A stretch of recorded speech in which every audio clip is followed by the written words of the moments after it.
Welcome to the TLPT, the Lord Poker Tournament 2026 series in the beautiful Jeju Island. This is Selena Lin here, and next to me we have Vidal. Hello, Selena. Super happy to be here, kicking off TLPT 2026 with a really fun event as well, the teams event. Cannot wait to get into this, and we do have some superstars, including the man on the screen right now. So what do we know about the teams event so far? Who all is joining us? And the format is very interesting as well. Would love to get into that. Yes, so I believe there's a total of 7 teams, and Zhou Quan, which is very well known across the world. He's a big star in China. They call him the emperor, the king. And he's got his golf buddies with him for this team's event. Okay. He's going to make up for the poker talent. The golf buddies, I'm sure, will have their contributions. So each table has one member from the team. And depending on where you finish, you get points across the table. Sort of like a sit and go. And then there's a final table with each team member as well. So it's going to be a super fun one. You just mentioned 7 teams. So there we have 7 players on our table. Now we've got some notables like Aaron Zane, who has an amazing, tournament result record.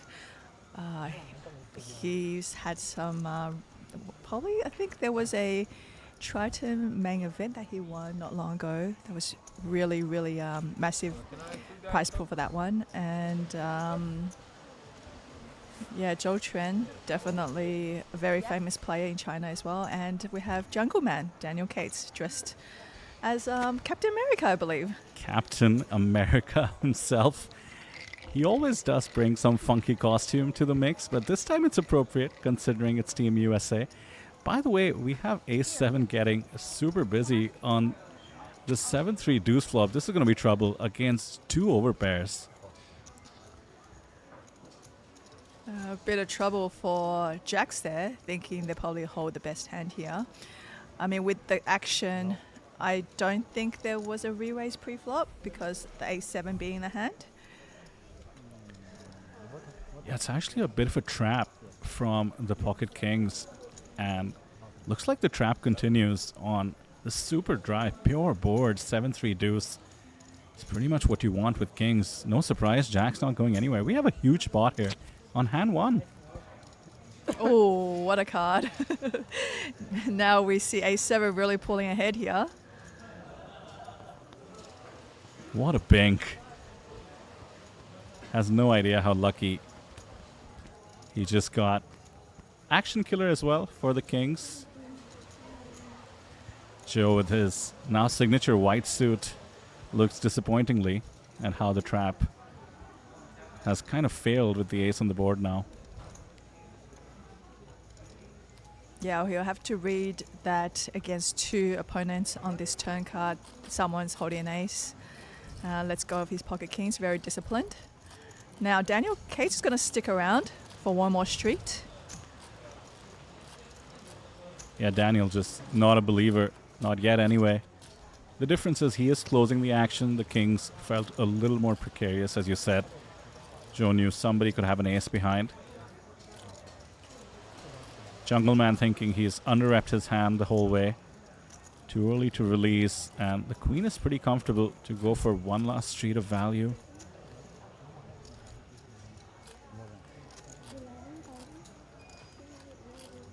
Started with 100k, so that's 200 bigs. This is a huge spot. Just 11k being asked. What a value bet. It's almost like you can see Jungle's exact hand. Asking for very little. Look at the odds Jungle's getting. Because we did see that the flop bet was already 7,000, wasn't it? So yeah, it's a very, very small price for him to call.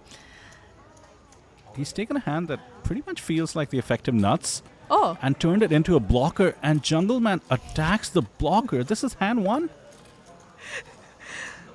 I mean, this has worked out to perfection. The Ace-7 has induced the pocket jacks to go all in.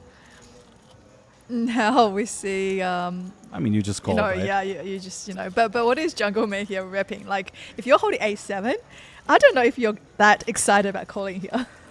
Yeah, Jungle Man's repping a set, I suppose. A set of sevens would make the most sense considering the cutoff call, and when you have a seven. Because I think if any other two pair like ace deuce, ace three, I don't see Jungle Man raising here. Right after the guy's betting three streets. But he makes a call. And this is going to be GG to Captain America. Oh my goodness, what a start to the table, to the series, to our coverage. Selena, is this what TLPT is like? I had no idea. TLPT, in my opinion, is one of the more high EV tournament series out there. I have seen some, really creative plays, and that is also why I believe last year Steven Son skipped some of other events he could have otherwise gone to, came down here, played the high roller and won both high rollers, the 15K and the 25K. And it was a great, start to his WSOP grind. Well, what happens now? We finish the massage, or? This is actually quite interesting because I realized that with this event, because it's a teams event, they're pretty relaxed on the table, and I see the players allowed to use their phones, which, if it was like any of the other tournaments in the series, you're not actually allowed to do that.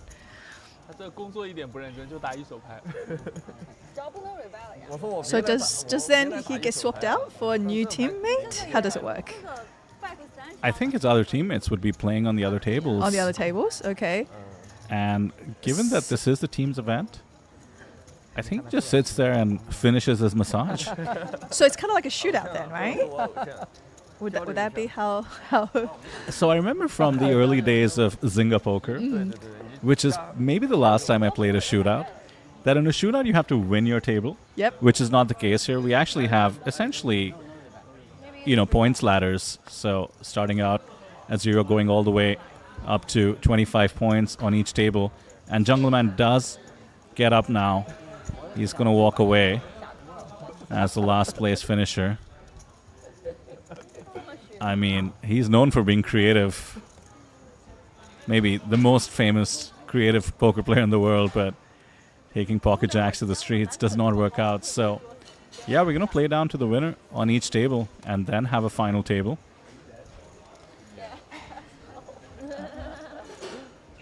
I see the China God poker team has picked up queens here. There is Pikachu with the queen 6 suited, and the ultimate poker China poker team, I believe. So yeah, this is as creative as it gets. We had a limp on the button, and now we have a mystery hand that turns out to be aces. Are we watching the highlights here? I have no idea. It's this just is so incredible. much action.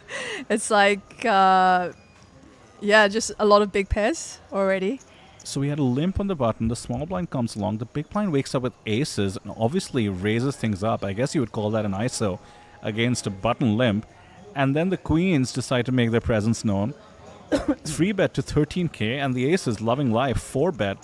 And now after the limp on the button, I mean, you have to think that queens is still somehow super strong. And we're going to take a flop. I see a jack. If the queens remain an overpair, this could be trouble. And the dealer with the T is Jack 9-8. The queens do have some additional hope in the form of the straight draw, but this is, set up for stacks to go in. 69.7K effective, 61K in the middle. We just get this in, right? Overpair versus overpair. Yeah, especially with queens on that board with extra outs. I don't think he's going anywhere. There it is. Yet another superstar in trouble. Aaron Zane is holding the pocket queens here. Oh, we've lost some of the most notable players at this table very quickly. So hopefully he's looking for a queen or a 10.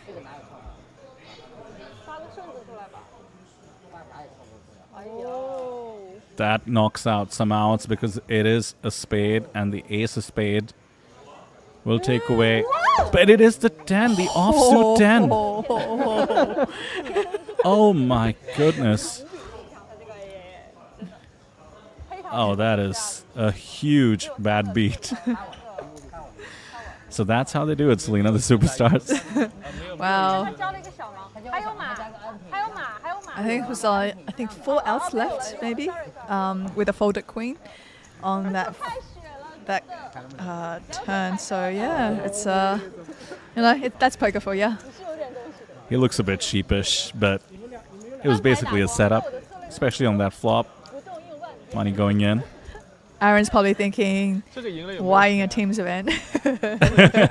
You want to save the run good for, the main event or the super high roller. 哦，第一名有2万美金啊！好，我赢了就都捐给你慈善啊！我如果赢的话啊，但是我会很认真。 So yeah, just a reminder of the format. First place, good for 25 points. The structure was made all the way down to 9th place for 0. So we will get back on whether 7th place gets 0 or 6 points. It's all the same, really, considering that is going to be the minimum payout and everybody else will be relative. So we do have 2 eliminations within the first orbit with 200 big blinds effective. I mean, that is some serious setups. We had kings versus jacks, and the ace-7 takes it all. And then aces versus queens, back to back. So then does the winner of each table play again? In the final table. In the final table, right? Okay. So it's kind of a sit and go, kind of a shootout. Mm-hmm.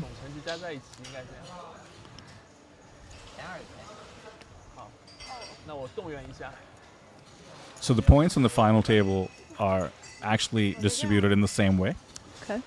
So it is much more of a team effort. So 7 teams, meaning 7 tables going on right now. And then the final table is sort of that one last chance. But if, let's say, a team is truly overperformed, let's say you have second place finishes across every table, the chances are you're a lock to win already. True.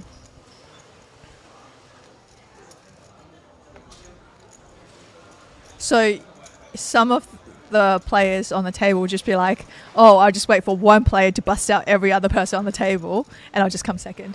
Yeah, it's honestly a decent strategy. If you look around, you're surrounded by Jungle Man, Aaron Zhang, Zhou Quan. That being said, we did lose Jungle Man already.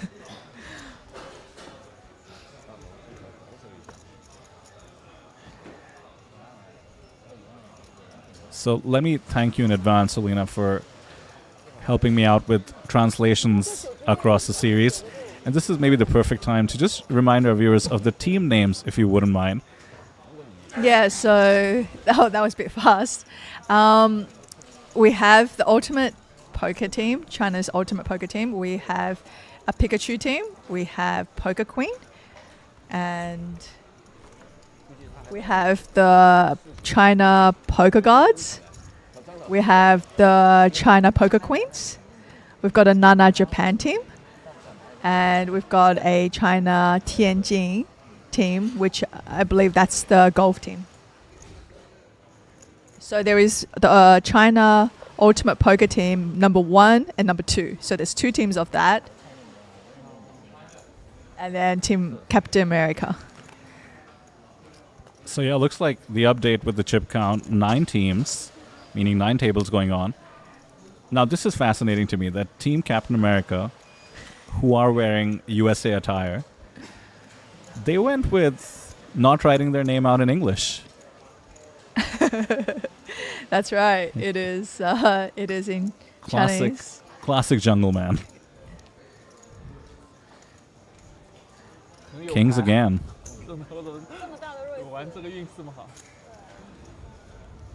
To get respect this time, King Jack does not engage.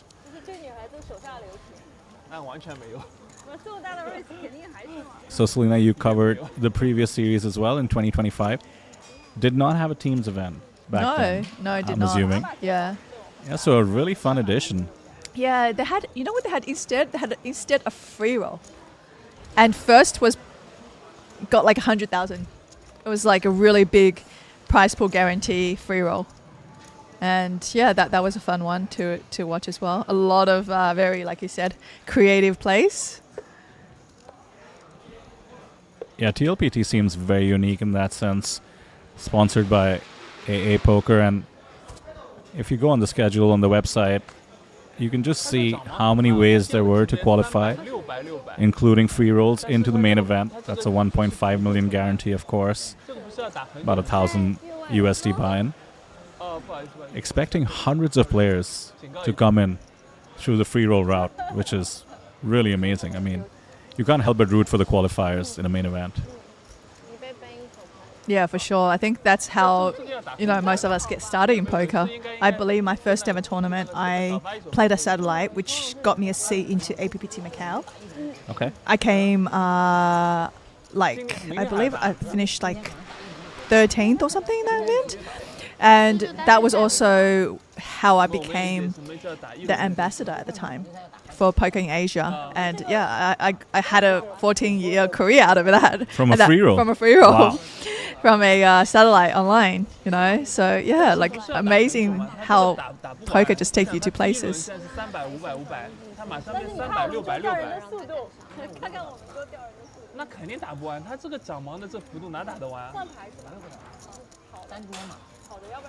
Do you see some support in chat for Team Japan in particular?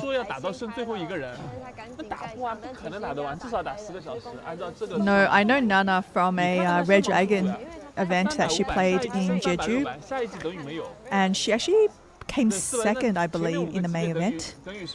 And it was really, I think it was the biggest score for Korea, and that's also what catapulted her to poker stardom in Japan.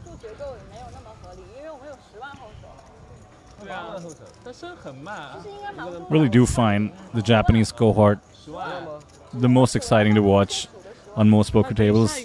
I love how different countries maybe develop in terms of the styles of poker, and Japan is just so aggressive all the time, and also having the most fun. Just my experience covering a lot of tables across Asia, seems like they're the most relaxed while they're bluffing. I actually do see a lot of passion for the game from them. Very exciting. They get excited for the game. I've seen them, always traveling as a team, always supporting each other, and then they would just be on the rails just kind of shouting for the card. Yeah. Yeah, very, very passionate. Yeah, fun poker rails players. as well, you're right.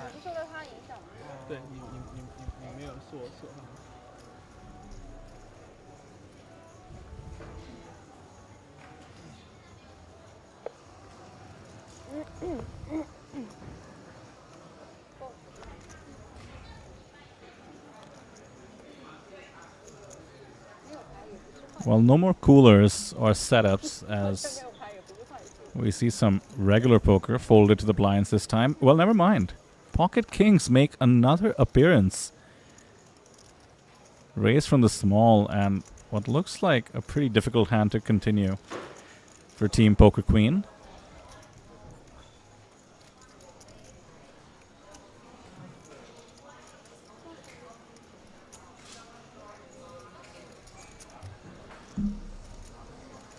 Oh my. Oh, wow. What is happening here?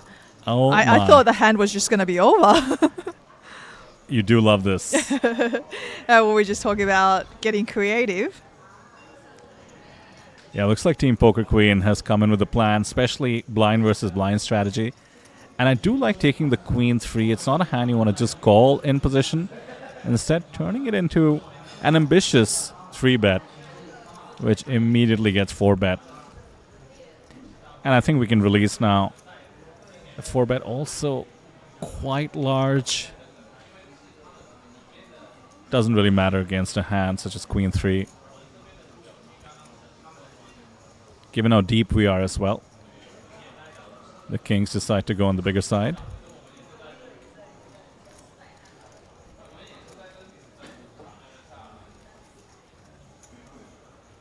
Huge shake-up in stacks this early on. Must say, did not see that coming, which means we have 2 stacks over 400 bigs.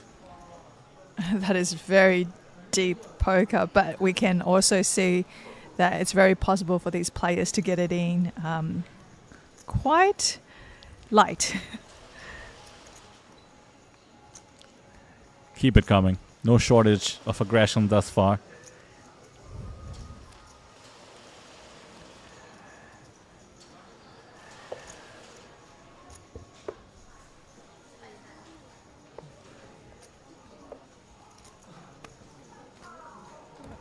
I do sometimes wonder if the feature table has something to do with it as well.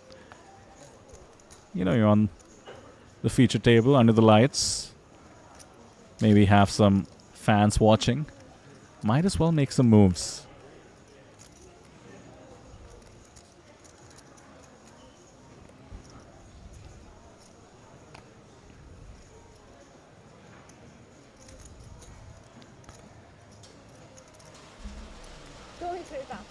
Six 5 will defend.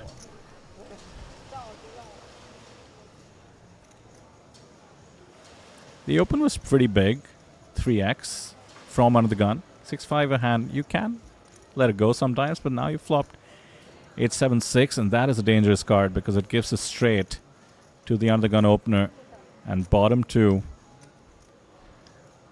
will lead out after the check on the flop.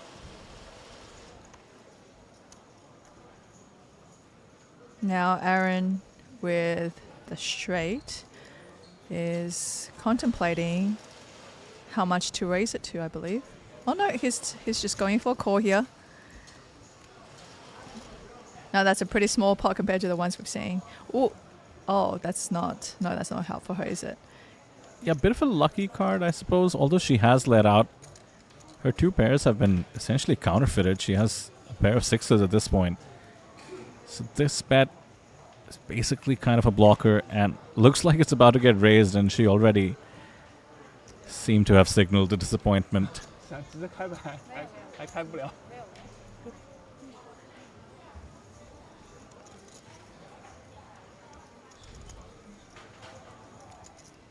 They're making it 8,500, 5k more. She's like, oh, the river card was so bad for me. It counterfeited my two pair, and unknowingly she was actually way behind.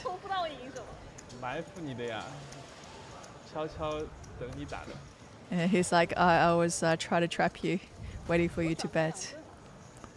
She still thought she was ahead until that river card. Okay. She's super convinced. She's like, yeah. I don't blame her. Against Aaron, you have to think after the check on the flop, you're likely betting for value, but did get sort of unlucky and sort of lucky at the same time. But clearly, players on the table keeping it friendly, discussing what they had.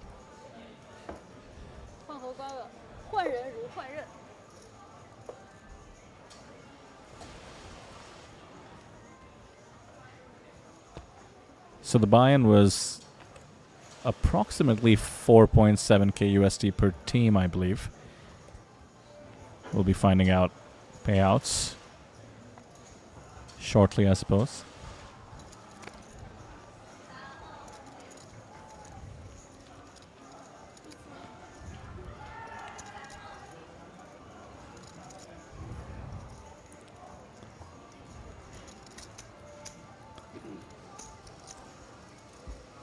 Quite a strong hand. In the big blind, bit disguised, Queen Jack suited comes along. And Aaron says to his opponent, I could have 3-bet with this hand. Honest again. Yeah. And quite an action flop. I mean, the 5-4 flopping an open-ender is pretty pleasant. And top pair, decent kicker for Aaron. And looks like he's going to live up to his statement pre-flop and immediately check raise. Now with up-down, straight draw, Zhou Quan isn't going anywhere.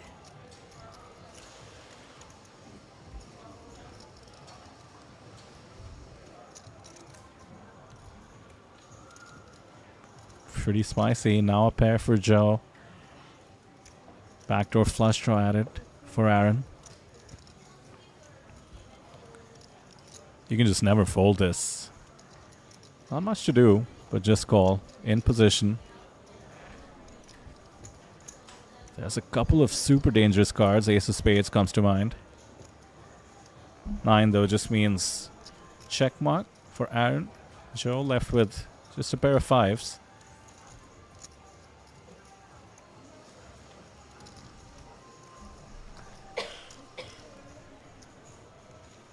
These two have likely played so many cash games with each other.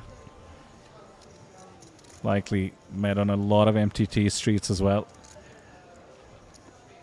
Aaron just checks. 20k pot will go his way. 真的可以3B， 都还，最后不敢打了。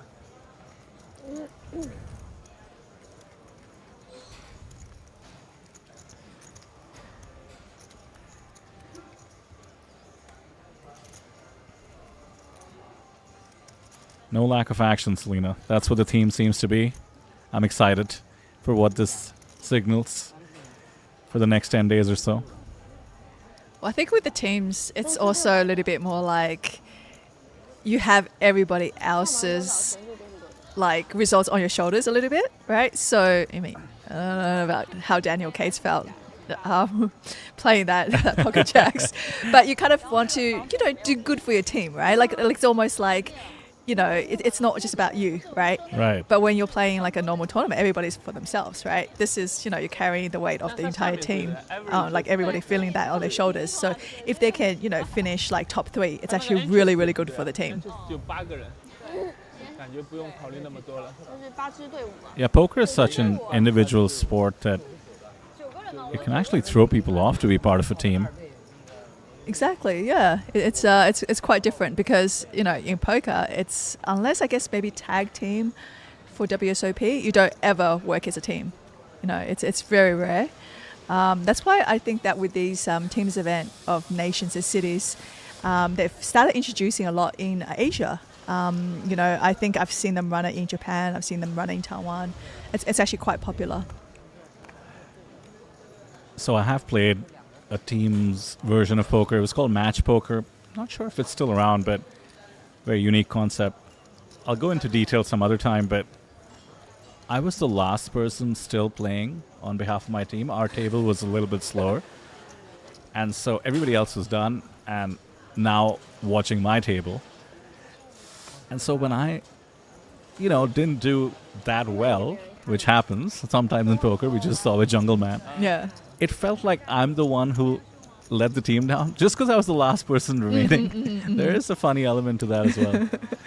Like all the team members standing behind you, rooting you on, and They didn't do that well either, but just because I was the last person remaining, it felt like the I'm the spotlight one. was on you. Well, this is likely to get called as we do see the chips get into the middle. Queen 10 suited, good enough to defend against a 3-bet. Out of position though. Never too comfortable, and look how aggressive Team Poker Queen is going. That's like a very solver move, taking the King 6 suited, turning it into a 3-bet in position. Queen 9-8 is pretty favorable for the Queen 10.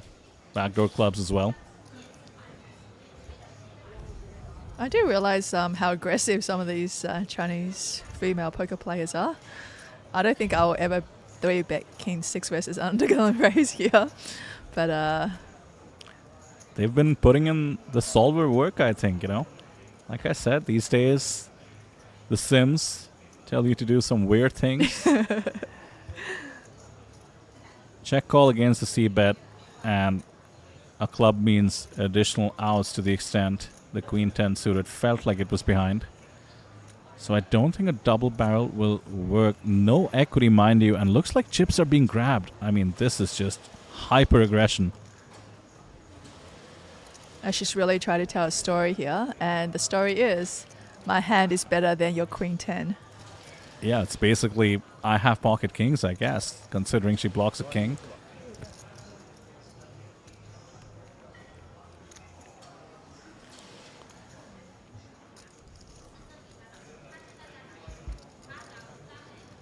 No surprise that the Queen 10 check calls, and the king catches. And check, and this is going to be a funny showdown. Oof. I think that Queen 10 thought he would be winning the pot here and didn't realize that river card 扔错了，来的错的。 was actually very bad for him. I mean, King Jack, you'd still understand the double barrel catches the king, but the no equity bluff somehow becomes top pair. 主要是他刚要弃牌前，他让他看了牌，对，翻翻出来了。因为我也弃牌了，所以我们两个人知道。对，翻出来了呀。主要这个是因为在直播上的，所以没关系，你随便想看都可以看，一点无所谓的。不是公平性的问题，对，就绝对不是因为是没关系，刻意的。我们那个很愿意分享的。他打得很好了，很纪律了，一圈没有。张老师谁啊？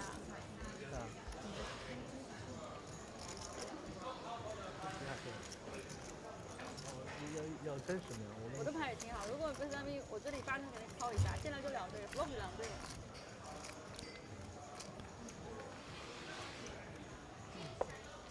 Looks understandably disappointed, but taking it in stride. Not too big a pot ultimately. Team Poker Queen up to 116K.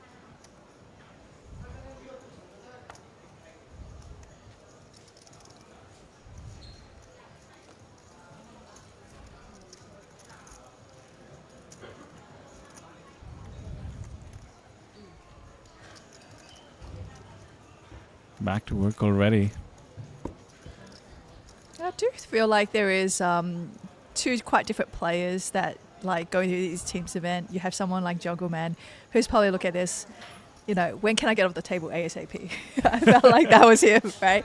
And then there are players who's really taking this very seriously because to them, the glory of winning a teams event, you know, for the country, for the city is, you know, something that, you know, they really want to do, right?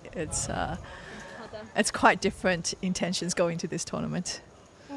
Yeah, I gotta agree. I mean, Jungle Man probably has a great explanation for that spot he took, but certainly wasn't with the team in mind necessarily. Although I'm sure as the leader of his team, everything he does is for the team itself. Now, very curious to see how some of the other members of the team are performing. And I guess we'll find out on the breaks. We'll try and keep our viewers updated as well to the extent we get to know. But that's got to be a factor as well, right? The deeper we get into the stable, you might want to take a look around, see how the other team members are doing it. Maybe adjust your strategy. Maybe you really need some point ladders. Yeah, it's a little bit more about survival, I believe. You know, like you said, the points distribution on, you know, what you get for finishing top 3, right? I think it's it's pretty crucial to kind of be tight at the beginning and try to ladder up as much as you can. Yeah, so reminder, 6 points right now, the minimum payout for 7th place. Goes up by 2 points up till about 4th place, so 6, 8, 10, 12. And then we're talking about 15, 18, and 25 for podium finishes. Yeah, I see Nana Japan under the gun raising with ace deuce suited, and we see Aaron Zane making a 3-bet with the jack 6 of clubs. Work with the king 6. Why not? Jack, ace, 3, 2 clubs. Once again, action flop.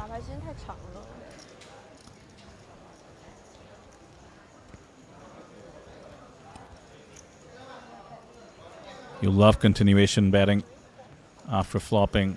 Essentially, the world wouldn't even mind building a pot against the exact holding, such as the ace deuce. Actually has slightly more equity than top pair. That 9 will change things though. The ace deuce, the favorite now.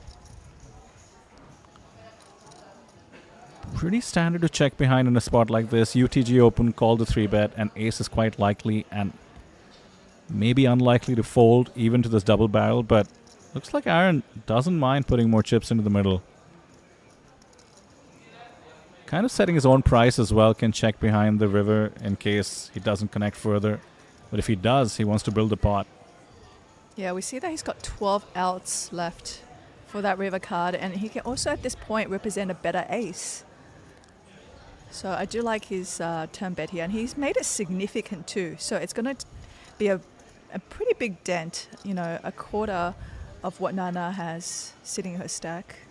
Yeah, it's an overbet. And she's sticking around. 62k in the middle, crucial river coming.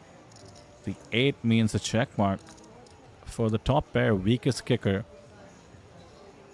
Now can Aaron find another barrel in him here? No, he's not going for it. It is very strong for, you know, that the fact that she called that turn bet. I feel like her holding is usually stronger than just ace deuce. If Aaron know that it was an ace deuce, I think he would definitely have put in, you know, one more bet. But that river call ends up being a chop, wasn't it? It was like a 3, was it? 8, I believe. Oh, right, yeah. Yeah, I could see him putting another bet there on the river. You know, if he knew that his opponent would call him there on the turn with the ace deuce. 等我一下。 So his stack does get somewhat dented. Did get the doubled up with the queens versus aces. Now closer to 150k as opposed to 200. 有点热，这个衣服也是有点热。对。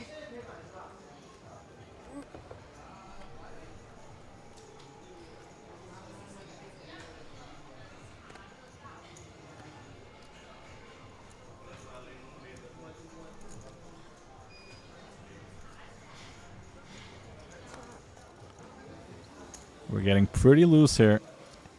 Ace 5 off under the gun. We're 7-handed. This technically is considered sort of a bluff open. Sort of a long range steal with the ace blocker. So far so good. Long range steal activated.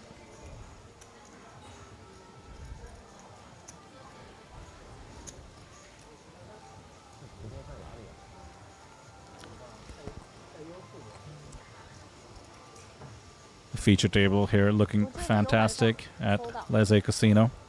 只有油管上有。我现在因为我就有搜油管，哦，国内，打 TLPT 直播就有了，应该会有吧？那我这个手机没有油管。哦，那我不知道其他的地方有。应该会有直播的吧？我不懂。 Yeah, about 30 minutes in, all the players wondering if they can see the action somewhere on social media. 其实直播上其实桌上不能看，它反正有延时嘛。 Well, they can join us right here on the stream. 对对对对。 So we're on a 30-minute delay. So hello to all the players watching us now, 30 minutes later in the future. 都是零件。红死我了。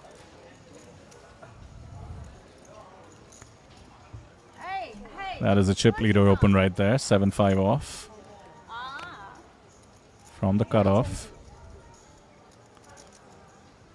Don't think it goes through. 2.5x open, easy enough defense with the ace 4.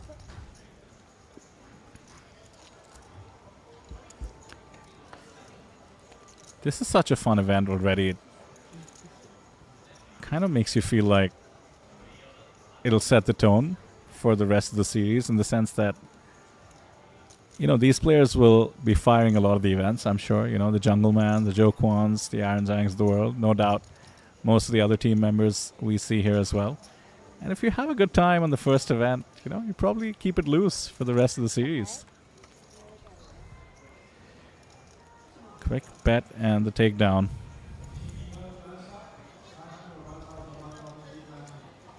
Yeah, because sometimes, you know, poker is about having fun. And I think sometimes, you know, after you're playing for too many years, you forget that. Going back to the basics, just having fun. I sense a very forlorn, nostalgic look as you say that, Selena. Yeah, because, you know, after a while it becomes your career. After a while, you know, you see it more as a job.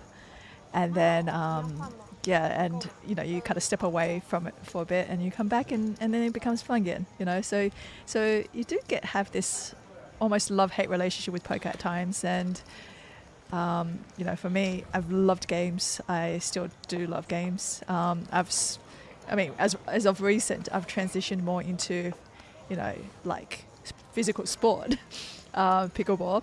You know, I love it. Play with Randy all the time, and it's actually a lot of strategy involved.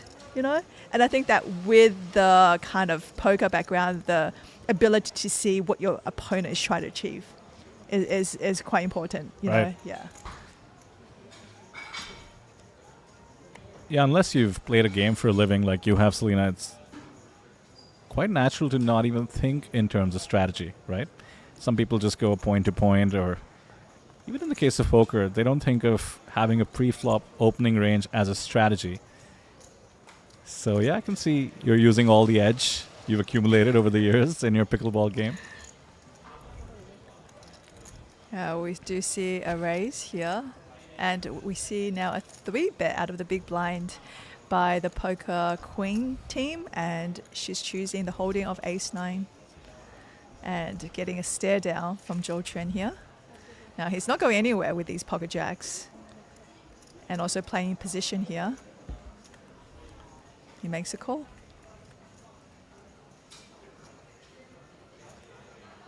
King 5-3, 2 spades.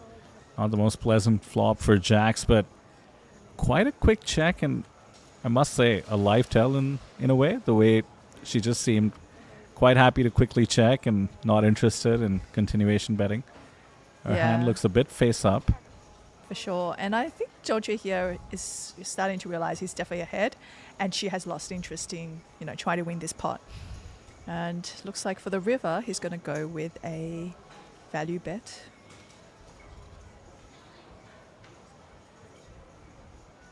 Now it's important not to level yourself in these situations. She knows that she looks weak. Yeah, she decides to let it go.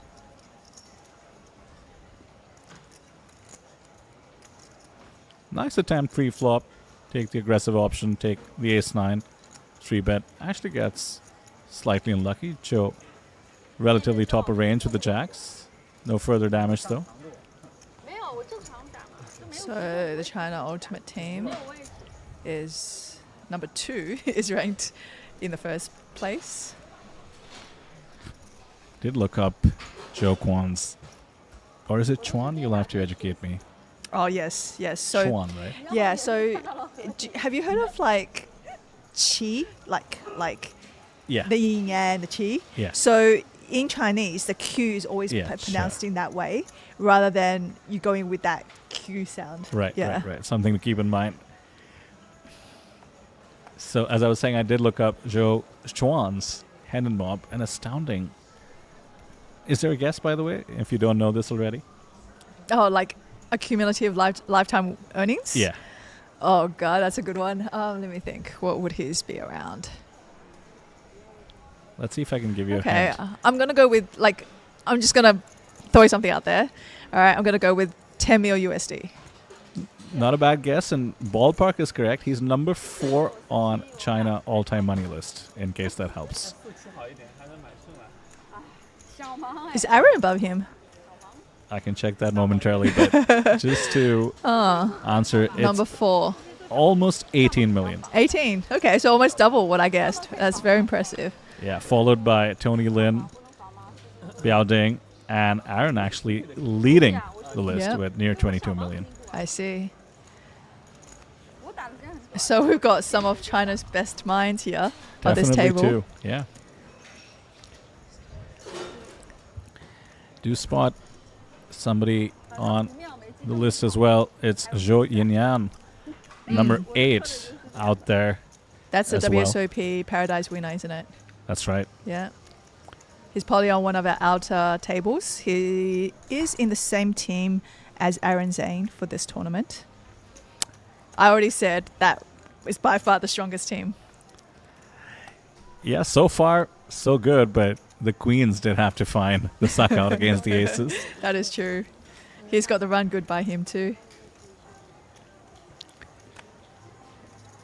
Quick fold with the 7-3 suited. King 10 suited has open. Team Nana Japan. So I heard that you're a bit of a Catan fan, I do like Catan. Where did that come up? Randy, because we actually play every day. Well, so this is the thing. When he's away or I'm away, we actually play board game on Board Game Arena. Oh, that is so cute. Yeah, I I know. love that. It's like date, you know, but That's so without cool. without like seeing each other, you still have your dates. But also very competitive dates. yeah, definitely. Classic poker player mentality.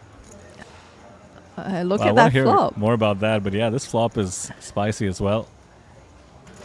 Got shot, diamond draw for the king 10 of diamonds. Once again, a weak ace in the mix, needs to hold on.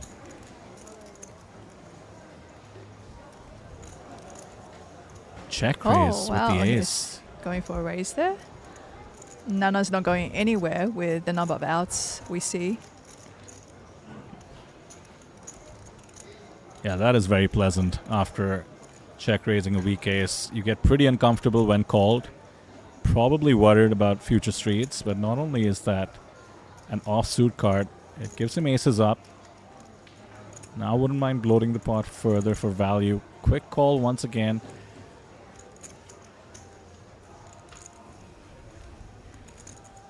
With the implied odds getting somewhat the right price. It's a diamond, and there it is. Second nut flush. Now the Pikachu team is not too happy to see that river card, knowing that, you know, the flush holdings are possible in her hand.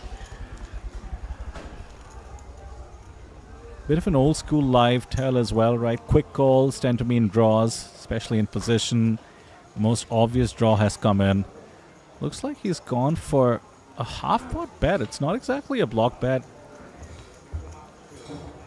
He actually feels like his hand is strong enough to try and extract from non-flushes, and now should be getting the bad news. Yeah, he's probably looking at like an, you know, ace X holding paying him off there. But she's putting a raise of 35,000, which is 25 roughly for him to call there. And he can't be thrilled about that. There is just so much out there that's beating him right now. Just as a bluff catcher now, and you'd at least want to have a diamond, if not the ace of diamond, to be bluff catching in this spot. One of the advantages of going slightly bigger or standard on the river, he went about half pot, is that when you get raised, you can convince yourself your opponent has value. That being said, it's been paid off. Two pairs decide to get sticky. That is a huge swing in the favor of Team Japan there. Nana's currently one of our chip leaders on the table. I believe Aaron's probably around 200,000, and I think Nana's now is matching that, as well as China's ultimate team number 2. 600毛。 Yeah, a bit of a three-way situation at the top. The haves and the have-nots. It's always interesting in a sit and go. It's a format I've actually seen and commentated a decent amount over, simply because it's sort of the go-to format of a lot of televised poker that we used to do in India. And the ICM is no joke, because not only do you have ICM in your own table, you actually have it for the rest of your team as well. So, for instance, with Jungle Man out with 0 points as the first person out, the rest of his team actually has more ICM pressure, right? Because they need the points even more now to have a shot. Could make things pretty interesting, especially as we get deeper. We hear a little bit more about eliminations on the outer tables. 对对对对对，或者长快一点。 Yeah, I actually focused a lot of my career at the beginning as a like sit and go player, because I felt like the format was really fun, but you're not as committed time-wise as a multi-table tournament. That's right. Yeah. Which actually does lead me to ask a question about your Catan prowess. Are you playing mostly heads-up Catan, which I know has become quite popular recently, versus the standard four-handed social trading aspect of Catan? Wait. Heads up? Yeah, like one-on-one Catan is now super popular online. Like right? on the full board, 2 players. Yeah. Or is it like a different board? No, full board, yeah. Oh, but just 2 people? Yeah, but no trading. So it's not as fun, in my opinion. I find 4 players is relatively crowded, okay, but there is so much to it because there's so much blocking, okay? Yeah. Now, I do enjoy Cities and Nights, I do too. yeah, because I feel like there's a little bit less luck factor in that one, Right. yeah. So I just started grinding the arena, and I was just taking a break yesterday from because the travels and everything, and I actually grinded up to platinum over probably about 5-6 games, and I got up to 350 elo, right? Then I lost a game and I lost 46 elos, and I was like, how? Oh. There's a lot of elos to lose in one game. But that's exactly what happened yesterday, and I was like, oh no. Okay, you're in the grind. You're taking this very seriously. I love it. A nerd at heart. Definitely a nerd at heart. But it did remind me what you said about sit and goes. I'm personally a huge fan of playing heads up sit and goes. Just a format that I love. You could multi-table, and you have hundreds of decisions a minute if you're playing a lot of tables, which is a lot of fun. Yeah, because heads up poker is a very different type of poker, really. Yeah. You know what I mean? It's actually nothing like full ring. Yeah, you got to be in the mix with pretty much all your hands, 80 to 90%, depending on your position. Now we see the poker queen team raising up with the ace 10 suited and getting 3-bet on the dealer button by Pikachu. Now Team Pikachu has pocket jacks. Now on that flop, he's looking for a club. But I can see him just continue with a bet. This might be the first flop in a while that is just not engineered for action. I was really convinced we were commentating over highlights Yeah, right. for like an hour there. It's like it's being just cut out. All the boring hands has been just cut out. And You now know? we see a hand that might just go check fold, and I'm convinced that it's actually the live stream. I mean, does it go check fold? See, that's the thing you never know about in Asia, because when you think a hand can be played very straightforward, standard, like you say, check fold, it goes for check raise. You just never know. I actually really enjoyed the whole entire TLPT series on stream last year as well, because I did think Stevenson played very, very good. Yeah. He really, really commanded the tables that he played on, and it was crazy because when you just think the game is so luck based, right? Like people complain about running bad, getting 2-outed, 3-outed, whatever. But when you see him play, you'll realize, oh, wait a second, Yeah. this game has so much skill involved. No, I know what you mean. And what's amazing to me is that I actually watched some of the streams you were mentioning. It was his first time in Asia, I heard you say on the stream. That's incredible. I mean, talk about your roots calling you. Can you just And then just coming fly out down here. and Yeah, just win back-to-back events? Yeah, because for me, I felt like my strength in the past was always because I frequented the Macau poker scene and I knew a lot of the players I played with a lot. I knew what the tendencies were, right? When I got chucked, say, to a European tournament, American tournament, it takes a lot of time to adapt Yeah. to how players play in a particular region. Yeah. And I felt like he adapted very quickly, and very easily, just knowing like the tendencies that the Chinese players would have, and that he used it to his advantage. And I love anytime somebody goes back-to-back. I mean, not that there isn't plenty of luck in tournament poker, as you said, but it does sort of dispel those doubts about, are we just clicking buttons or is there a strategy to this game? Because going back-to-back simply signifies you're doing something right. 对啊，所以我们桌子比较小。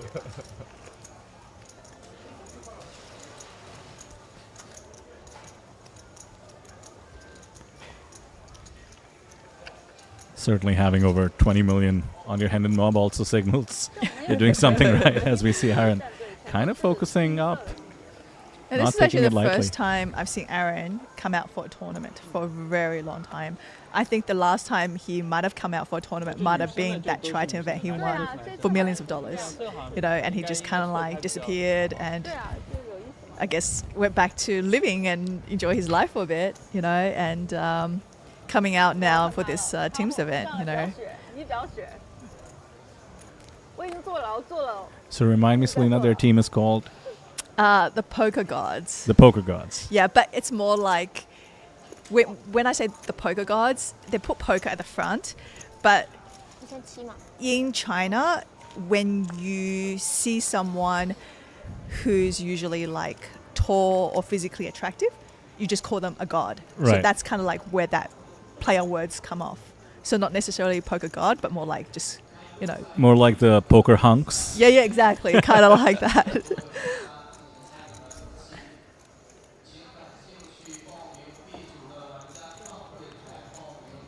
Okay, I see it. Aaron, Zhou Yinyan. Now I really need to see the rest of their team to see if they live up to the name. Yeah, there is another guy that's very much on that list. I believe like the entire team members, all of them are probably ranked like top 20 in the China's money list. That's why I just looked at them and like, oh, okay, that's a strong team. It really comes down to whether or not they're going to take it seriously. That's the difference. Yeah, Yeah. but we did see Aaron kind of in the zone, you know, Yeah, he's playing well. getting the Yeah. massage, really paying attention. Check kind of hand. And 我这把是唯一一把有击中了，我是86。但是我 he's 看不 been 出来 relatively quiet after that one hand, right? He won off Jungle Man. Haven't really just kind of been slow and steady. Yeah, Zhou Quan, I think try to figure out 好，太好了。 how his other teammates are doing.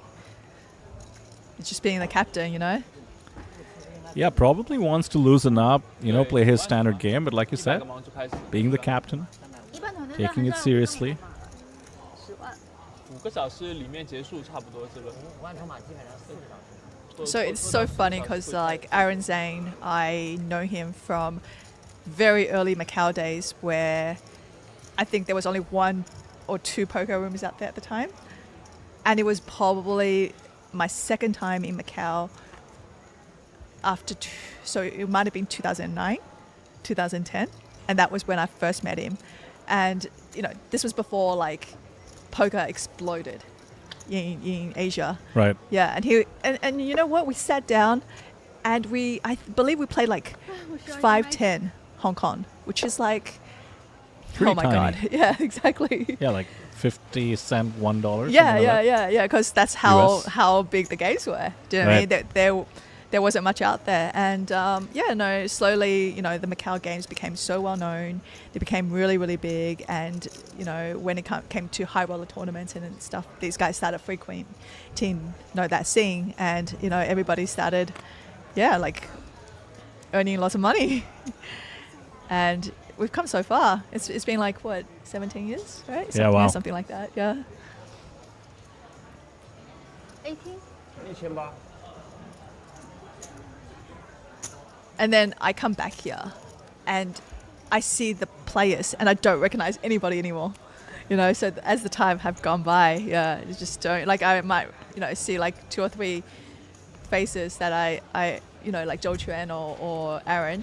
But then like I'm looking around the field right now of like, you know, 10, 20 tables and I don't know anyone. It's the new crop, Selena. And you and I are not too far apart in age, so I'm right there with you. Certainly not as immersed in the poker world in Asia during that time. But as I was telling you earlier, I used to live in the US and I started playing around 2008. So it was sort of the early roughly poker the boom. same time, yeah. Yeah, I was, you know, just watching high stakes poker and doing whatever they did on the show in my college home game, putting on sunglasses and check raising. And here we are nearly 17, 18 years later. And it's really great to see poker booming. TLPT, for instance, coming back from 2025. This time the main event, the circuit main event that is 2x the guarantee. Yeah. 1.5 million, 1,000 USD buy-in, give or take. Looking forward to seeing, the tables in front of us really fill out. Day 1A kicks off tomorrow.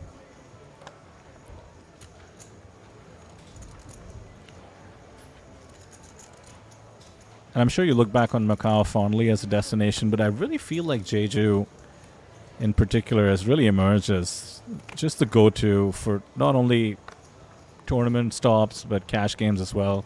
And I completely get it. I mean, what a great venue. What a great island to play poker. Yeah, man, I traveled here from Australia, but to fly here from Shanghai was an hour. Yeah. It's closer than Melbourne, Sydney. And it's just so easy to get to.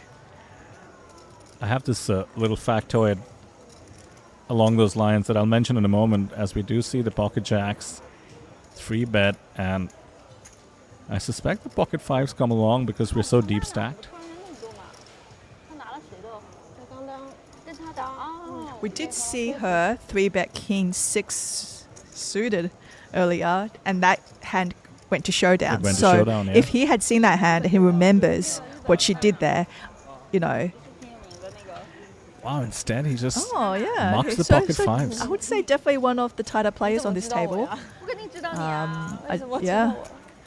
No, I think that small pocket pairs is usually the hands that people are like, oh, I'm going to see a flop and it's going to come all these overcards and I just have to check fold, right? Yeah, which is why I really admire the discipline there. Especially with the chip leading stack on the table. Sort of goes to show, I mean, we keep using the word taking it seriously, but just goes to show how badly he's looking to win, I suppose, not investing the extra few bigs to try and peel. Very great to see. But yeah, coming back to the factoid, Selena, apparently Seoul to Jeju is one of the most frequented flight routes in the world. Yeah, I think there's a flight leaving like almost every hour, if not It's more. like a bus.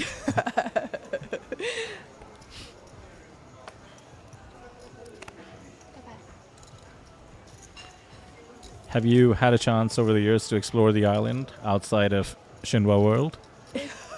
That's actually such a... Like, poker players don't. They really don't. I haven't. Yeah, and this right, is my yeah, third yeah, time here, yeah. so I'm guilty. Yeah, because like I got to travel all over the place when I was a poker pro for many years, and especially when you're out there by yourself, it's just something I don't look to do because I feel like that experience I want to share with someone. Right. So you just usually like, oh, I'll play like Catan in my room or grab some sit and goes or something like that.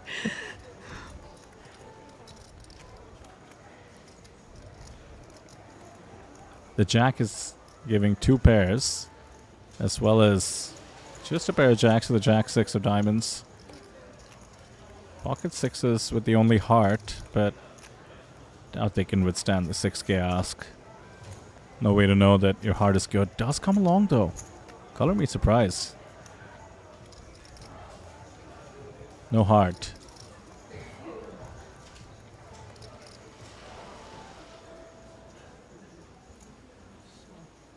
Yeah, maybe a bit of a lack of discipline in a way. I mean, so often you might just be up against a bigger heart. It's a bit of reverse implied odds. You actually don't want to make your hand, but now the huge bet. Immaterial with the pocket 6s. Yeah, and then I think towards kind of the last maybe year or two, I actually changed and decided that when I went to these poker stops, I would actually go and experience the city. Okay. Yeah, so my first time coming to Jeju, I actually came with my mom. I came with my uncle and auntie, and I actually took them sightseeing. We rented a car, and I took them to the waterfall. We did a lot of sightseeing, and then that was the last time I actually left Shinhwa World. Because I just felt like if I didn't have someone to share it with, then the memories are not the same for me. Yeah. Yeah. And then when Randy and I, used to travel for our poker trips, we go and play escape rooms. So we've done 190 escape rooms. Oh my across the world. Goodness. He's got a whole list, and he's got the list where he would write down, oh, what's interesting about this particular escape room and what was memorable. Because before COVID, we actually thought about like building escape rooms in Melbourne because Right. we enjoy them so much, and they're actually a lot of fun. And yeah, was just really into them, and then we've just like started doing it again recently. Oh, that is incredible. 190. I need to ask you more about that. For now, the escape needed, not to be too corny, for the ace queen, because poker queen has pocket aces, cannot blame the 3-bet, and surely the 4-bet is coming.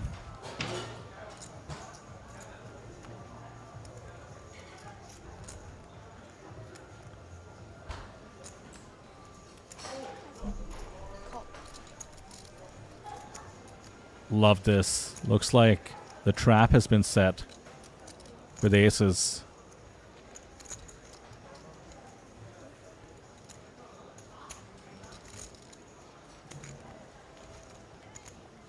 Yeah, did hear her just say call. Yeah, there we go. I mean, perfect play so far, as though she can see her opponent's hand. King, Jack, 3, just enough to keep the ace queen interested. Especially being the pre-flop aggressor. Now she keeps telling that story of hers and checking it to the pre-flop aggressor.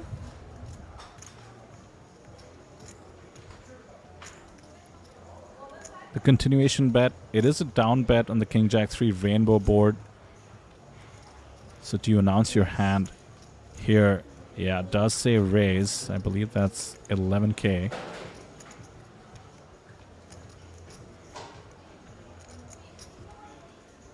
Wants to start building a pot against hands such as ace king would be ideal, I suppose. King queen. Even ace jack might peel a card.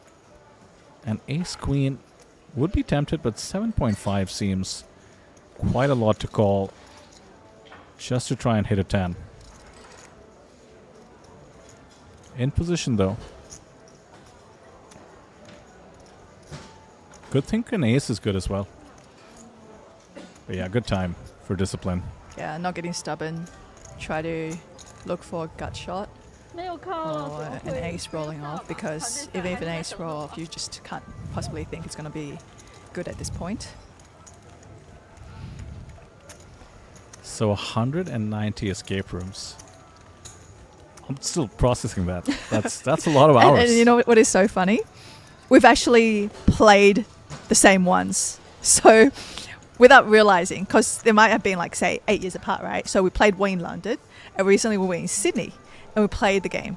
And then only until maybe, like, it was like an 80-minute game, about 45 minutes into the game, Right. Randy suddenly realized, oh, we've been here before. So what a lot of the places do is that they can buy a escape room kit online, Right. right? It's From, like say, a white label service. yeah, like from like Sweden or one of those countries where they like put it in a container and they have all the panels and all the gadgets and everything you need to just put a escape room together. And we played it, and it was funny because it was 8 years apart. It wasn't like, oh, we knew exactly what to do. We still actually worked through the puzzle. It's like a movie, right? Sometimes you watch a movie and you're like, oh, I haven't seen this movie, and then all of a sudden Yeah. you get to a point where, you know, it's revealed and you're like, oh, I have seen this movie, right? It was just the same feeling there. I mean, you should be making your own kits for sure at this point. Especially someone like you and Randy, no doubt. I can imagine you've really figured out the inner workings of what makes a good escape room. Time to monetize. Or maybe you never monetize, you know? Because that's a hobby and a passion. A hobby and a passion, yeah.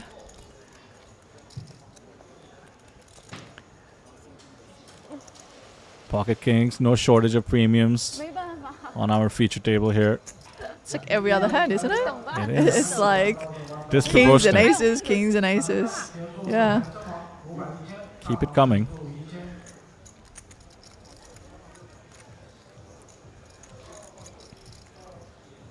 So the poker gods will come along with the queen jack off. This is trouble. Quite a weak holding up against pocket kings. And a jack on the flop. How costly does this get?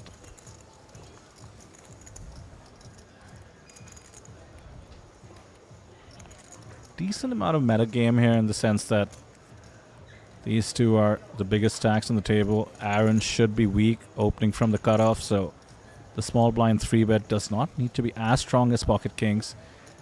Certainly 2 overcards such as ace king, ace queen would play the same way. Quick call in position with the queen jack. 9 once again gives Aaron those outs that he had with the pocket queens. Queens, 10s, and jacks now. 2-tone board and a bit of pot control out of position from the kings. Oh, the slow zoom. Really builds the tension.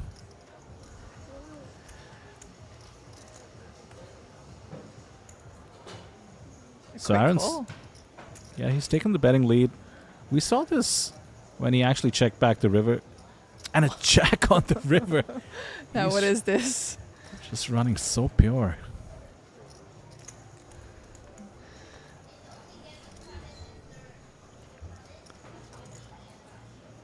Really gets to size up considering the 2 missed flush draws on the board. The way he's been playing as well. He's been making huge bets.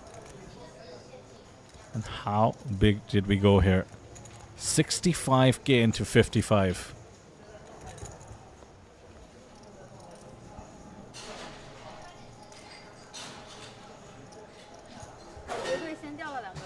I mean, this is just so difficult to get away from. After you continuation bet on the flop, when you check the turn, you're massively under-repping the fact that you have pocket kings. You might do the same with ace queen, ace king if it has a flush draw, even hands as weak as ace 10, ace 7 suited. So you do feel you're high enough in your range, and looks like he's going to pay it off and see the bad news. We have a massive stack now in the form of Aaron Zheng. 291k, that's 3 starting stacks.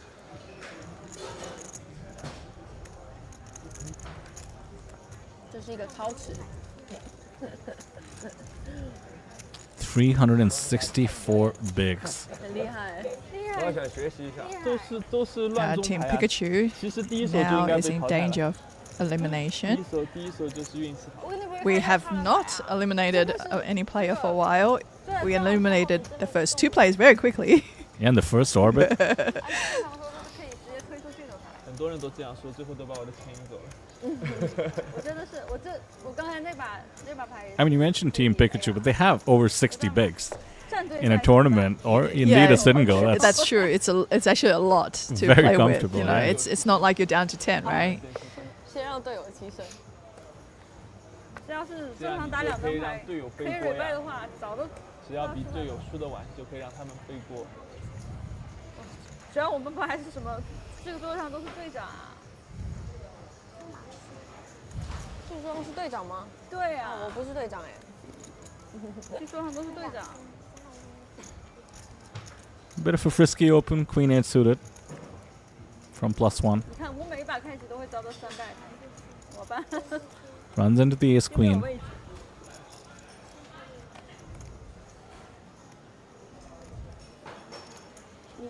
你的后手只有，你没有紫色了吧？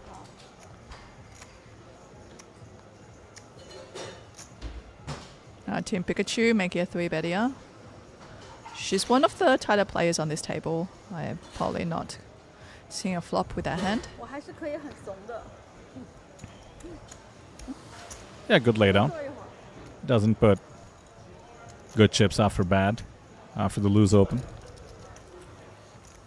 刚才我们俩你猜我大毛那把牌是什么？他们 Is she 觉得 rocking some TLPT 刚 merch? 好自己发出来的 I believe so. 就是5、6、7、 That should entitle you to some run good. 5、6、7、8、是什么7，牌？ A9。我顺着呀，我已经顺着了。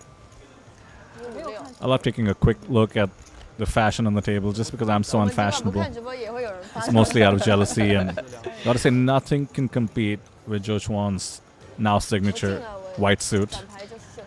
All my life, I've wanted to pull off a white suit and just never had.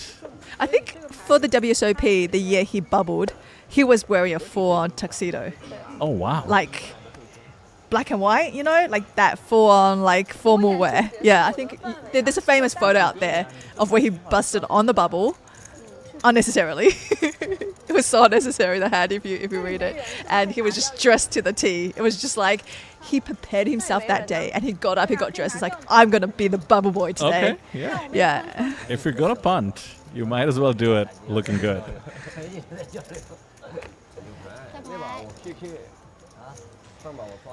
We see a 3 bet here to 6K with the holding of 7-5 of clubs, and then Aaron came to play with the Queen Jack of clubs. That's quite mischievous to take on Aaron with 300K, 1/3 of the chips in play, with 7-5 of clubs. But it did work for him opening from the cutoff, if I remember correctly. Quick C-bet took it down this time. It's not going to be as lucky. The guy's probably just fuming from his kings getting rivered. That's right. Looking for a little bit of a clawback.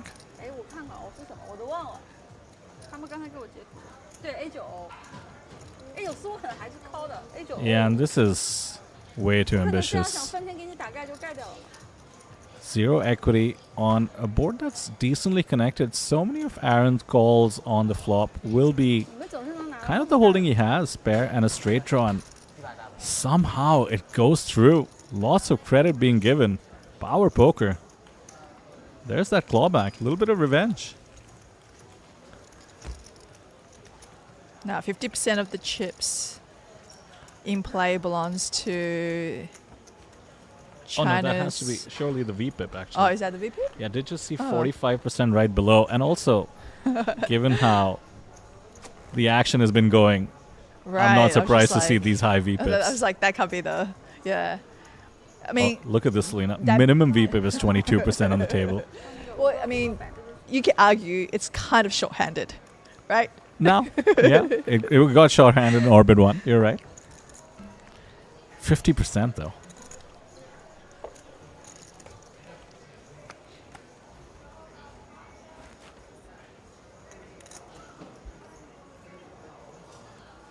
So sometimes, like, as you're playing and, you know, when your kings get rivered like that, you try so hard to just win that pot to make yourself feel a little bit better. To Right. just not tilt anymore, right? You know, everybody has some kind of tilt in them, and you do see this happen quite often, is where they lost a big hand and just like, oh, just let me win some chips back. And then it just helps them just feel much better, and they could go back to playing their normal game again. That is so true. But also something to maybe get over. You're right that it's a human tendency, but it could have gone so badly there, right? Could've With gone the so double badly. barrel, with the 7-5 suited.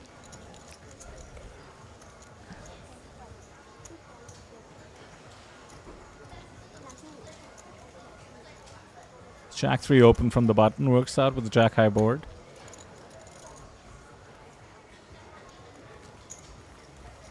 But yeah, would you describe what you just mentioned about, you know, wanting to win that pot back, get your headspace once again a bit more centered and letting go of the tilt? Is that a leak, would you say? Or is that just part of the tournament experience and it's something you have to roll with? Yeah, like, I've actually discussed this extensively with Randy, okay? It's that accumulative tilt, all right? And he actually talks about this because he was actually known to have the most insane graph of it just going up in a straight line, right? There was no fluctuation in that graph. And he said to me, do you know why? Because when he was losing on the session, he would never stop. Okay. Until he at least broke even. Correct. So that's why you see that graph of a straight line just going up. And he describes about this over periods of time is just because if a certain player has a long stretch of, you know, running bad in poker, say 6 months, right? Which is very possible, right? You never get that reset that you need. But his D game is much better than everybody else's. D game, C game, B game even. Like his tilt game, because he is so used to it, is very good. And that's what I actually figured out from that. And that was actually a lot of good insight to someone who plays as many tables as he did at the time. That's so interesting. And it just goes to show that a lot of poker is about catering to your own strengths and weaknesses. Almost feel like it's kind of like investing. Like there's no clear advice. I mean, the clear advice is there, Warren Buffett's been talking about it for 70 years. Just invest, don't look at it. But we're not capable. So it's about doing what works for you. And poker's similar in that sense. Like you find the style that works for you, not just on the tables, but bankroll management, tilt management, etc. Now Nana's going for a river bet here in a pot where she does not have the best hand. Yeah, a little 5K donation to the Aaron Zhang Fund that has been binking rivers a lot on this table. And unfortunately, that river card gave him trip fours. He's going for a raise, a big raise actually. He made a 35K. And taking down another pot there.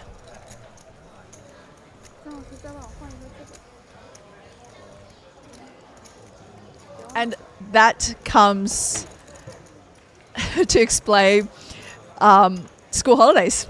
Okay, so when you're at school, holiday period, at home with your toddler, okay, and now she's 6.5, you get this accumulative tilt over the 2-week period that you have to be at home with your child when they're not at school. And, like for children, it's mind-blowing, right? They want a banana. You give them banana. It's not peeled. All right. Can you peel the banana? Okay, you peel the banana. Now the banana is stupid because you peeled it wrong, right? You peeled it too much. You didn't peel it enough, right? First off, I was so confused where you were going with that, but that was extremely illuminating. And secondly, Selena, one day she'll be listening to this. But, when you're a little kid, that banana is the world to you. Do you know what I mean? Like how it's been peeled, how you would like your mommy to hand it to you means the world to them. And that's a difference, And now she's much older. You could communicate with them. You could talk sense into them. I actually love them at the age that they are. Every stage is a journey. Right. And it's been a really fun one. And she's almost 7, you said, right? Yeah, she's almost 7, yeah. So what's the plan? When are you teaching her poker? Oh, so she's aware of what mommy and daddy does, and then even when she was young, she would watch dad on stream, and she'll grab some card, 10 clubs. She'll be like, "Mommy, that's a certain card," right? She kind of gets it, and you could tell she's kind of into games and so forth. She enjoys playing games, but she's just sports fanatic right now. Just everything PE related, physical education, she just loves it. Hopefully she's not sitting at the computer like us, clicking buttons. Bit of an interesting situation developing with the squeeze spot being taken from the big blind with 650 and quite a commitment. 16K out of the 58K stack has been put in the middle as essentially a pure bluff, and the cutoff open was actually from a pretty decent holding, ace jack of diamonds. 对，应该是类似啊，它是这样的，它是这样的，大盲是这样的，然后它放了3个黄，那个应该是类似啊。它是那样蕊多少？对，一万六对。I feel like the girls have been getting 3-bet a lot on this table. Could be it. I'll right? leave it to you to... Aaron has kind of just, been looking at his opponents on his right and being like, I think that's where my chips are coming from.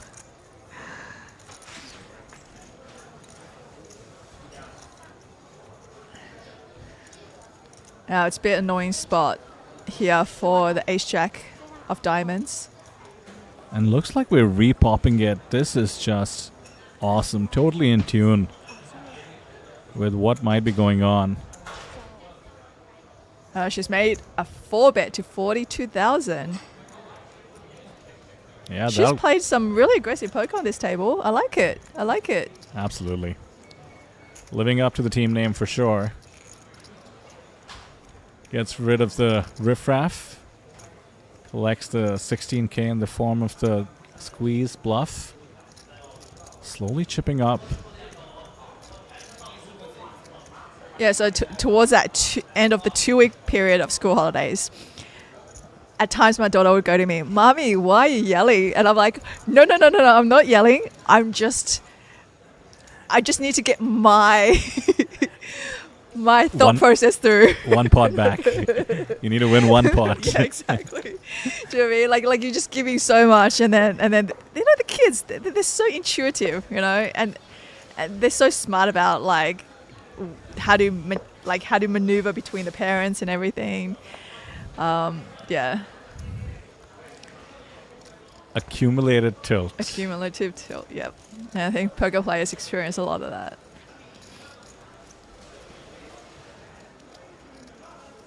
So as somebody who played professionally for as long as you did, do you have a poker analogy for most aspects of your life, you think? Poker teaches you so much. Like, I'm so glad I found the game. Just critical thinking. Like, I don't know where I would be if I didn't find games. It's just games in general. I play I love Dota. I play Dota. I play all sorts of board games. I play like Avalon, the social deduction game. I play Blood on the Clock Tower. So pretty hardcore games. And then the Euro games like the Great Western Trail, all those games.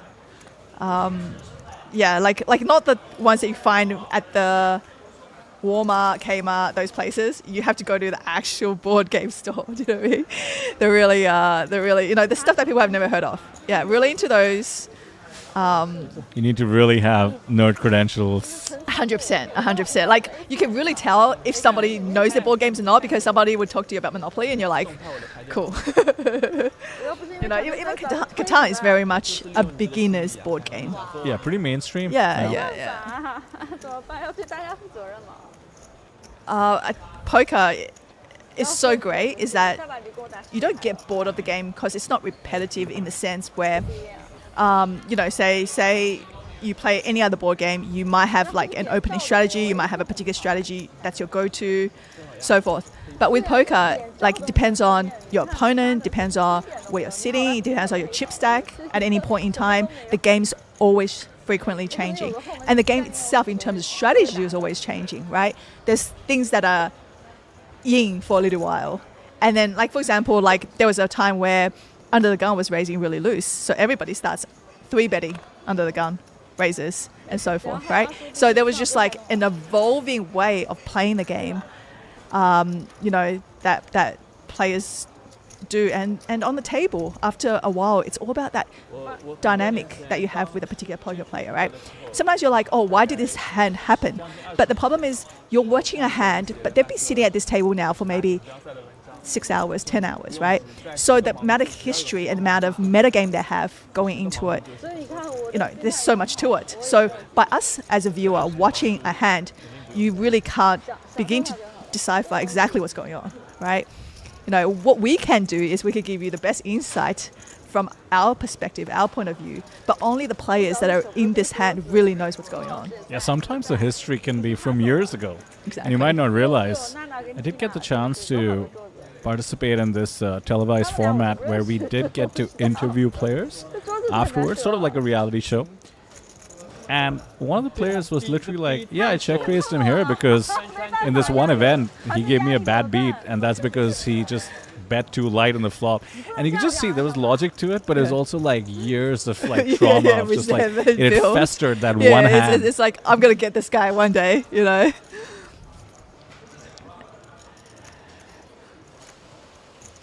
The aggression continues, this time with the best of it, but Queen 10 now has the open-ender in position. Just 37K in the stack. 2-tone board. Quick call, it seems like. Just 28K behind. Very curious how a brick is approached as we head to the river. It is a king. There it is. That river card, huh? They're haunting a few players today. Now Pikachu's ahead with a straight.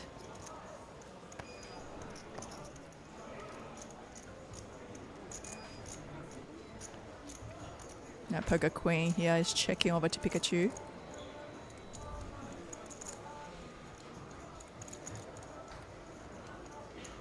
Can just comfortably bet this. Has exactly the pot size behind. 有大神跟我说要玩2736这样的9点的牌。 Doesn't go for all of it. Which I like if he was bluffing in this spot, but something like Miss Diamonds 你怎么一边打牌一边 would want to leave some chips behind. 我是习惯性的喝酒，从早到晚的喝酒。 Oh, it's been 你的体质是 called pretty 代 quickly. 谢酒精很好的那种体质。对，是哪里人？北京的。 Disappointing river. 15K paid off. Nearly back to starting stack. Quite a comeback.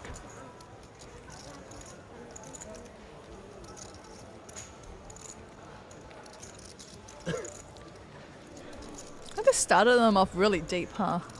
I was actually surprised to see how many big blinds they still have. at 200 this point. bigs, you know? Yeah. And I think the blind level doesn't go up as quickly as you would expect. Yeah, we have 25-minute levels. Yeah. So it's quite decent for a team's event. With good increments. Nice and slow.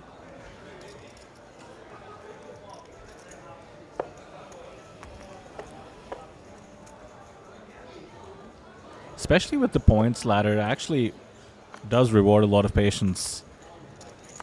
But I do find that, at least on our feature table, if everybody around you is super active, you kind of get caught up in it. Did see the VPIP there. The lowest was 22%, which is sort of the standard for classic tight aggressive poker. So when it's the minimum, you know, the table is quite active. Certainly the card distribution helps as well, as we see here. Queen Jack, be the ace 10, ace king deuce, 2 hearts. Check, check, no 10. That would have been the action card in this one, making Broadway and aces up. Instead, a comfortable delayed continuation bet. Aaron's really mixing things up with the check back on the ace high board there.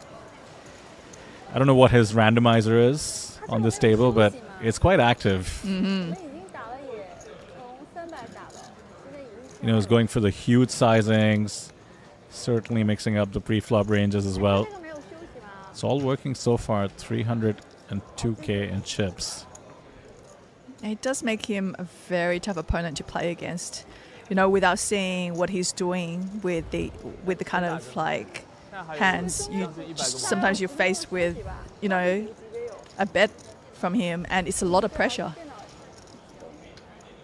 Yeah, it's very easy for us in the booth, cards up to opine, but when you're facing that relentless pressure, you're just so tempted to take a stand with a weak holding, which you do have to resist sometimes, but you start wondering, is my opponent running me over? And I think that's where being deep stack really should come into play. You can be a lot more patient. You can sort of wait for the opportune moment. No rush just yet.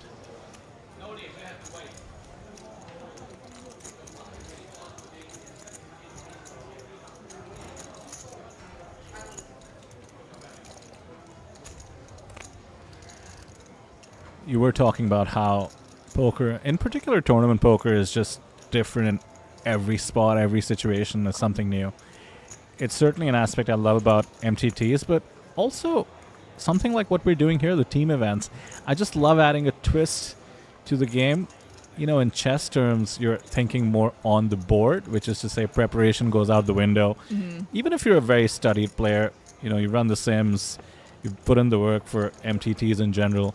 All of that applies to, you know, classic formats, classic payouts. Here you're playing for points, you're playing for your team. You know, you have to adapt more on the fly. We're seeing that from some of these players, no doubt tightening or loosening up their ranges accordingly.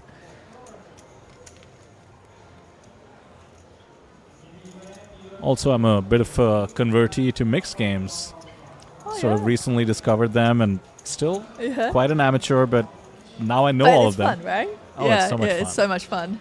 I And played you can tournaments. apply like what you know from the other games to all the different, you know, games. And yeah, it's actually like, I think the journey of learning is what makes it really fun. Absolutely.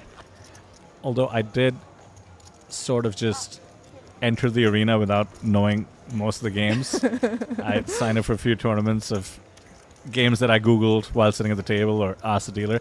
But that's also kind of fun because people are a lot more helpful on mixed game tables. I think in the past there's been people who's accidentally register for the wrong tournament, like do 7 triple draw, and then they have to literally learn at the table as they play, and they end up winning a bracelet.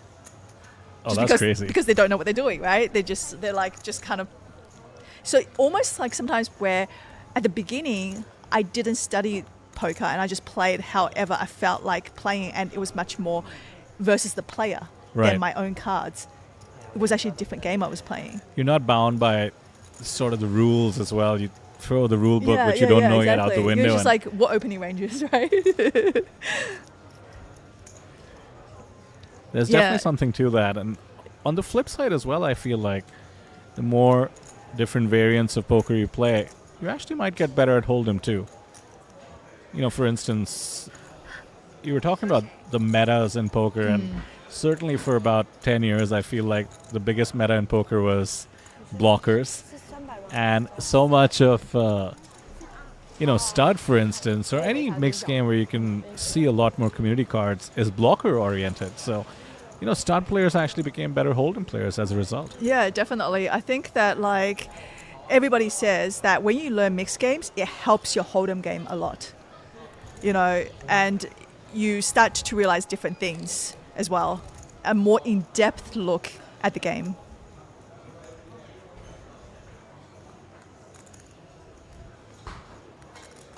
Bit of a who wants it more situation. 2 overs for both players on the 8-8-6 deuce board. 45? Yeah, no doubt. Poker Queen has been the most aggressive team on the table, whether they have it or not. She fires 4.5. Oh, Pikachu here just lets it go. I thought he might stick around for one more street, but I guess versus the small blind, that board is very much in her range. So you were quick to pick up on the ladies at the table maybe being targeted, especially with Aaron on their left and him having a big stack. It's a lot more natural in terms of game flow as well. But I'm guessing you're quite in tune with when you feel like maybe there's that little bit of extra factor of going after the women. They are perceived to be less aggressive. Do you think that's still as prevalent? Look, you always target the players to your right, right? Because you're in position. That's just kind of like how poker is. Yeah, I think it was game flow in this case for sure. Exactly. But I believe that the women perceive themselves as being targeted a lot more than men. Okay. So it will get into your head because you are usually the only girl, the only woman sitting at the table. Everything's a little bit more magnified. Mm-hmm.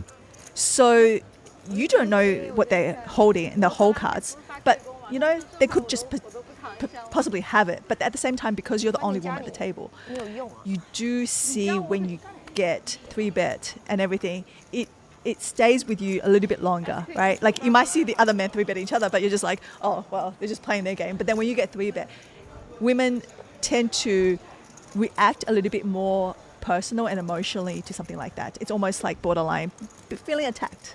Right. And then you respond in a particular way. That's very interesting, I have to say. So what do you think the adjustment would be? A, to not take it personally, certainly, but does it actually happen as well, I guess, is the question. And I'm sure to some extent, maybe. To some extent, yeah. I mean, so much of, especially live poker is, as you said, taking a call on your opponents. You're mentioning Stephen Song, managing to do so very quickly. So yeah, you got to pick a spot, right? And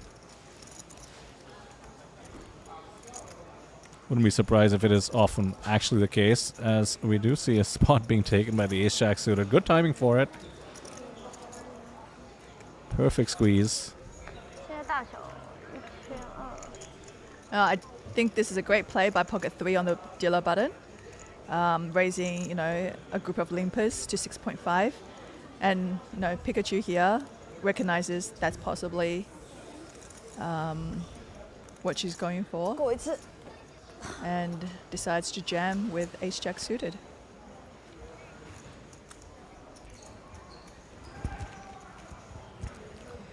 Now, that being said, at the same time, you think, okay, so usually when a man studies 我们的 poker, 电视什么 right, 时候可以接？ borderline obsessive, right? You want to learn everything there is to learn under the sun. You do your solvers, you do as many hours as you can at the game. You know, you read as much as you can. You talk about it as much as you can. But for a female, it's not the case, right? We might like the game, but at the same time, that competitiveness is just not really there. So if you say, okay, on the table, who's got the least number of hours in poker at this table? It's going to be the females, right? You're going to definitely put all the males, especially Joel Tran and Aaron, as having the most hours at the table. The players with the least experience, I guess I'll target them too, right? Like, Yeah, it they just might comes be down- the spots. Exactly. And to a lot of the players is, if you are not winning their chips, someone else on the table is going to. So why not isolate them and try to take the chips for yourself? I guess that would be the logic here. Does backfire, as we have seen a few times at our feature table. 那天我加你时候正好在打线上，多开打了3、4桌。 3 women on the table, all 3 still around. 我感觉策略还不错。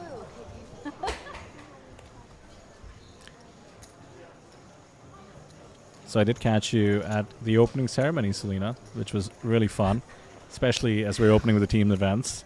So we have at least 2 all-female teams, or at least 1, 有时候想提升一下 which would be 2 all-female teams. 2 all-female That's teams. right. We yeah. have the Poker Queen Poker Queen. and yeah. we have Poker Goddess translation.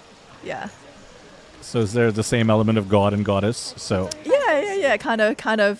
So, exactly. so I said poker hunks for the male.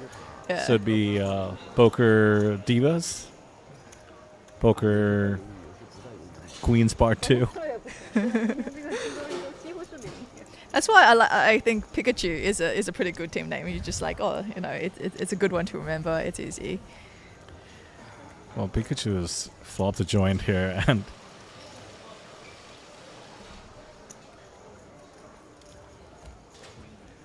now the deuce maybe added reason to stick around along with the gut shot in the form of a jack. It's drawing dead to a chop. 别人的手牌吧，看到就看到了吧， No chop. 就会影响到别人。 Left with just bottom pair. Well, everything going the way of Pikachu at the moment.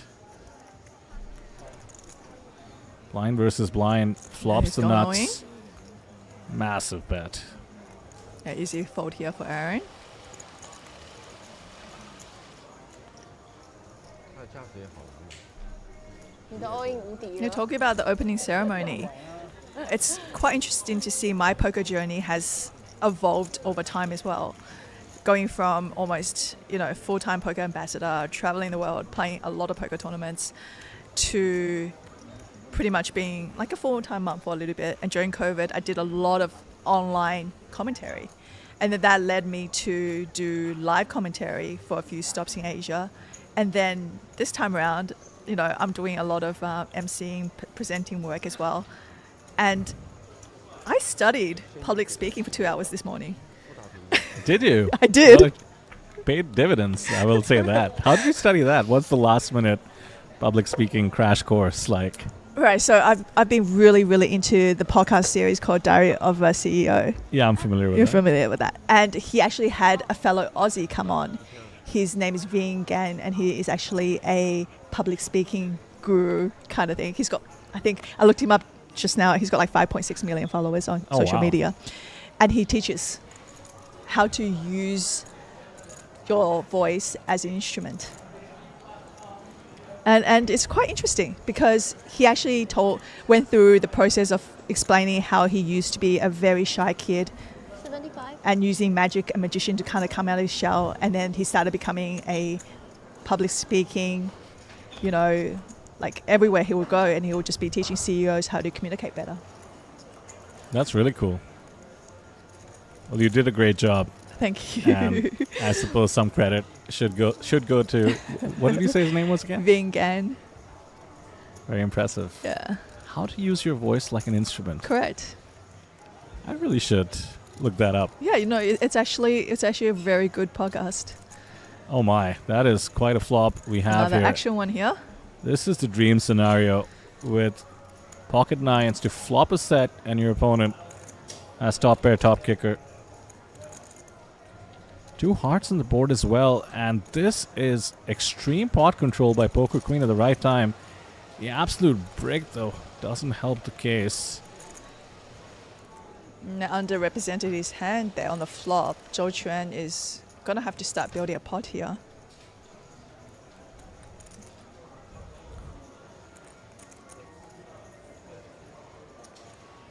Half pot bet. It is pretty amazing that with that surprising check behind on the flop, Zhou Chuan cannot give credit for ace king in particular, but looks like she's announced her hand this time. There it is. So both player kind of kept their whole cards hidden on that flop, the strength of their whole cards, and now the fireworks has begun on the turn. Now Joshua going for just a call.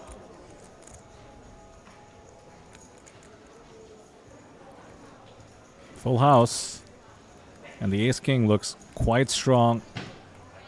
Joe does find the check, and this feels like it's a mandatory bet for value. No, she's going, has she? Oh, Yep, she's ripped it.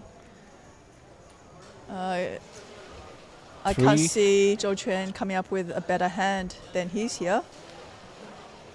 Oh my goodness, this is a bit of a nit roll because he's putting her on aces. But that's the only one hand, wouldn't it?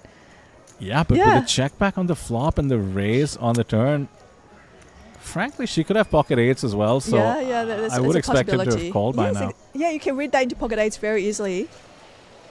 Would ace 3 possibly be in the mix? There's possibility.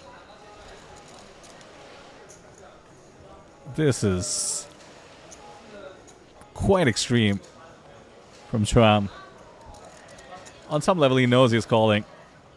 See, this is the part that's sometimes tough to play against in Asia or a player like Poker Queen team member here, is because you don't know if they think they're ahead. And that's why they're doing what they're doing. Yeah, she's going to show what she suspects is the winner, only to be shown, I suppose, the third nuts, technically.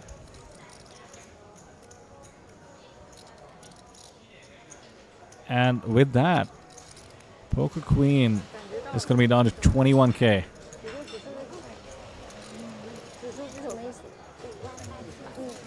She takes it pretty well, Selena. I might have had a few words for Mr. Chuan there.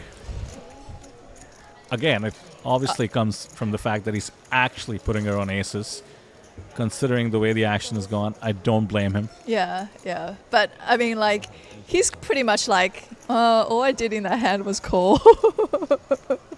It was just like, you know, all the chips went in, and it wasn't because, like, he was being overly aggressive. He was just calling. But, yeah, I mean, usually, like here, in this particular situation, a lot of men do give the girls credit for having the goods. Yeah. You know, I think that he wouldn't be, you know, totally surprised if Shota showed up with pocket aces there. He definitely had to think about it. You know, it's not a snap call for him.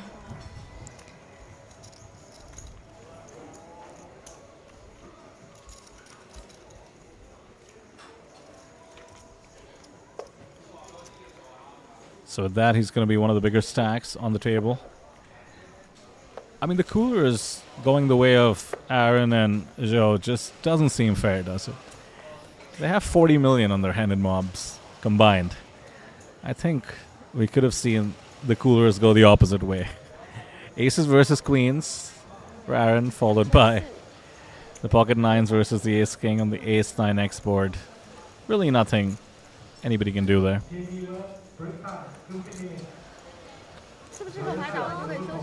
It would be actually really fun to see Zhou Quan and Aaron have a heads-up match here.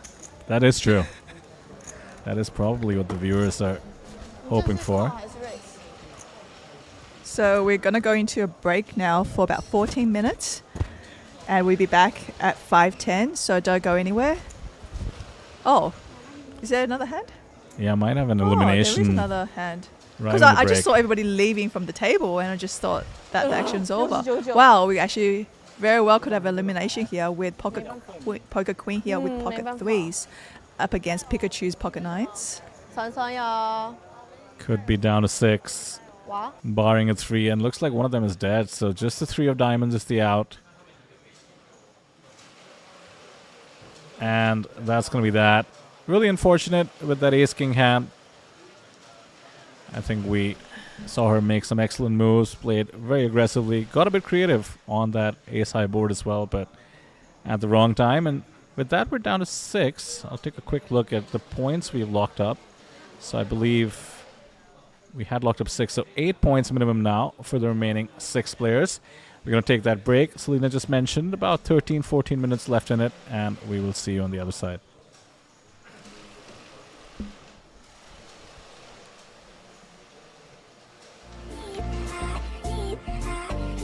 This is for the high rollers. Be a star. Yeah. This is for the real players. From CD nights to Vegas lights. Cards are down, the stakes are high. Just one hit, just one spark.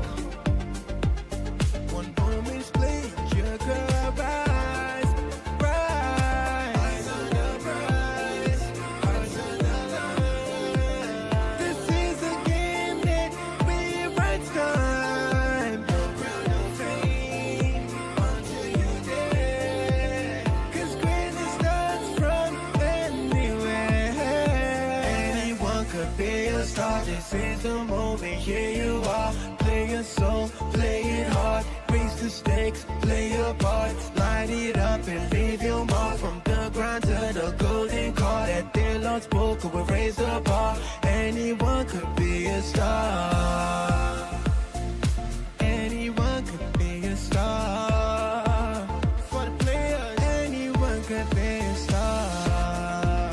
High roller, anyone could be a star. Oh yeah, anyone could be a star. Champions born in silent ways. A single bluff can steal the day. With every chip, your story grows.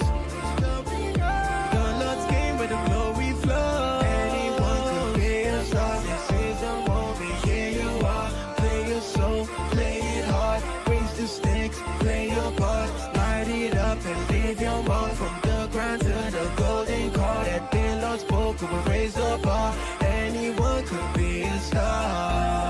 Rise, hearts on the line. This is the game that rewrites time. No crown, no fame, until you dare. 'Cause greatness starts from anywhere.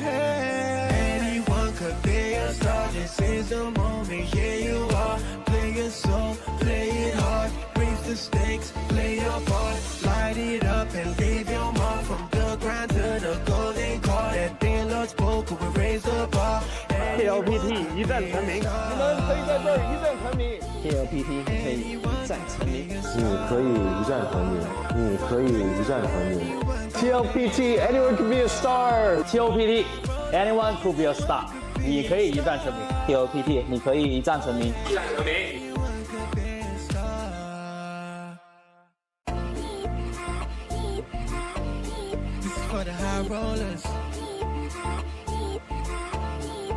Be a star. Yeah. This is for the real players. From CD nights to Vegas lights. Cards are down, the stakes are high. Just one hit, just one spark. One moment split, you could rise, rise. Eyes on the prize, eyes on the line.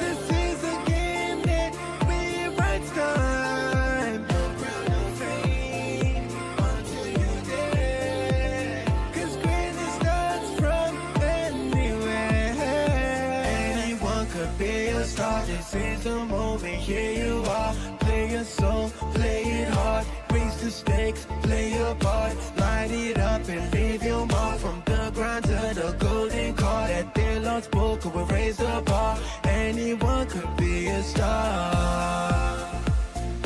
Anyone could be a star. For the players, anyone could be a star. High rollers, anyone could be a star.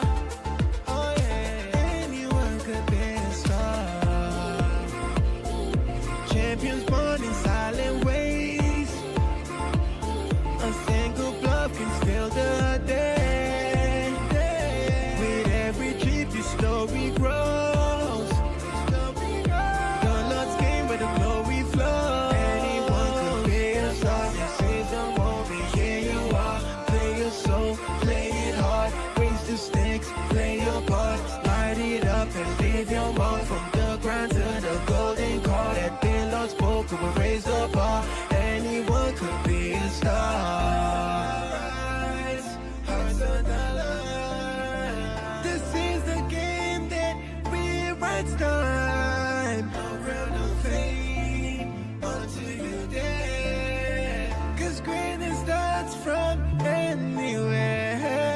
Anyone could be a star. This is the moment. Here you are. Play your soul, play it hard. Raise the stakes, play your part. Light it up and leave your mark. From the grind to the golden card, at the Lord's poker will raise the bar. TLPT 一战成名，你们可以在这儿一战成名。TLPT 可以一战成名，你可以一战成名，你可以一战成名。 TLPT anyone could be a star。TLPT anyone could be a star。你可以一战成名。TLPT 你可以一战成名。一战成名。 Anyone could be a star. This is for the high rollers. Be a star. Yeah. This is for the real players. From TV nights to Vegas lights. Cards are down, the stakes are high.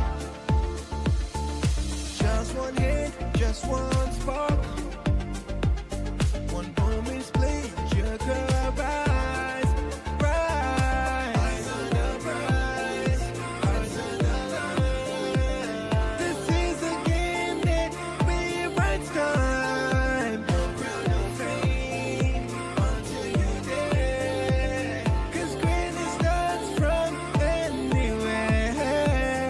Anyone could be a star. This is the moment. Here you are. Play your soul, play it hard. Raise the stakes, play your part. Light it up and leave your mark. From the grind to the golden card, at the Lord's poker will raise the bar. Anyone could be a star. Anyone could be a star. For the players, anyone could be a star. High roller, anyone could be a star. Oh yeah, anyone could be a star. Champions born in silent ways. A single bluff can steal the day. With every trip, your story grows. The Lord's game where the glory flows. Anyone could be a star. This is the moment. Here you are. Play your soul, play it hard. Raise the stakes, play your part. Light it up and leave your mark. From the grind to the golden card, at the Lord's poker will raise the bar. Anyone could be a star. Hearts of dollar. This is the game that rewrites time. No ground of fame until you dare. 'Cause greatness starts from anywhere. Anyone could be a star. This is the moment. Here you are. Play your soul, play it hard. Raise the stakes, play your part. Light it up and leave your mark. From the grind to the golden card, at the Lord's poker will raise the bar. TLPT 一战成名，你们可以在这儿一战成名。TLPT 可以一战成名，你可以一战成名，你可以一战成名。 TLPT anyone could be a star。TLPT anyone could be a star。你可以一战成名。TLPT， 你可以一战成名。 Anyone could be a star.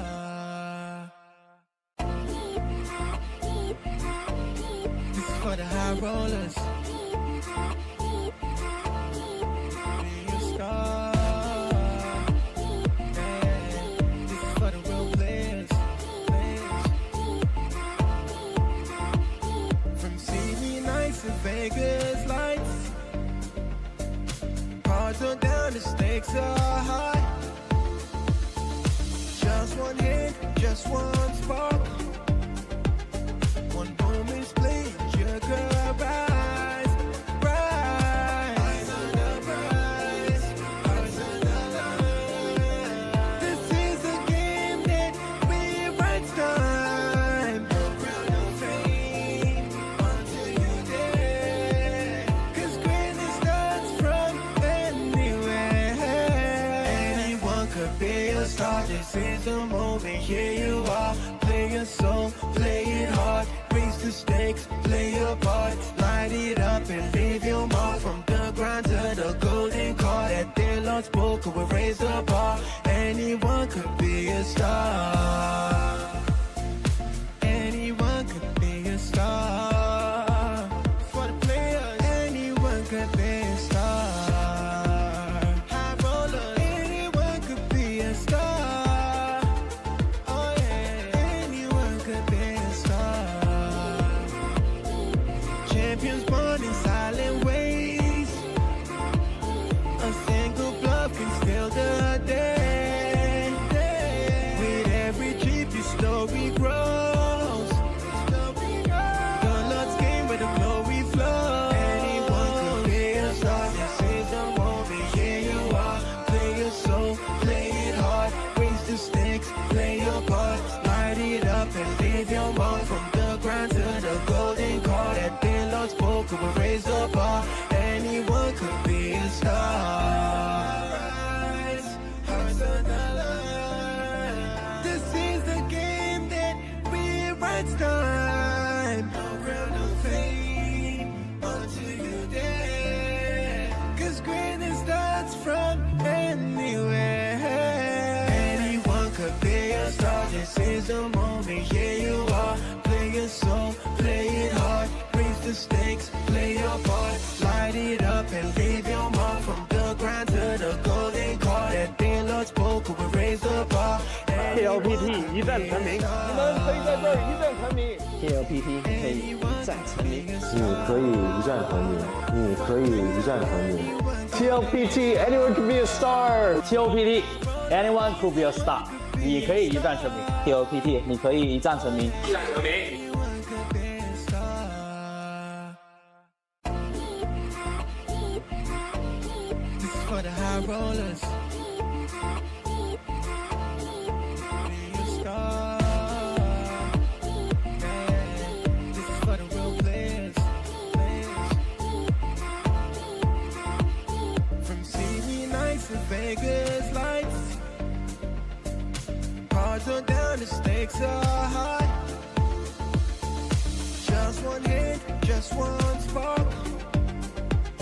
One moment split, you could rise, rise. Eyes on the prize, eyes on the line.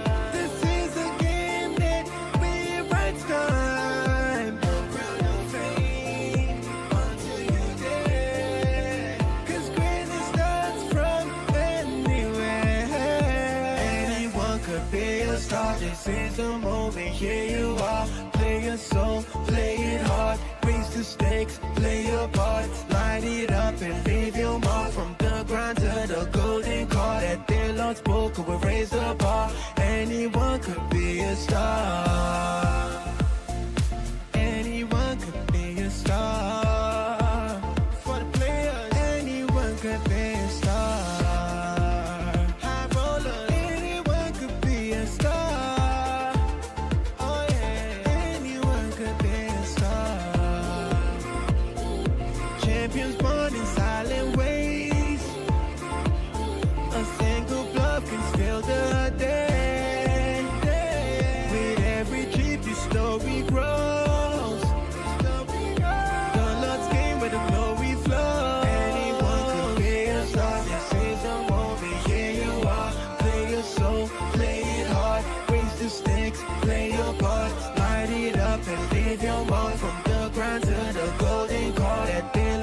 poker will raise the bar. Anyone could be a star.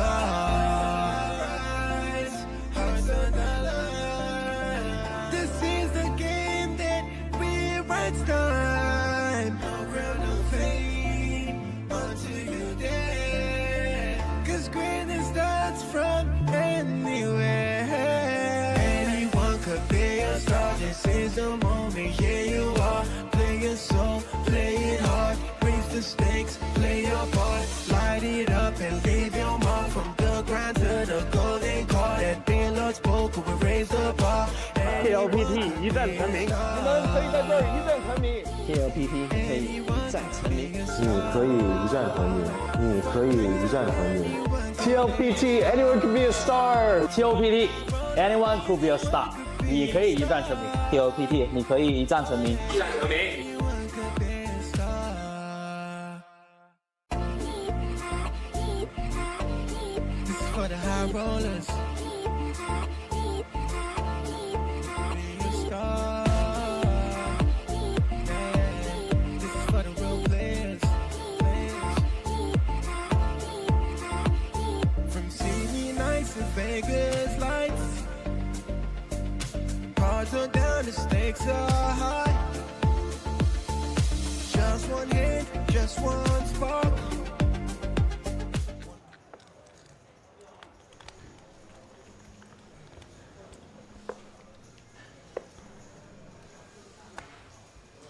Welcome back to the Lord Poker Tour, coming to you live from Jeju.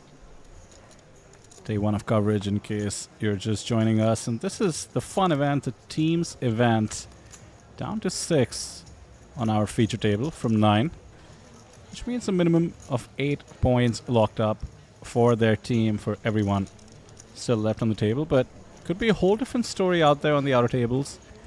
Did get a few updates on the break.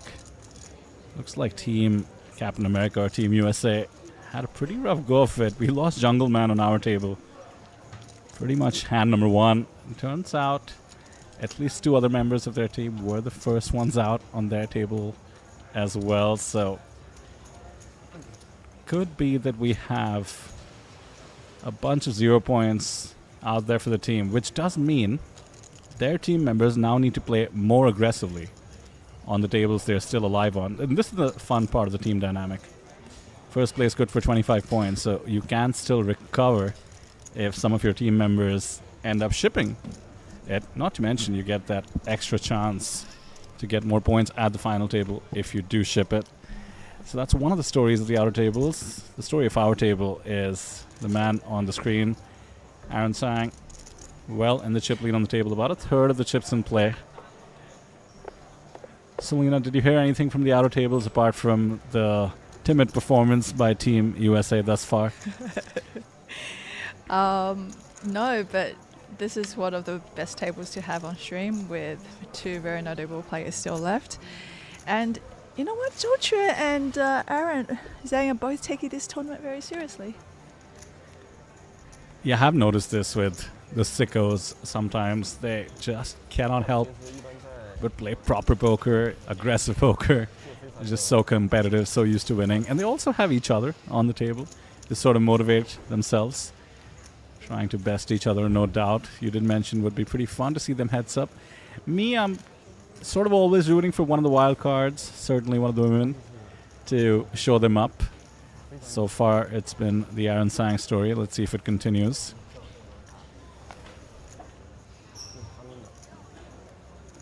Especially, I think, if you're an Aaron or a Zhou Quan, the fact that it's streamed with whole cards Yeah, that's true. keeps you in check. Can't muck about. Although with the cash game players, you never know. They're always looking to advertise. Just how loose they are to get that extra bit of action.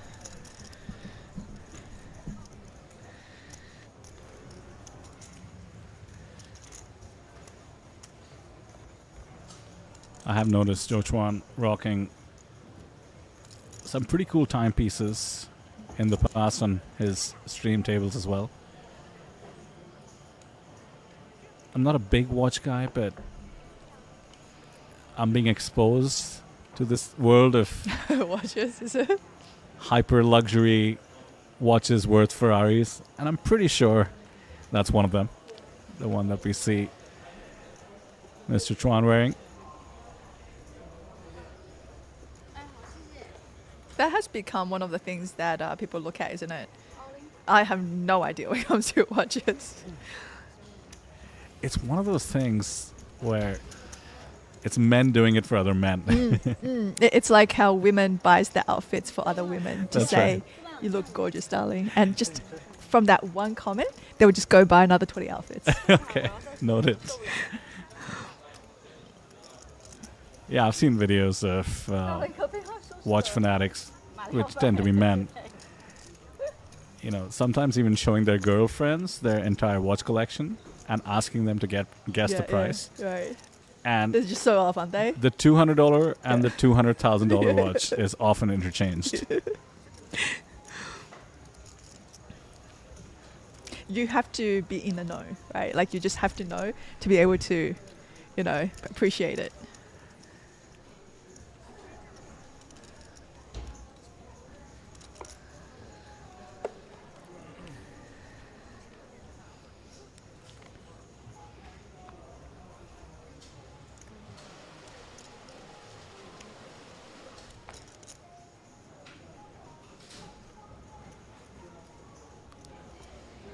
Nine six suited in the cutoff. She continues to be disciplined. You did mention she was one of the tighter players on the table. Good timing as well. Pocket nines on the button. This just seems unfair. Aaron getting hit by the deck. Ace jack in the big blind. No 3-bet, mind you. Would rather just take a flop. Underrepresented ace jack, now top set. Man, nines being so strong. I see why players can't fold in pocket nines. Like, it's just, they play it like it's aces. You know, it just seems to always do very well. Quick check call, 2 overs. Ace of spades working as well. No longer queen of clubs. No connection should help the ace jack get away. The bet is absolutely coming. Got to keep building that pot in position. Make it 10K this time.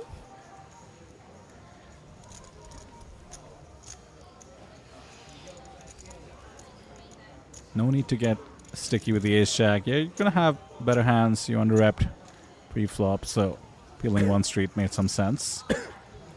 Gets away from it. But man, if you just start flopping top set, you know, winning when behind with the queens, catching the jack on the river with the queen jack against the pocket kings, I mean, you just start wondering whether it's just meant to be. Yeah, that 20 million winnings, you know. Is that how they do it? Number one, all-time China Doesn't money matter if list. it's a team's event. Doesn't matter if it's like, you know, $1 million pound buying.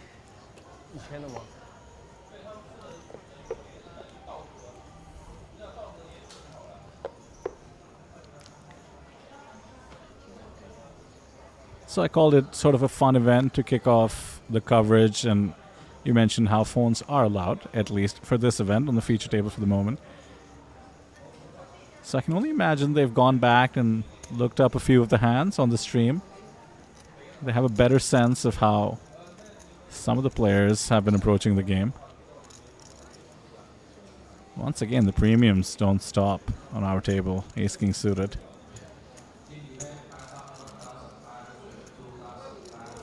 Pretty standard to defend suited hands on the big blind. This one's dangerous. Clubs versus clubs. 6-6-4. An absolute whiff for Zhou.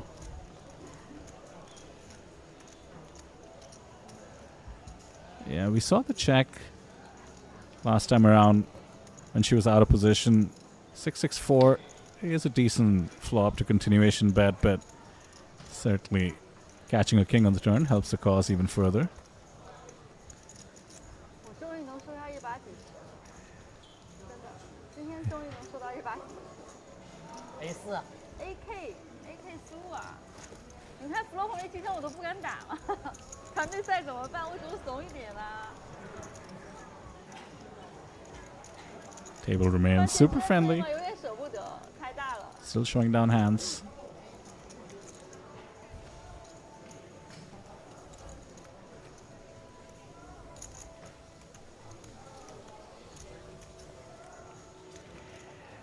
I'd be a bit cagey in her spot, I will say, especially against players as accomplished as Joe, Aaron. Keep them guessing a little bit. I think back to Rounders where I forget Matt Damon's name in Rounders. Mike is recounting a hand he played with Johnny Chan. And just the fact that he bluffed Johnny Chan once is like a story, right? He's telling it to the other character, Kanish, and the guy's like, oh my god, are you serious? You bluffed Johnny Chan, Let the other player think that you might have bluffed them. Yeah, because they'll walk away with a story to tell. I have come across players who in the past have played with me very nonsensically just because they wanted to win the hand. So they have a story to tell. Absolutely. Yeah, so somebody was like, what did you put me on? I have no idea. And then the times they've called me down with like ace high, do you know what I mean? It's just like, oh, wow. I've come up with a word for this in my own head. I call it high five equity. High five equity, yeah. Yeah, you want to be able to go home, get a few high fives from your home game crew. I called down Selena with an ace high on a king, queen, jack board. High five, high five, high five.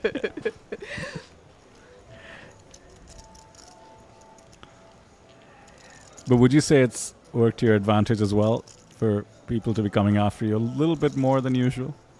Or is it mostly making things unpredictable? Well, look, when you have a good day of poker, it works great in your favor. You're just getting paid off like crazy and you're building a great big stack. And on the days that, you can't make hands, you can't connect, you can't even, flop a draw, right? And then it goes horribly because they just don't like to fold, I think you have a lot less fold equity versus an average standard, play on the table if people know you. Yeah. So you have to adjust your You own kind of reputation, have to adjust, yeah. own image. I would say like playing out of position is very tough because when you raise, you just get a bunch of callers and then you just have to be kept honest. Like they're just going to keep you honest, Right. It's tough to play, yeah. So you got to just pick your spots, pick like heads up pots, playing position. It's very important. And we see Poker Goddess team here getting it in now with 51,000 behind. And Nana from Japan makes a call. Team Nana with about 150k in her stack. Slight cooler, I suppose, for hands this strong in the blinds. Yeah. Although the jam was pretty big against the open, which I also like, taking the king jack and just jamming the 30 bigs or so. Ace queen snap called, and now a jack on the flop. 4 outs life. 2 tries at it. The deuce of spades doesn't cut it. Nor does the 8 of diamonds double up.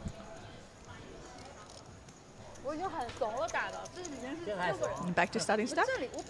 Sarah, 100k? Yeah, for both, really. Yeah. Nana takes it well.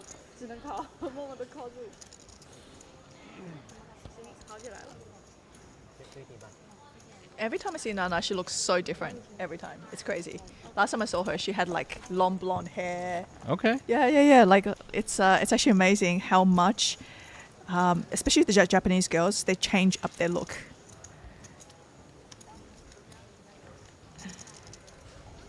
I can find you a photo of her back then, and I don't even know if you would think it's the same person. Oh, whoa. Right? Oh, that has to be some Instagram filter situation, no? Well, no, it's just like a very... She could just have a very different look. A whole different look. A whole different look, depending on her That's hair wild. and color, style, everything. It's all like a cosplay, right? I'm glad you set me up to be able to say it doesn't look like the same person otherwise. Yeah, right? I would have really been questioning myself there, but yeah, pretty impressive.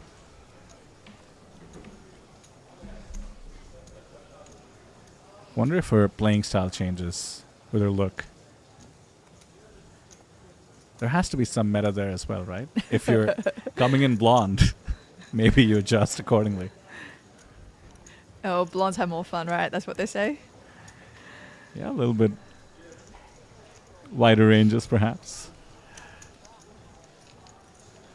Pretty reasonable thus far in terms of blind versus blind action. A limp call from the ace-8.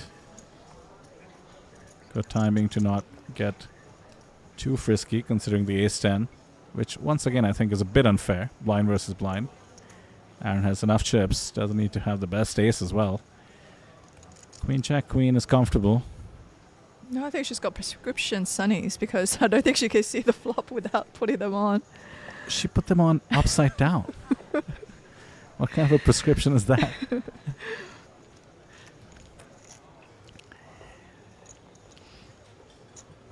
Now, one of my goals over the next 10 days or so, Selena, is to pick up some beautiful Australian slang from you.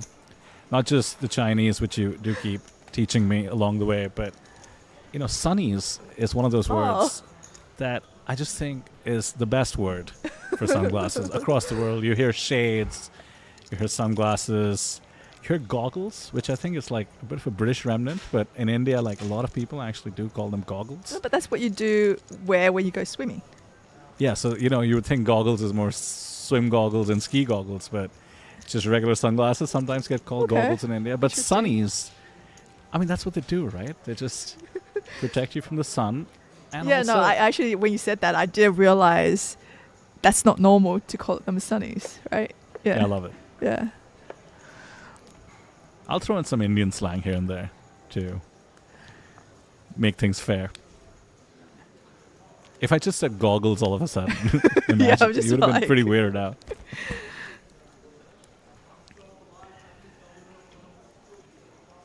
Oh, and another big pair here. Kings this time.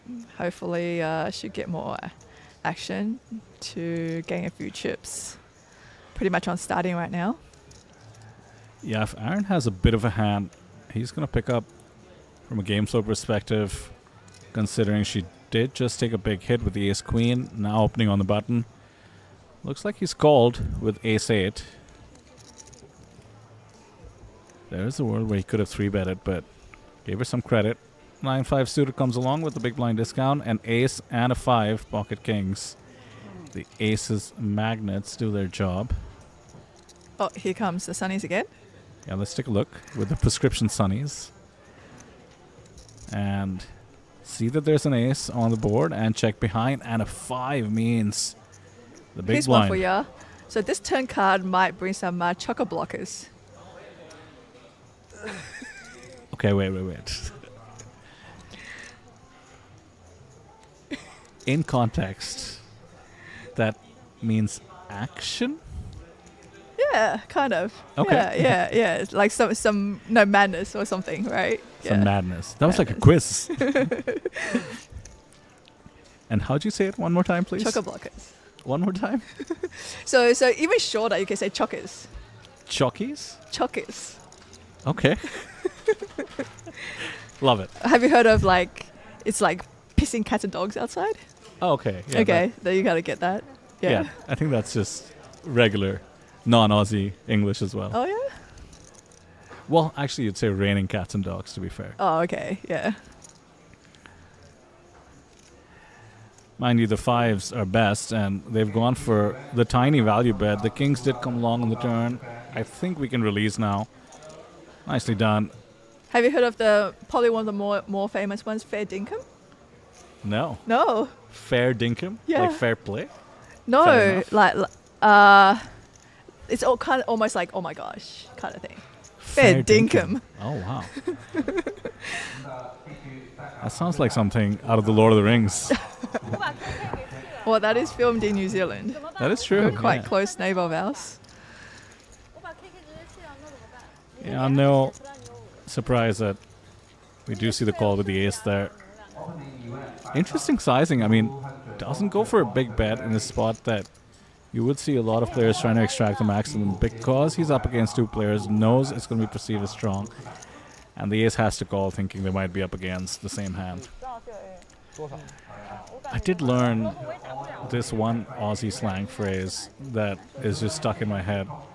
I think it was like a Margot Robbie video, to be fair, but cashed up bogan.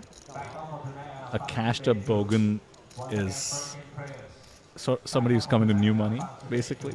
Okay, because bogan is like really like Aussie Like country. Aussie bumpkin type of thing. Right. Yeah, And cashed up means. cashed up bogan.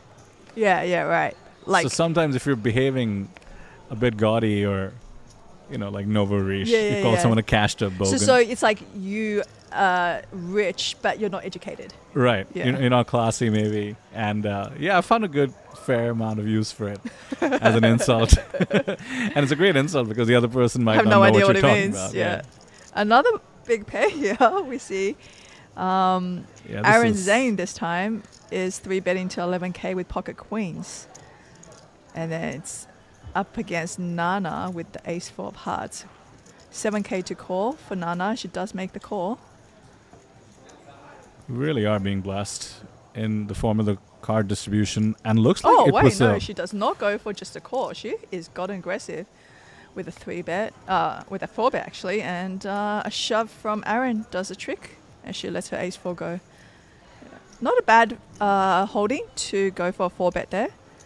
She is blocking some ace holdings with the ace-4 suited there. I mean, that is quite unfortunate to run in the pocket queens. First off, Aaron just lost a hand. It's going to be slightly more... Yeah, more inclined to go for a play. Yeah, I like her read there. Is in position, wants to put his stack to work. Obviously, all those elements together made for a good 4-bet, but runs into near top of range.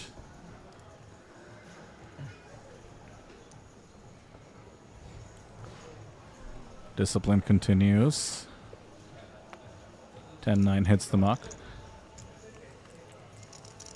So this is Zhou Quan's normal uniform, the white suit, or is it the different color suits? I wouldn't say uniform, but Yeah. it's just such a distinct look that I've seen it Yeah. a couple of times. Right. The very And- formal. Yeah, I've just been Yeah. blown away. And, the all white it's like my, no pun intended, but it's like my white whale. Like, I just know I I can just never think pull of this Backstreet off. Boys, Okay, yeah, I see that. right? Is it All My Life, that music video? Is it? Yeah, it is one of the... You are Quick- my fire. That one. Yeah, that's right. Yeah, at like some aeroplane hangar place, right? And then they all decked out your white. I Want It That Way is Yeah, the that's song name, I believe. At Yeah, least the yeah. one you sang. I don't know if we can clear it on YouTube, but I enjoyed the first sentence there. Backstreet Boys. Yeah, no. You should tell him that, though. I actually went to their concert like last year or something like that. Oh, yeah? Yeah. Was it a They good came throwback? to Albert. Yeah. I think they perform at the Sphere, and it's meant to be amazing just because of the screen they have. Oh, cool, in And- Vegas, yeah. Yeah, and they still have that huge fan base, and apparently I think they're still releasing new music. Yeah, but nobody cares about their new music, Selena. Let's face it. They know it. We know it. That's okay.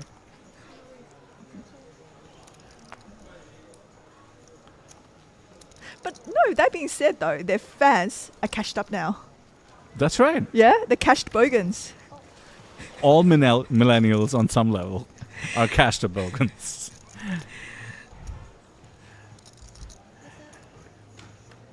I see here Aaron Zane's raised up with pocket threes and a call from Nana in the big blind with the 10-8, 10-6 suited. No pocket kings, no pocket queens. I feel like I'm being cheated. What's going on?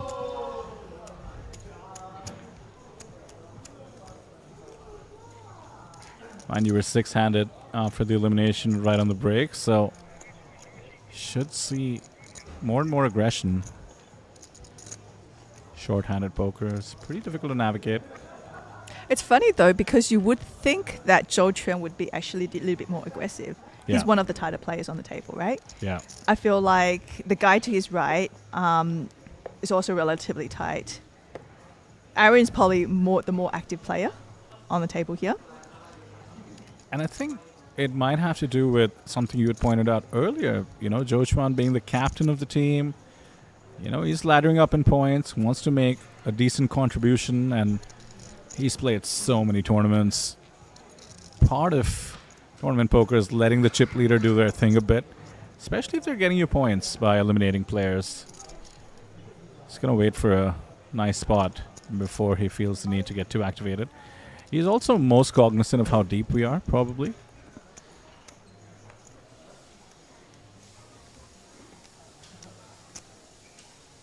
Now we see here the Poker Goddess team have gone all in with the pocket tens. And easy takedown for her here. It is a big shove.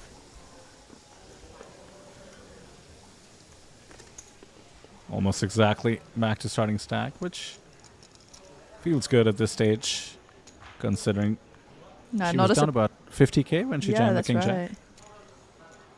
Not a surprise that Aaron Zhang and Zhou Chuan are the chip leaders on this table. I would actually hate to be on this table if I was, part of any of the other teams. Yeah, there's got to be better table draws than this. Yeah. You know what? What would be the strategy? Would you send your weakest team members in versus their strongest ones? That's interesting. That is certainly a strategy in the Correct, sense right? that if you're trying to get the most points, I think it would have to be because the winner of a table gets to play one extra tournament, Yeah. which is the final table. Correct. So there's a lot of extra value in winning a table. So you certainly would try to target a weak table. But it's interesting because it all has to be coordinated at once because you don't know your table draw. So it's tempting to just, fight strongest with strongest and hope for the best. Love this team dynamic, though. That's a great question there.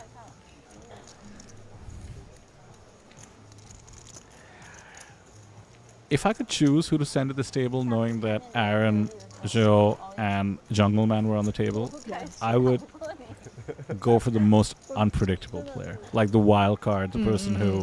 张老师 Either like 打得越好 do or die. Yeah, like aggressive to a fault. Yeah. I talk more and more with these sickos, pros, super pros to a certain level, and they've just seen so many good players. They've taken them on. They know how they play. But it's when somebody's truly unpredictable is when they actually have to adjust the most. So, 以前这些小朋友说的 it's all about trying to get your opponent to make a mistake in poker, and that might be one way to do it. 看直播看得多 So funnily enough, in Zhou Chuan's shoes, I'd probably send one of my golf buddies.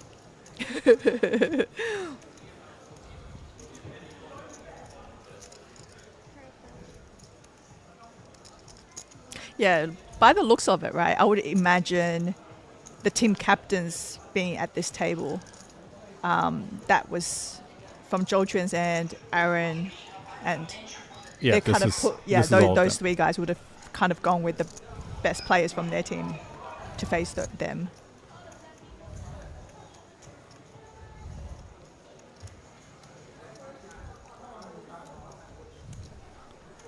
I think Aaron, with his decades of experience, has to know how hot he's running. With the pre-flop holdings, if nothing else, Ace Queen gets the job done there. 我连解码都不会，所以你就可想而知我是多么小白。我连 I'm always impressed at how they put a stage together for a poker tournament just like the day before they run a stream. Because it looks good, right? Looks great. Yeah, like the ability to just build a filming studio almost, right? I love film production and stuff. I've never been involved in a film. I have been part of a few TV shows. And I really admire the people who build sets because this is a bit of a different situation. Of course, we have a 11-day series, but some of the movie sets are just used for like one shot. 哦，对， And, 所以说上一 the wall will be made of cotton, and something that you think is a lamp is actually just like an inflatable prop, and it's just this whole different world.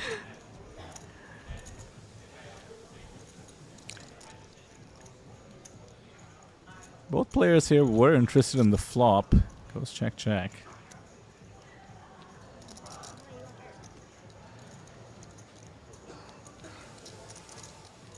6 high with the club draw. Might as well bet, and the queen releases. We're getting a bit snug here considering maybe the points ladder. 31 bigs is the shortest stack. This is still plenty of blinds, even 6-handed. Not much to worry about. Actually, You find players in Asia, they have more aggression betting on the come rather than actual made hands. yeah, although I guess it would depend from which country, but you are right. First off, I love the usage of that expression because it's a bit of an old school expression. You know, Hey, betting on the come come. And I do get laughed at sometimes when I whip it out. As somebody who read Super System and Doyle Brunson used to love to say it. They do say semi-bluffing equally, I suppose. But yeah, you are right in the form of the aggression. I do find that Asia is sort of the newer market of poker. Obviously, it's all relative, but you know, the game here developed, and I'm including India in this as well, where I'm from. The game here developed by the time we had a better understanding of what good poker was, which included aggression. And I think, you know, betting with equity is certainly the starting point for aggression. Yeah, Has that been your experience, though? definitely. Because I feel like when players do it and they win the pot, the idea of winning the pot when you're just holding 8 high Yeah. feels great, okay? But it's also that hope of what's to come. So when you hit it, it feels great. So over and over, it just feels really good. It's a win-win. right? Yeah, exactly. for sure. Right? Now we see here, I actually really like this hand, King Queen suited, under the gun. She goes for a raise. So strategy-wise, do you see it as a value open under the gun? Yeah, I see it as she thinks this is a good holding, strong holding, and she's going for a raise. You know, obviously not good enough to, I mean, she probably knows at this point it's probably not good to shove this hand. With 50 bigs, it's a lot of chips in front of you still. Well, how And- about if you wow, just great. flop the joint? Take a look. Take a look. Take a Fall off close your look. chair. You know, I mean, this is almost comical where you literally pair at the flop with your prescription sunnies, as you call them. And mind you, King 9 cannot go anywhere. Pair and the gut shot. Backdoor hearts as well. 7 of diamonds. It's an amazing card for the King Queen suited, not just because it's a diamond. What you really are hoping is your opponent having an 8 and you having the super nuts in the form of the King Queen. Looks like a quick release though from the King 9. Oh, she bet 35k. she bet 35,000. into It's a real 25. significant bet there on the turn. Basically asking for all of it. Now Nana has fallen further down the ladder with 27 bigs now, and Aaron Zhang still holding that top spot.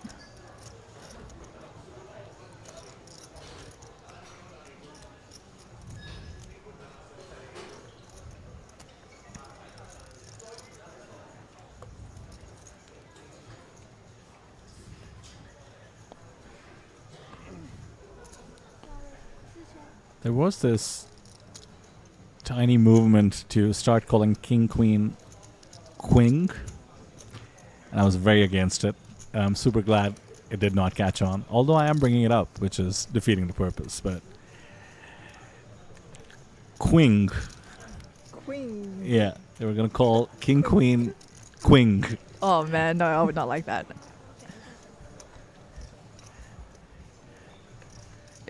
Should be something like the old married couple, right? Okay, I like that. The Royals. I mean, Quing is just taking it too far. Why stop there? 9-5 suited, knife. King 10 suited, good 10. Mystery hand is the one betting, mind you, under the gun. 7k fired, about half pot. It's always tricky to play boards multi-way. And the King 10 suited raises, getting the 5 to fold. Oh, we have a real mystery hand here, Selena. What do we think? He's called the raise, so That's draw at the always minimum. fun, right? To guess their holding. He's also the under the gun player too, isn't he? I mean, Pikachu really going after it. King 10 of diamonds and 5-4-3, no diamond.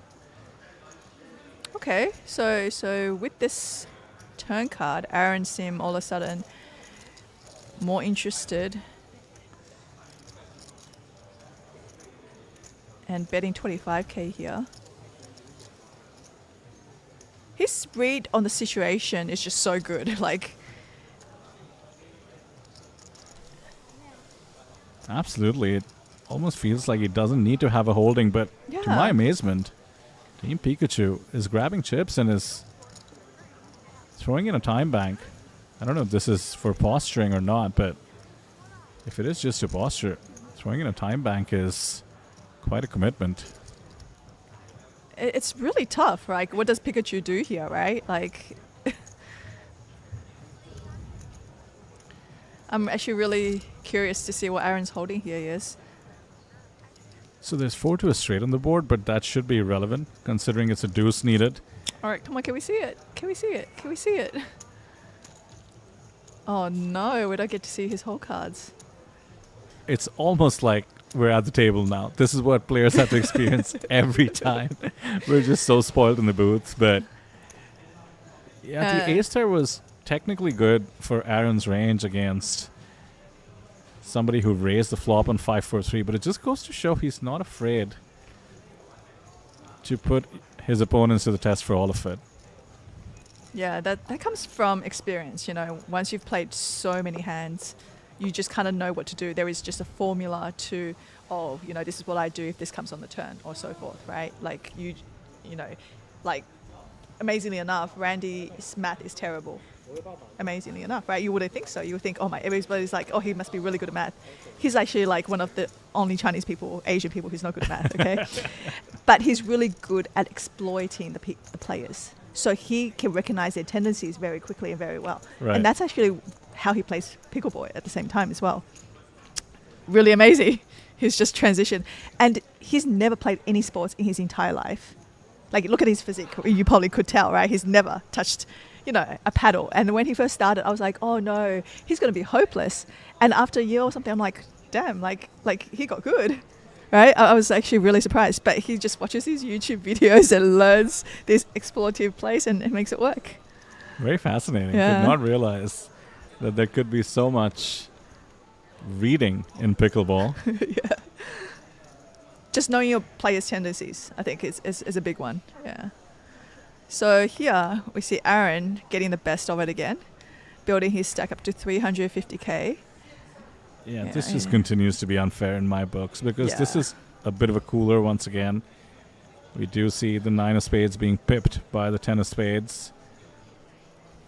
Okay, now it's upside down and the wrong side. I refuse to believe that is doing anything. Right. She's like, how can I make this look even more ridiculous? And she's found a way. And so checked over to Shouldn't Aaron. the cards get smaller if she does that? And he's gone for a bet of 20,000 and she pays him off there.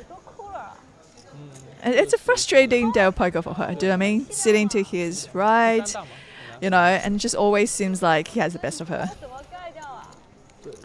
我已经打得不激进了。 Yeah, she deserves to complain a bit. 因为你还可以抓我投资嘛，你打回来也没意思嘛。 We see the two female players left on the table falling to the bottom 2 stacks. 对王一我肯定是盖掉了，是 I blame Aaron. 不是？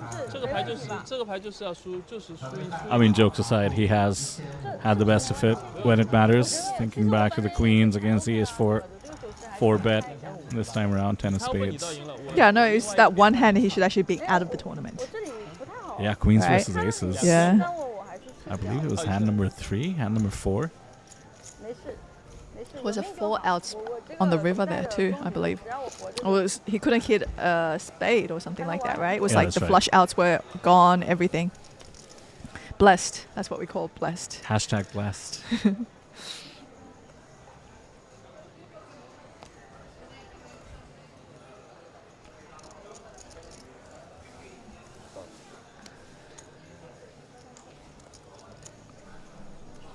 We have spoken about her discipline, but when you have a few of these outpipped hands did lose the ace queen to the king jack. Do tend to get a bit friskier. And mind you, we've just seen quads being flopped. And snap bet. The pot already built in the perfect 5. Full house now versus squads. God, I love a good c-bet with quads.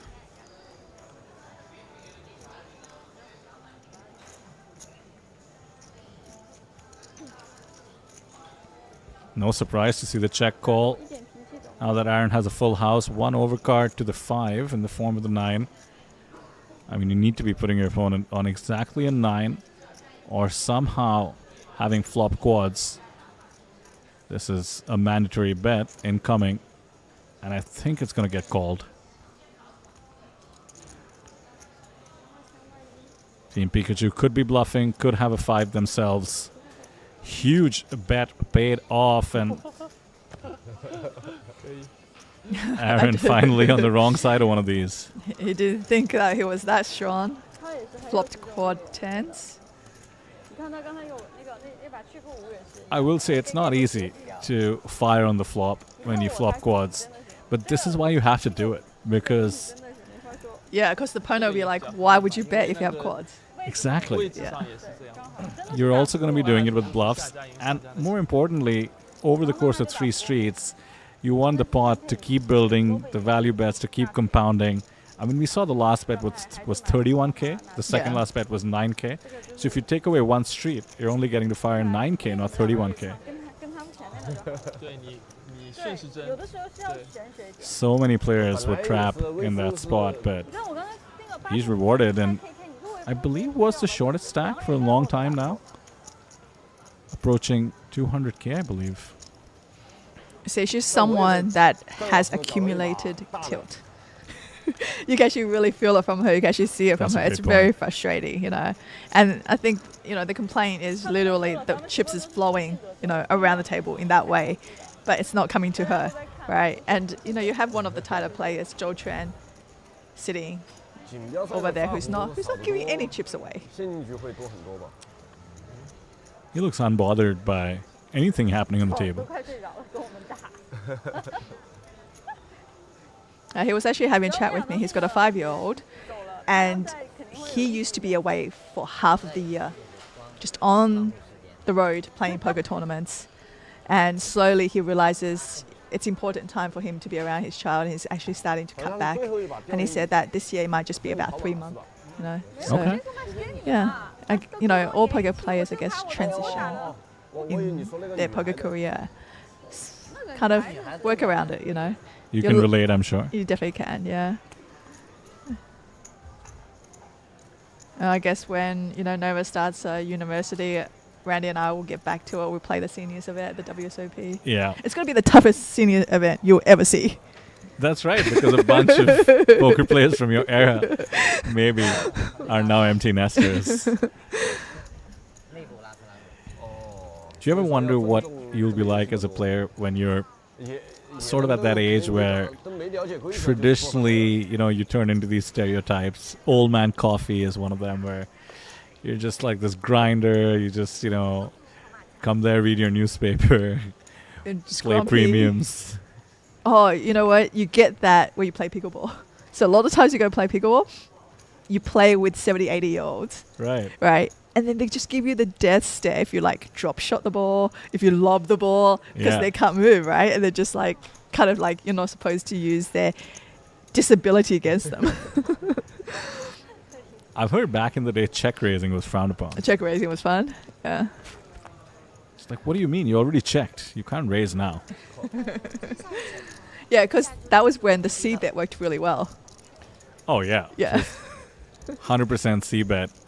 Extremely winning strategy. You were talking about the different metas. You know, you were talking about how the game evolves. I remember seeing this tweet which just listed some of the evolutions across different eras, and it was something like, you know, 2011 was like 4 bets came in. Yeah. You know, 2012 suddenly 5 bets. You know, the Vanessa Selbst era was like 6 bets, and then suddenly blockers. You know, 2015 is all blockers. and 2016 is like reverse blockers, and then 2017 was just Ethereum.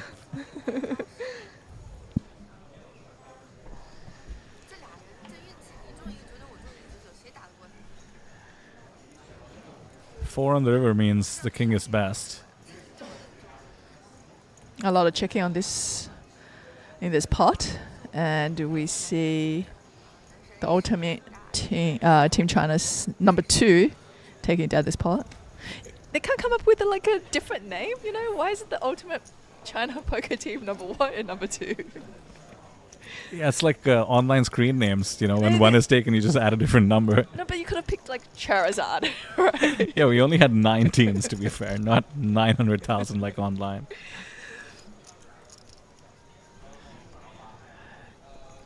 It also feels on some level as though it's the same team. You know, it's like F1 where you have like a secondary It's just like racer. too many people wanted to be on the main team, but then just like we can't fit everyone, so we have to have like this B tier team, you know? All right, Pocket Jack's here. She's been patient. She has some accumulative tilt, pardon me. Accumulative Want to get that right?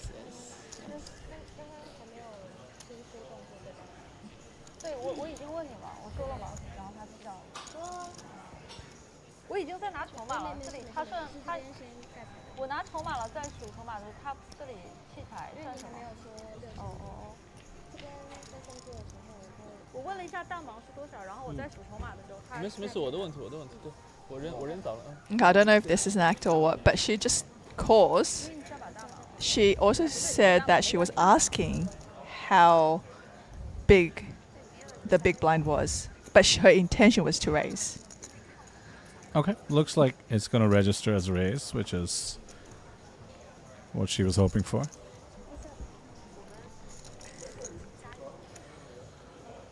Jack on the flop. King 10 has enough of a piece in the form of the gut shot to Broadway. Blinds at 2.5k means each pot now seeming pretty crucial. Once again, good discipline to c-bet on the ace-jack 4 rainbow board, but this time around it gets King 10 to fold. So she's like, I can only hit flops against Nana, but she won't pay me off. But then every time I'm against the other two, all I do is just lose and have the worst of it. Now, this is why I completely agree with the accumulative tilt part, because, you know, if things are going well for you, you know, you pick up jacks, you flop a set, you see it as a positive outcome. But when you're just trying to get back into it, you see this as your big opportunity. Picking up a pot can add to the tilt somehow. Yeah, because I mean, like on this table, do you think Aaron Zhang has any tilt? No, he's already sucked out so many people on those rivers that he's like, yeah, I'm definitely on the good run end of this. Yeah, he's just free rolling since Orbit 1. He's probably free rolling every poker table he's on, considering his poker career. It's all gravy. Because the most dangerous is when you have the run good as a great play on the table. You're just unbeatable. Oh, yeah. Right? And he's exactly that.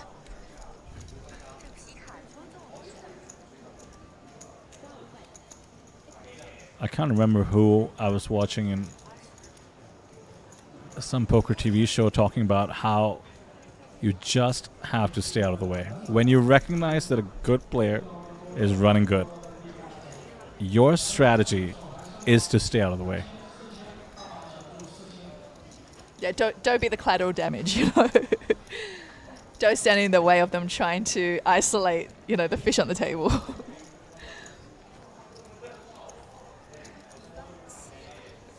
And I think implied in that statement is a little bit of superstition. You know, they're running good, they'll continue to run good. You don't want to be up against them, but poker players are superstitious. Are you superstitious? I wouldn't say I am, no.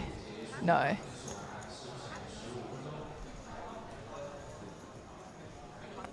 I try to be super rational as well, and I'm certainly not superstitious in life, but, you know, I lose with ace-jack twice. I might just limp it the next time. We're all human. Pikachu here.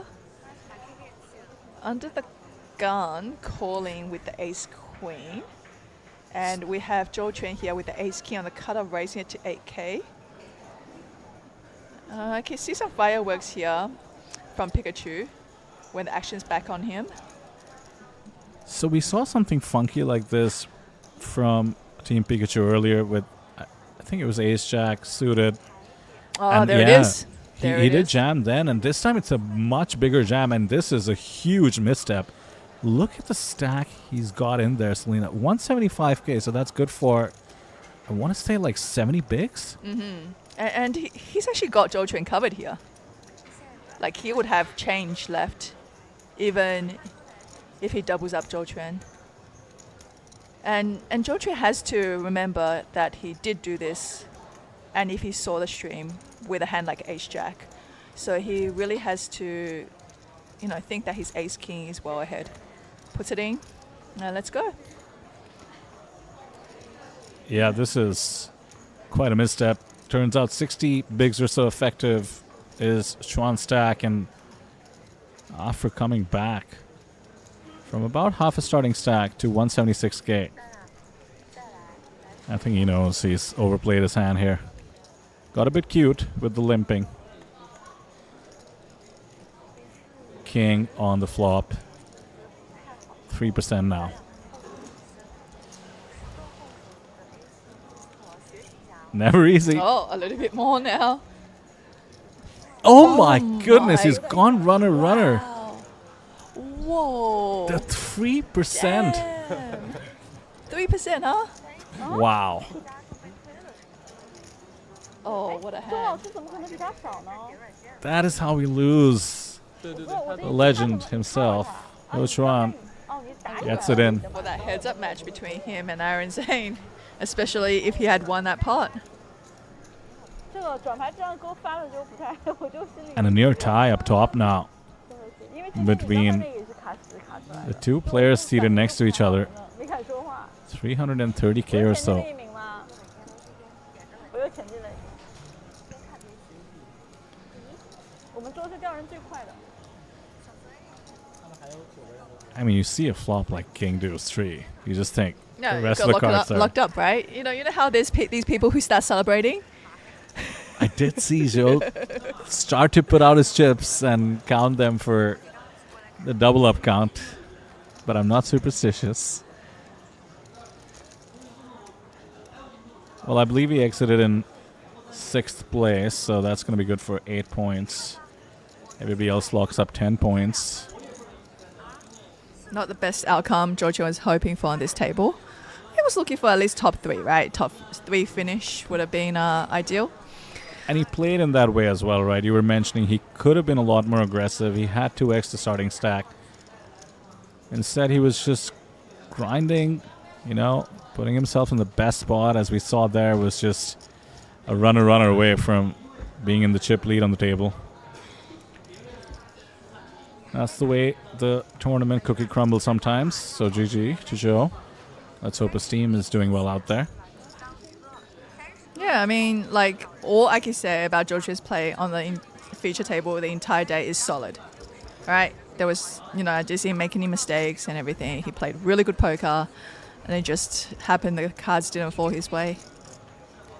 Yeah, it's a very underrated form of good poker as well, right? It's so tempting to be drawn towards the splashy, hyper aggro, bluffy version of poker, but it's all about getting the job done. Obviously, things did not work out with the unfortunate run out there, but getting it in for, what was it, like 150 bigs with way the best of it is about the best you can do as a tournament player.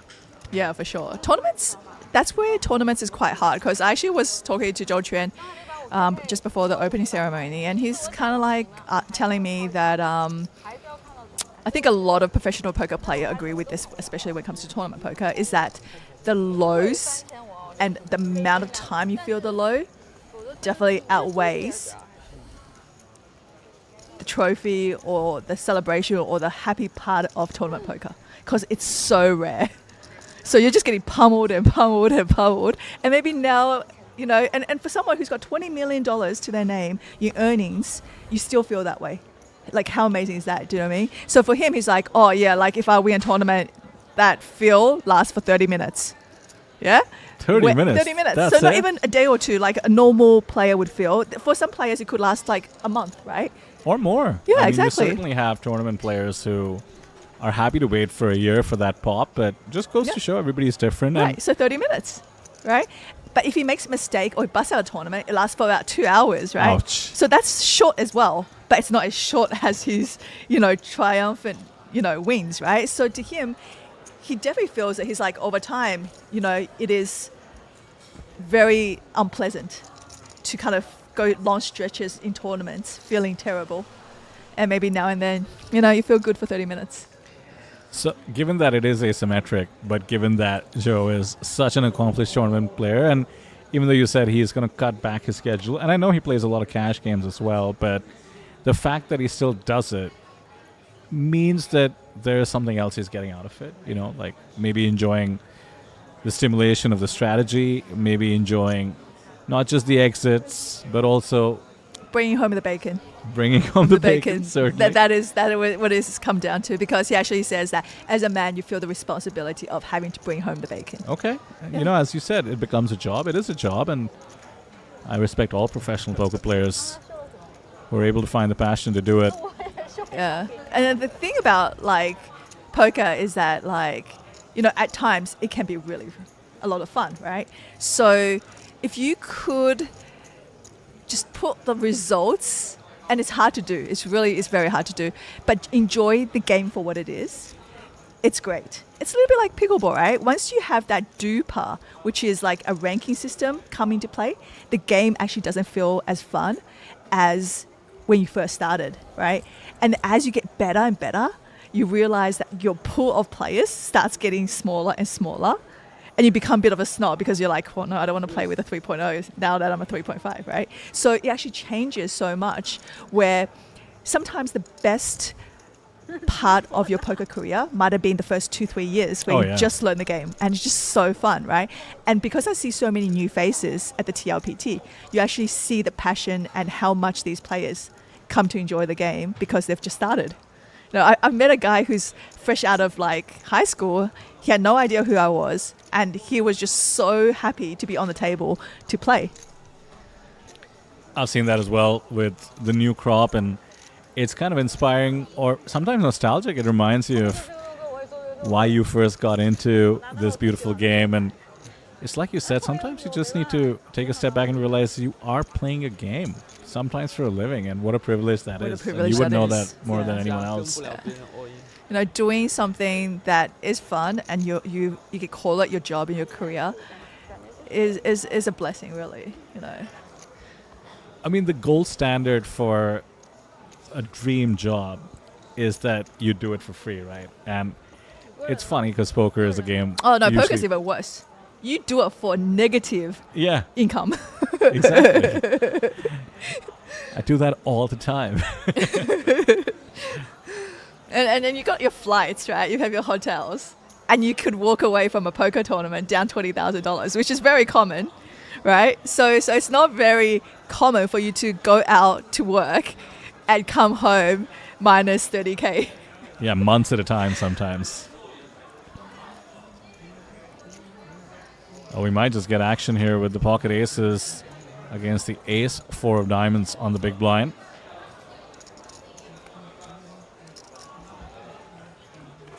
No 3-bet though. 2 diamonds on the flop. Now is Aaron really going to crack pocket aces here? He's not going anywhere. Check calling that flop.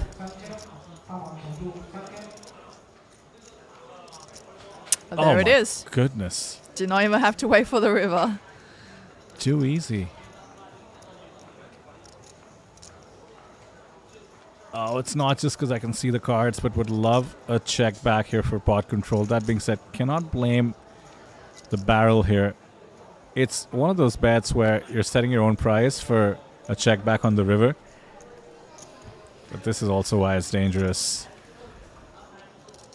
This is also why it's dangerous to learn about blockers. Because if Aaron has just purely the ace of diamond in his hand, now the player's going to think, would he do the same thing here? He's raised it to 33,000. Yeah, this is one of those reverse blocker situation. I don't have the ace of diamonds, so my opponent could be bluffing with it. And what a great fold with the aces. Talk about losing the minimum. I mean, part of the reason you maybe do pot control is because you think you cannot get away if you get check raised. But if you can get away, I mean, in a way, you've lost the minimum. Very impressive. Very, very impressive. Because I can see a lot of players sticking around to see that river card. Yeah. And maybe if it's not a diamond, they might still pay off that final street of value. But you could see him. He didn't think twice. He's like, oh, yeah, aces.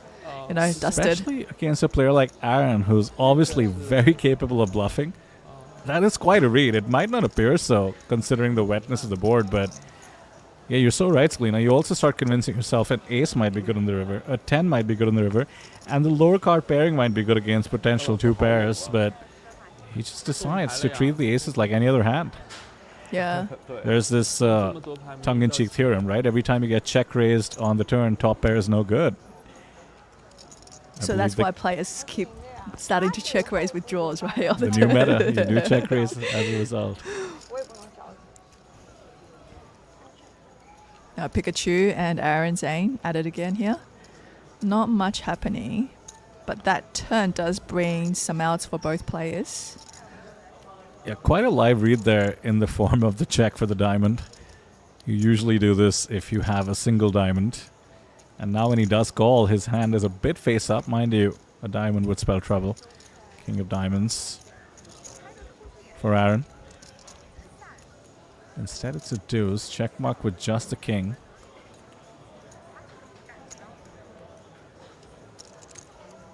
Check, check. Pikachu didn't think about putting a bet here. Aaron takes another pot down. I'm glad he didn't, because I really do feel it gave away a bit too much on the turn.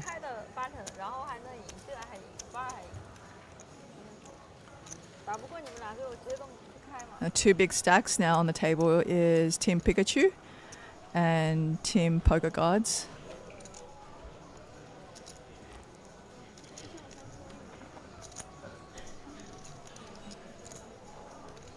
I see a lot of Japanese players rooting for Nana in the chat. Is that right? Yeah, they're just so passionate for the game. Like, you know, that's the group that's like, oh, poker is so much fun. Yeah, I think you're right about how they approach the game. I have covered some final tables where literally I've seen Japanese players make a bluff, like let's say on the flop, and then just smile and wave at their rail in the middle of the bluff. They're just loving life. And it wasn't strategic or reverse tells. It's just like they couldn't control how happy they were to be bluffing, and they wanted their supporters to know. Yeah, but like, how do you read into that, right? They seem so like strong, relaxed. Yeah, they seem natural. It was just like. All right, now we'll do chip leader things with the 7-3. Quick takedown, approaching 400k, 900k chips in play. Team Pikachu not too far behind. Clear haves and have-nots, and mind you, quite an ICM jail situation for the 3 shortest stacks. So we have 10 points locked up, 12 points is the next ladder, and 15 is next. So, you know, you're essentially trying to get at least 5 extra points before you dream about battling the bigger stacks.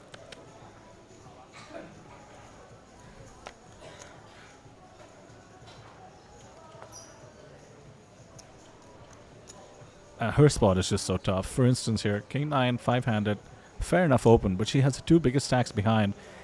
And Aaron once again wakes up with a hand. It's quite common to just call pocket 6s here, which is what he does.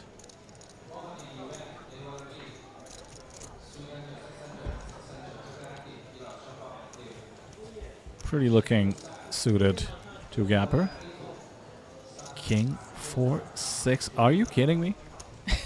Top pair versus middle set. At this point, it's a surprise if Aaron Zane doesn't hit a flop, right? it's one thing to hit the set, but for your opponent to have top pair after she's been on tilt, she's drawing near dead.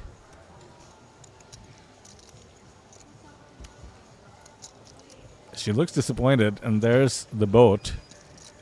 2 outs in the form of 2 kings. And she's not gonna think that she's behind at this point. Yeah, looks like a pretty favorable card to me on the turn in case. Going for a check here. And Wow. Aaron checks behind. She checks again. Checked once again. Wow. That is surprising. Like she had like a sixth sense or something, which is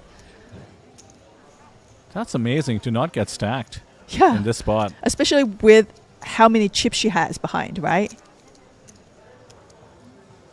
Well, let's watch the tilt. 很大的牌。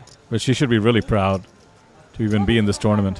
真的打不过你，手牌我也我 K 啊，我肯定 I do like Aaron's sizing here on the river too. 你有 Like K 都 it's a good mount, you know. 我已经打了。 He won a pretty good pot. 你也不打 And 我只能靠你啊！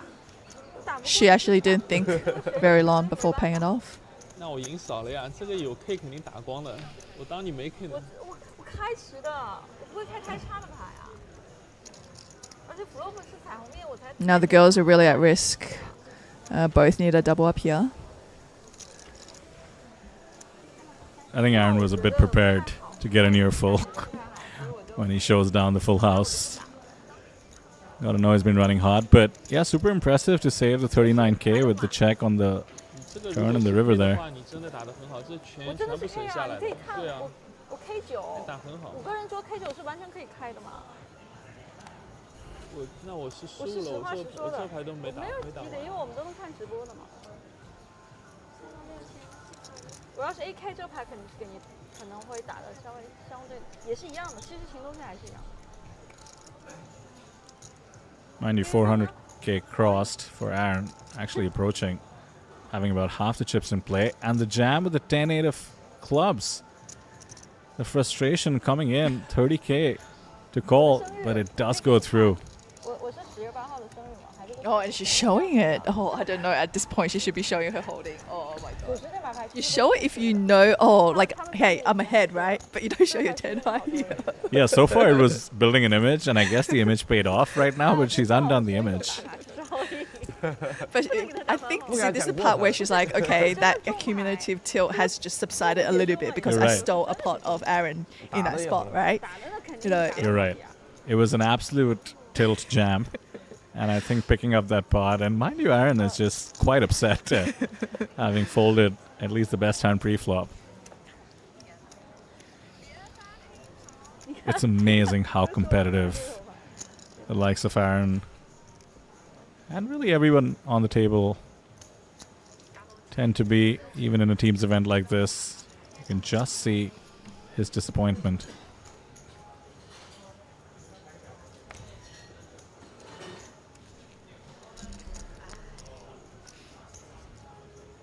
Blinds at 1.5k, 3k. Pocket fours will 3-bet. yeah, it's like slow increments, right? Yeah, very pleasant. 2.5 going to 3. Smallest increment on offer. 3k is a good level for us in the booth though, because it means we have 300 bigs in play.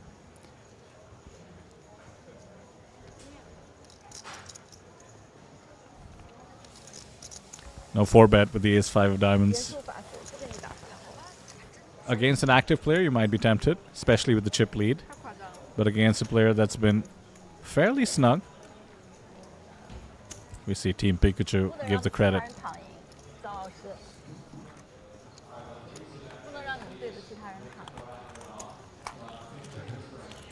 张老师，你们对哪些人啊？小马、Evan、易南。毛毛、王吉、毛老师。哦，对，毛老师。对啊。啊，你们队实力好强啊！ Honestly feels like there's just been 都搞着玩儿。 hardly a breather on this table. Sometimes the card distribution, sometimes it's how active and aggressive the players have been. And now that we're short-handed, I expect it to continue. 别对我太认真行吗？我对你 We have two players that are going to be looking to steal every pot.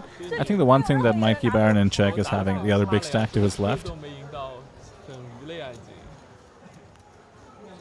没有吧？这个肯定应该打光的呀。 The two women on the table and pure ICM jail looking to outlast each other. 我也是金这个牌肯定就是超嘛，我支付就好，我不会打得很激进的。他们还以为刚才我们那个牌会打光了，别人以为。张老师主要想为公益做一份事。 I'm sure they're getting updates from their teammates of, you know, what the cumulative score is right now, what they really have to kind of get 居然给 certain place finishes to possibly have a 队 chance. 也是艾文赞助打的，所以 Yeah, I think if our table represents sort of the average situation, you know, 5, maybe 6 players remaining, maybe 4 on some table, Yep. you can start to get a sense of the tally. If you don't have a single player winning across any of the tables, Yeah. Which means even if you made it to the final table and you got first, you do not have enough points. so I think getting first on the final table will always right? be make or break. So yeah, I guess so if you don't have any player winning so far or in the chip lead, and you're one of the last 2 or 3 players left from your team, the idea is that you need to treat it as a winner-take-all situation. You need to stop going for the ladders because you can get up to 25 points in the final table. 能不能给我发个 lucky seven？ So if you have no teammates left in any of the tables, but you win the final table, you still only have 25 points for your team. 我帮你叫个吃好吗？ Yeah, but depending on how much they accumulated on their way out. I would But think like you'd be zero, into the like show. close to 0. If they're all busted, Oh, like then you're Kates. then you're pretty much dead. Yeah, okay. And mind you, we might be losing another one on our table. We got Jacks versus Pocket Oh, there's a Sevens here. 7. Oh my goodness. What is going on in this game? How's that for 先帮你叫。 undoing the tilt as we see the check mark? 因为我确实到上面了。 It was quite a cooler situation once more, considering Aaron somehow had the goods. 我们还能多聊 And 一 now the 20% pre-flop converts into the check mark and a new lease on life. There we see it, 33 bigs, so now tied for the second shortest stack. And no, the clear short stack. I'd imagine that a cumulative tilt has subsided significantly after sucking out Aaron in that hand.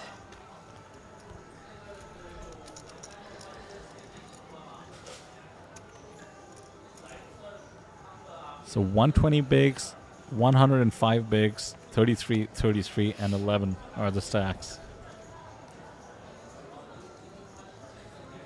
Still a bit of a dream spot for Aaron and indeed Team Pikachu. The 2 biggest stacks, they can just put the middling stacks to the ultimate pressure. 我这个徐杰明真的是太夸张了，他一个人收了4个人在桌子上。谁呀？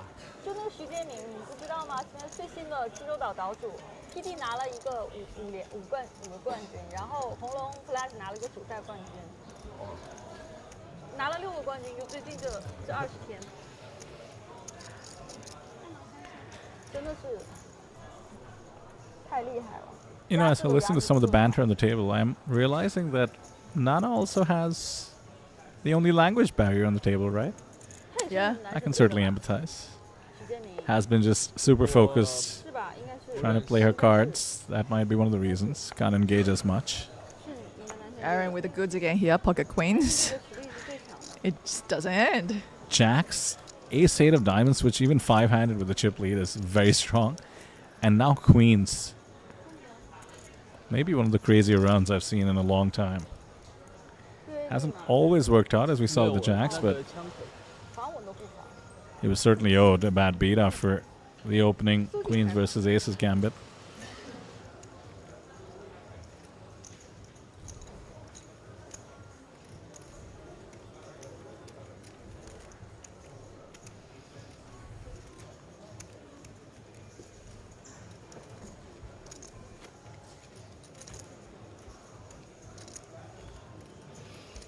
It's so much fun to be picking up hands when you're the outright chip leader because you expect to be played back at.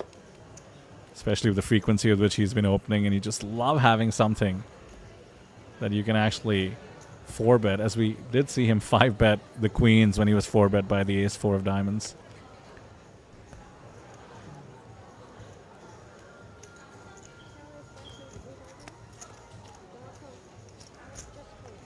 King Jack will play standard, open from the cutoff. Pretty ambitious peel there by Nana, letting maybe the frustration get the best of her. Still 2 live ones as we head to the flop. It's just 17k behind. If she connects in the slightest, she will certainly get the rest of the chips in the middle.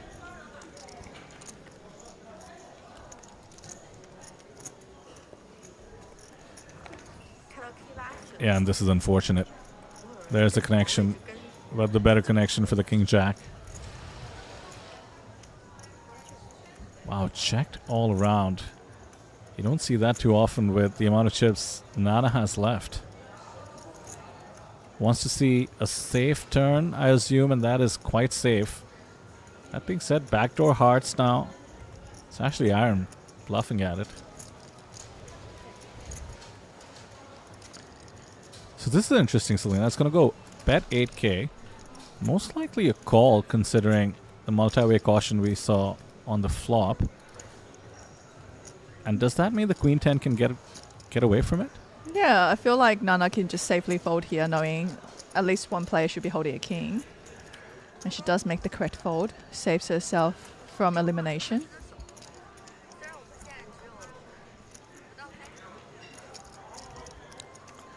That is quite impressive to get away from it. I know I'm tempted to jam on the Jam flop on the there. flop, right? Yeah, because And usually then- with a short stack and you don't even have a pot size bet left, and both players check to you, you're like, I have to be ahead. And she'd be out of the tournament. Yeah. That's amazing.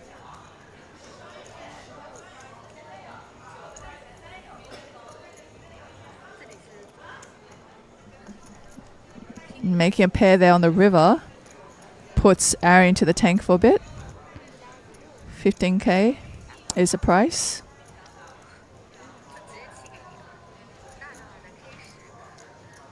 Yeah, he's putting it together. The fact that the flop was checked, he's just not giving credit for a king, and he does make the hero call. Well played by the King Jack.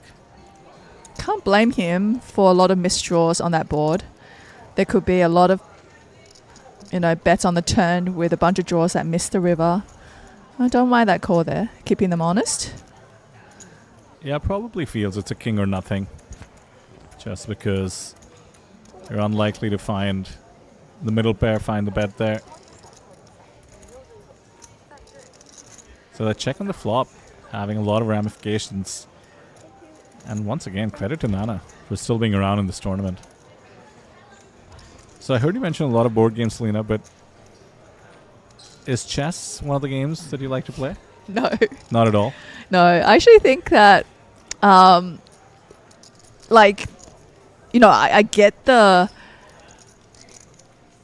get how, it's a great game, but in terms of, the cool factor, right?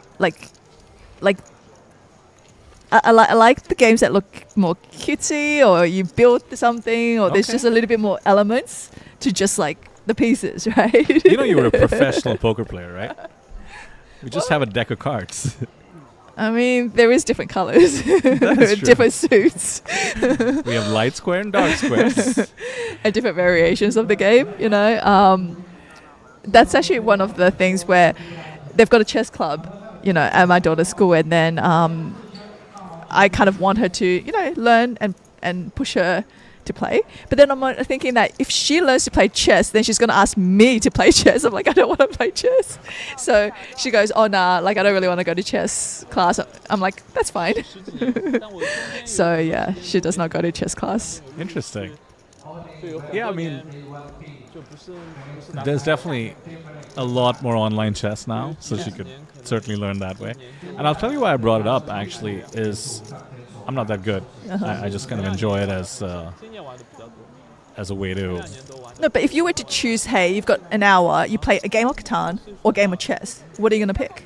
So what's interesting is that you can play 2-minute games of chess, which is why it's super fun. Oh, Yeah, because you can just play like speed chess, bullet chess, sometimes they call it. And no, but isn't it already solved technically? Like in a way where, depending on what move your opponent does, you do that very move? so it's solved in the way poker is now solved, and it's actually quite emblematic of the history of computer science and AI that, chess got solved technically in the 90s, this famous IBM Gary Kasparov match. Maybe more realistically 10 years later, where they just had these like perfect chess engines, like no human will ever be better. And then ever since then, a lot of these AI labs have solved chess, and then it took 20 more years for poker because it's so complicated, and More then complicated. Go in the middle as well. So, yeah, I mean, but a human can't really compete. So it's kind of like poker and bots, Human versus human is still pretty interesting. Really interesting, yeah. By the way, pretty rough spot here for Nana, who does finally get in the 10-8 off. Understandable UTG considering the antes were coming. Up against the ace-10. Can we find an 8? Yeah, this is now pretty rough. When you get it in here with the 10-8, you're really hoping to see 2 live cards. And unfortunately, this is not the case. She was dominated by her opponent. And to finish 5th. Out in 5th. Good for 10 points. GG. Everybody guaranteed 12 now. And 12 points feels like a pretty decent tally. Already half of the best you could do, which is 25. Next pay jump is finally a tad bigger to 15 points.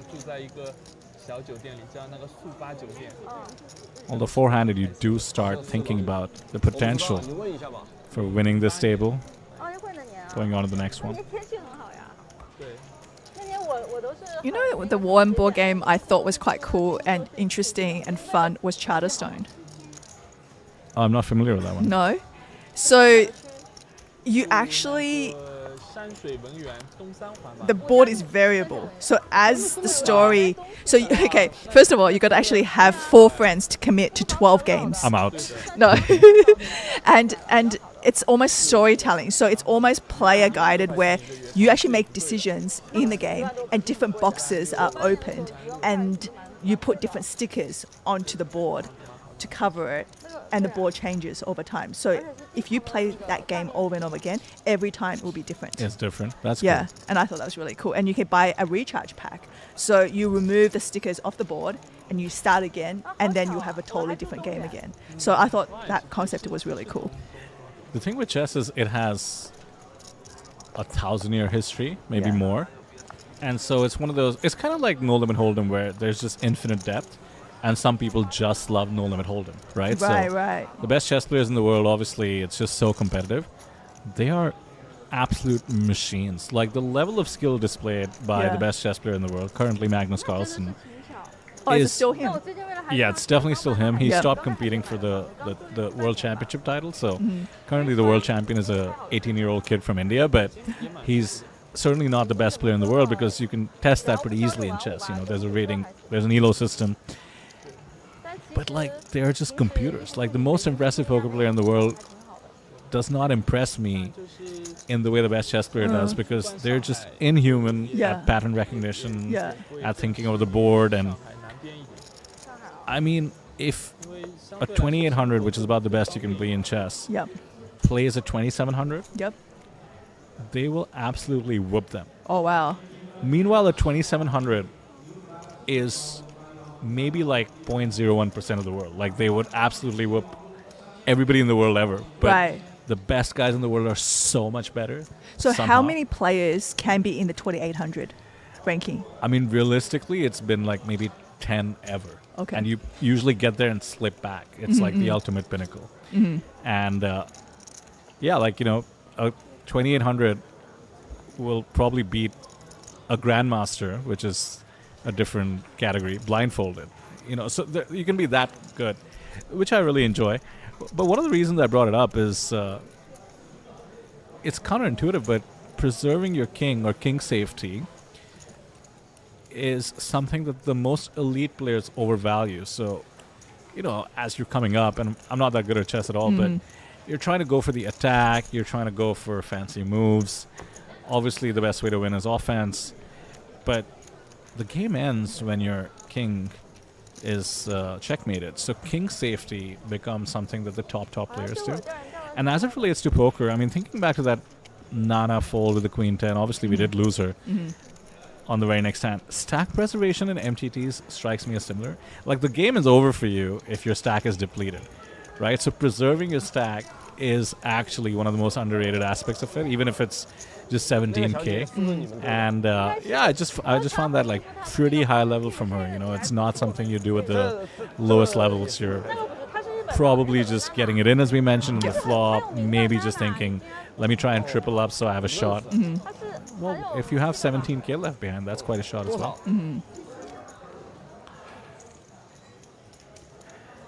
So embarrassingly, I've played 30,000 games of chess over the last 5 years without improving my rating. Because it's just like a fun thing for me to do, like, play 10, 20 games every day. And it just goes to show, unless you're trying to get better, including in poker or any strategy game, you don't just accidentally get better. You need to be trying.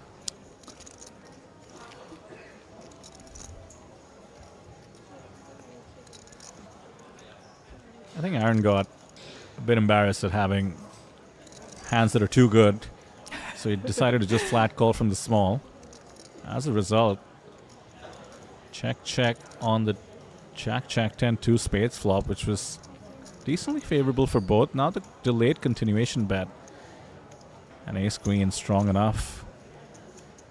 Yeah, because he was getting so many good holdings and making so many 3-bets that even he found it embarrassing to do at some point. Yeah, maybe thought he wouldn't get believed, and one of the worst cards on the river, at least in terms of Aaron's likelihood of losing chips. Now with 44k in the pot. Yeah, that's going to be a quick check call. It's 15k for value here, and Aaron does quickly pay it off. So I actually watched this documentary recently, and it's the guy that's behind the algorithm and all those programming that you talk about, who wrote the bots systems that was playing chess and was playing Go and was playing StarCraft against the best players in the world. Right. I think they got purchased by, maybe I think it was Google, acquired by Google, not long ago. Maybe was it Deep Mind? Yeah, I think I heard about this one. Yeah, correct. I heard it was pretty good. It's good. So it's just a actually documentary. Just you can look up on YouTube, right? And he was a chess player, right? And he was great at it. And one day he went to a tournament. It was a room for chess players, and that was the last time he spent any time really doing chess. Was afterwards he realized himself the amount of hours these great minds spent at a game of chess is unbelievable. But if they had put that time and effort into anything else, it would have made a change. It would have been amazing. Because we're talking about some of the most brightest minds, like you're saying, like how amazing they are in the ability to play chess at the level that they do. But if they had applied that to other aspects, That's interesting. Now, do you think that's true for poker? I actually do think that there is some merit to that, because there are some absolute amazing poker players. But if they had applied that to other, I would think better humanity, like bettering the world, right? Because this is the struggle I have with poker, is that it's a relative selfish game to be playing, because you're managing yourself. It's a business that you are running, essentially. But it is a game you're playing. But then you're like, oh, I'm putting this towards a game where I'm looking back. Am I going to be happy with the contribution that I have put towards society? Right? You kind of have to think about that a little bit. Like, am I going to look back and the mark that I've made in that sense, is that something I'm happy with? Yeah, it's zero sum for one thing. Often negative sum if you're playing, let's say, cash games with rake and even tournaments for that matter. So it's always tough in a zero sum situation. Somebody has to lose for you to win. So not only is it selfish, you know, you're dealing out a bit of suffering, and some people actually are well aware that that's one of the big drivers for them. Actually, they love to deal out some pain. Yeah, you know, they love to see an old man cry because he's lost his, money for food that week. Maybe a bit extreme, but not too far from reality. So yeah, it's definitely a internal battle that I've had myself. I actually really like the content side of it for that reason, because I grew up watching poker content, loving poker content. Certainly added a lot of value in my life, and I feel that way about the game in general as well. So really like the idea of growing it in that sense. But yeah, more question that I'll throw back at you actually. What side of it did you end up on, having played professionally for at least 10 years, right? Yeah, because I feel like that's always been that question I ask, and that struggle that I have is, well, like, what is the meaning of you doing it, like the end game, right? You're just like, what am I trying to get out of it? Okay, so you can go down in history as one of the best female poker players, right? But it's like, well, and then what? Like, what have you achieved in contributing to society and the world in a meaningful way? And I think that's been really hard on me as a poker player. Not to put words in your mouth, but I'm sure having a lovely child helps with the purpose aspect. It does. But it's such an easy thing to do, right? Anybody can to do what I mean. It's like procreation. Sometimes it's one of the more natural, biologically easy things that an animal could do, right? That is a negative spin, I will say, on on having a daughter, but I hear you. Yeah, so it's a lot of times people tend to put a lot of what you would like your offsprings to achieve because you didn't get to do it, right? That's right. And I see quite a bit of hand developing here. Yeah, let me just recap the situation, because looks like this limping and then re-raising is a Team Pikachu special, and we saw that work out to his advantage with the ace-queen against Joe Schwan's ace-king this time around. The limp works, gets the jack-8 to try and steal. Really, really loose, and the limp re-raise gets the job done. So, pretty creative. In a way, he's recognizing players on this table isolating limpers, or they're picking certain players to, 3-bet light against and so forth. So he's incorporated, that type of play, right? Where, he will limp in, he will see an isolation, and he'll just kind of jam in his hand and so forth.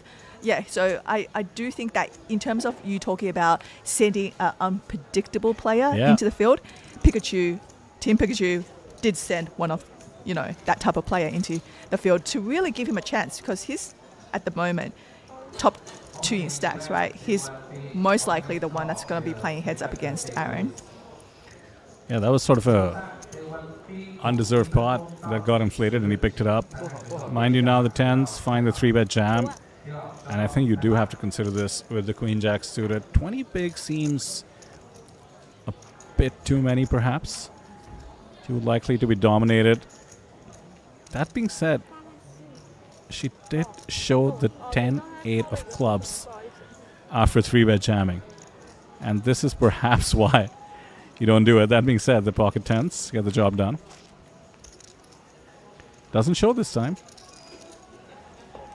Now, this strategy for her is not a bad one. And, just four-handed on this table, picking those spots to pick up some chips.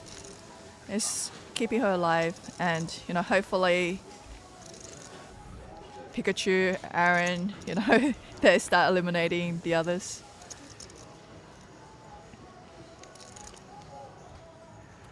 I will say all the limps that we've seen from Team Pikachu have been on the stronger side, and I think Aaron would have picked up on that. I mean, we saw the ace-queen go to showdown against the ace-king. Yeah. This time around, after the limp re-raise, you just have to assume that your opponent had something strong. So, curious to see how Team Pikachu now further adapts. Oh, kings after wow. tens. Man, this card distribution has been quite a sight. Maybe the most number of kings I've seen in a 3-hour period in my time in the booth. Looks like we have action. Suited hand on the big.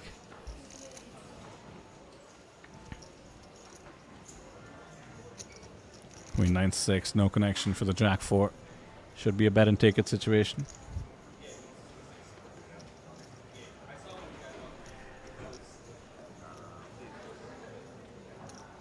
This checking the cards while holding the sunnies upside down is a real vibe. 四人桌反而来了很多大牌。那把你推我可来可不来的。 Now the stacks aren't so deep anymore, with chip leader holding 84 big blinds, and poker goddess with the shorter stack, but still with 24 big blinds in play.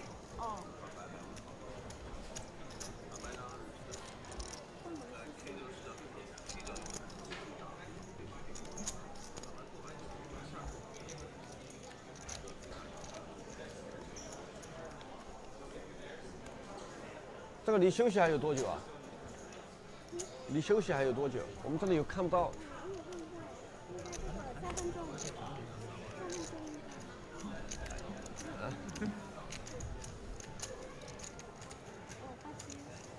Looks like prize pool and the payouts have been announced, Selena.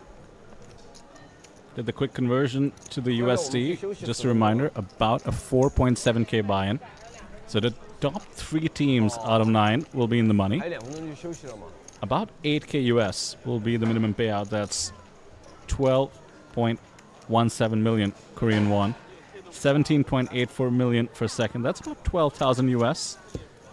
And first place will be good for 26.7 million, about 18,000 USD.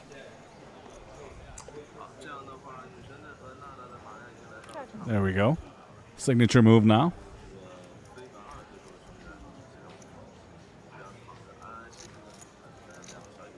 Bested by the ace. I already catch you up there on the turn. I'm trying to remember my 9th grade physics ray diagrams, I believe we used to call them. And I'm pretty sure if you hold your sunglasses upside down and the wrong way around, you're going to see a smaller and inverted flop. Inverted? Do you think it's inverted? I actually don't think it's inverted. Upside down. Yeah, I don't think the kind of glasses, the lenses these are. But smaller. Smaller for sure. For sure. But clearer. Is it? I mean, the thing is, cards work both ways, so I guess inverted doesn't matter either way. But at this point, it's just it's aura farming, as the kids call it.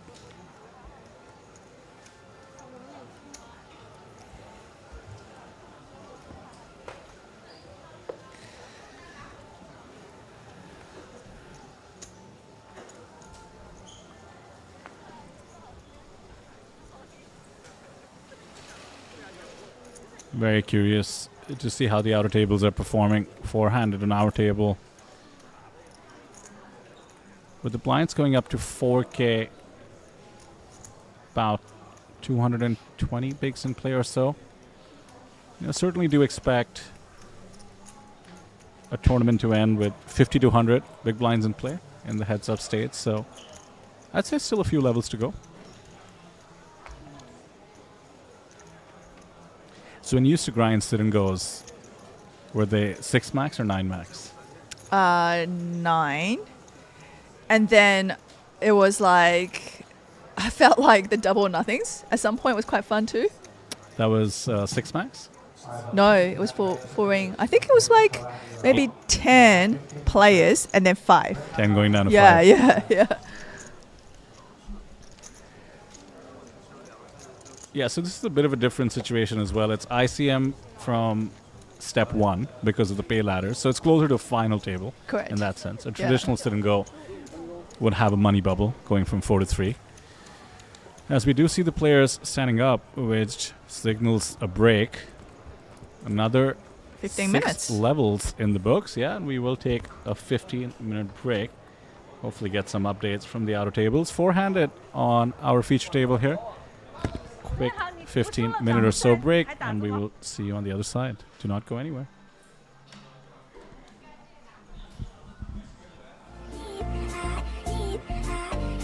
This is for the high rollers. Be a star. Yeah. This is for the real players. From CD nights in Vegas lights. Cards are down, the stakes are high. Just one hit, just one spark.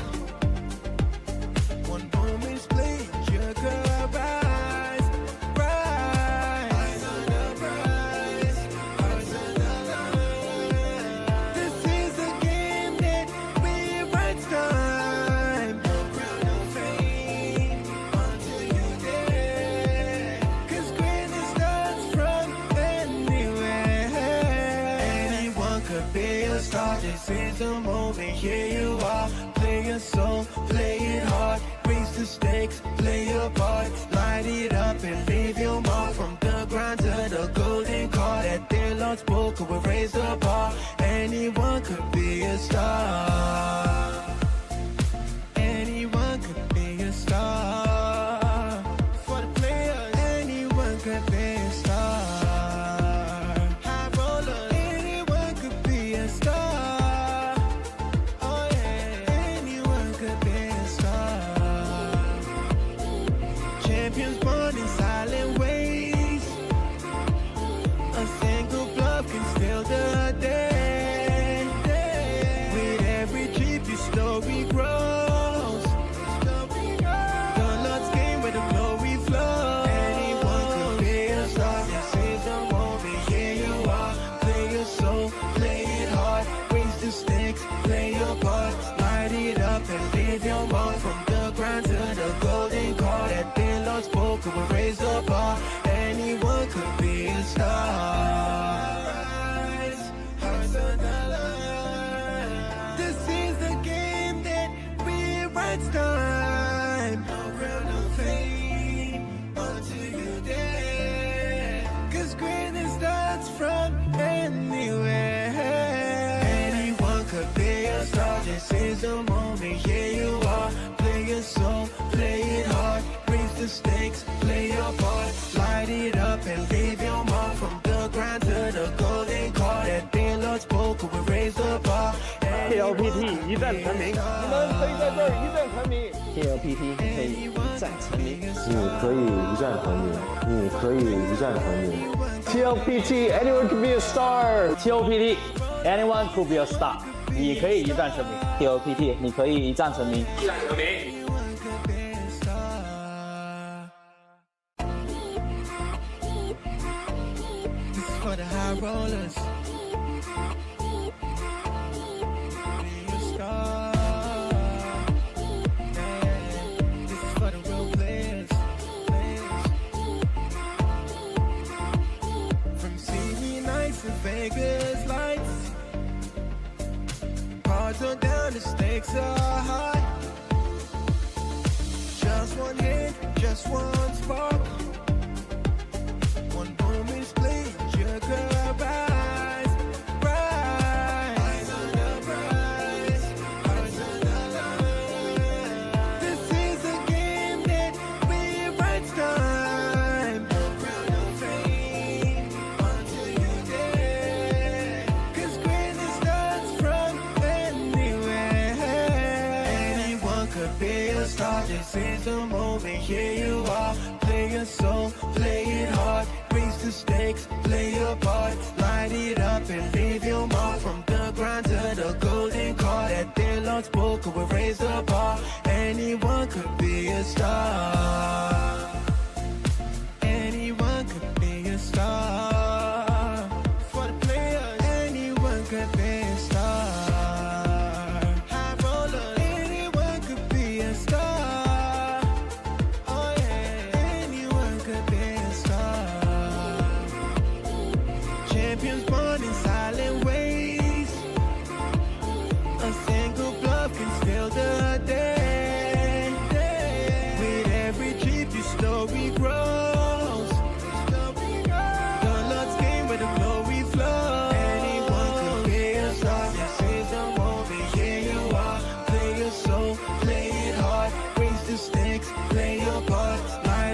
up and leave your mark. From the grind to the golden car, that thin Lord spoke will raise the bar. Anyone could be a star.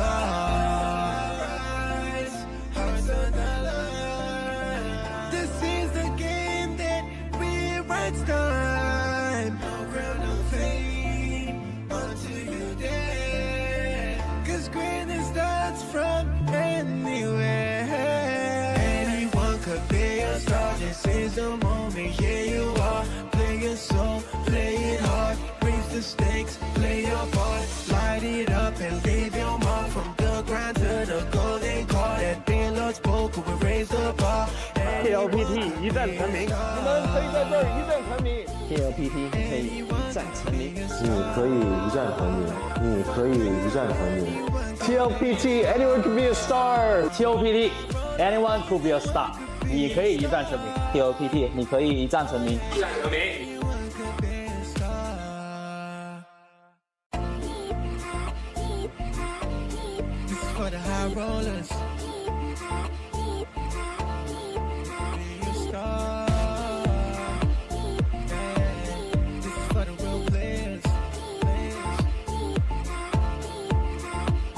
From seaweed nights to Vegas lights. Cards are down, the stakes are high. Just one hit, just one spark. One moment split, you could rise, rise. Eyes on the prize, eyes on the line. This is a game that rewrites time. No crown, no fame until you dare. 'Cause greatness starts from anywhere. Anyone could be a star. This is the moment, here you are. Play your soul, play it hard. Raise the stakes, play your part. Light it up and leave your mark. From the grind to the golden car, that thin Lord spoke will raise the bar. Anyone could be a star. Anyone could be a star. For the players, anyone could be a star. High roller, anyone could be a star. Oh yeah, anyone could be a star. Champions born in silent ways. A single bluff can steal the day. With every trip, your story grows. The Lord's game where the glory flows. Anyone could be a star. This is the moment, here you are. Play your soul, play it hard. Raise the stakes, play your part. Light it up and leave your mark. From the grind to the golden car, that thin Lord spoke will raise the bar. Anyone could be a star. Rise, hearts on the line. This is the game that rewrites time. No crown, no fame until you dare. 'Cause greatness starts from anywhere. Anyone could be a star. This is the moment, here you are. Play your soul, play it hard. Raise the stakes, play your part. Light it up and leave your mark. From the grind to the golden car, that thin Lord spoke will raise the bar. TLPT 一战成名，你们可以在这儿一战成名。TLPT 可以一战成名，你可以一战成名，你可以一战成名。 TLPT anyone could be a star。TLPT anyone could be a star。你可以一战成名。TLPT 你可以一战成名。 Anyone could be a star. This is for the high rollers. Be a star. Yeah. This is for the real players. From seaweed nights to Vegas lights. Cards are down, the stakes are high. Just one hit, just one spark. One moment split, you could rise, rise. Eyes on the prize, eyes on the line. This is a game that rewrites time. No crown, no fame until you dare.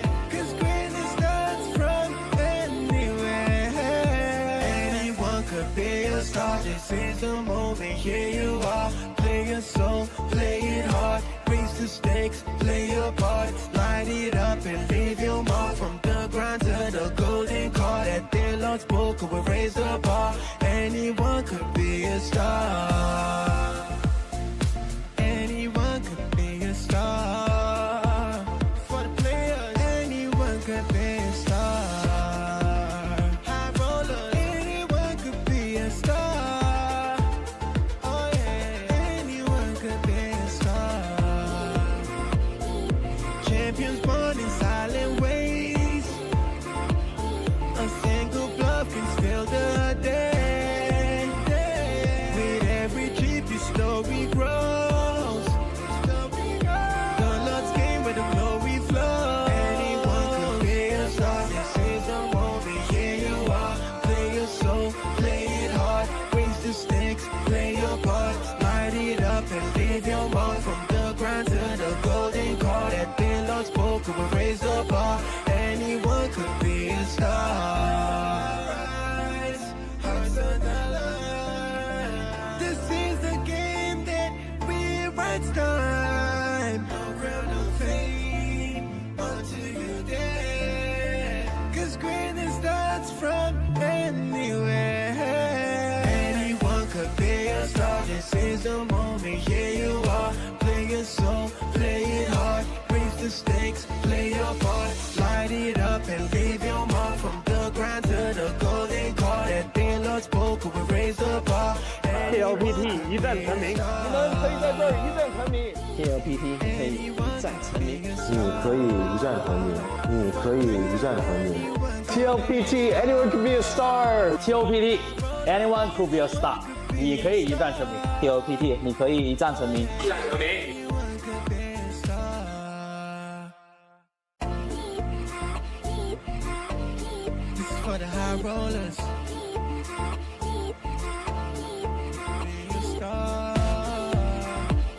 Yeah. This is for the real players. From CD nights to Vegas lights. Cards are down, the stakes are high. Just one hit, just one spark. One moment split, you could rise, rise. Eyes on the prize, hearts on the line.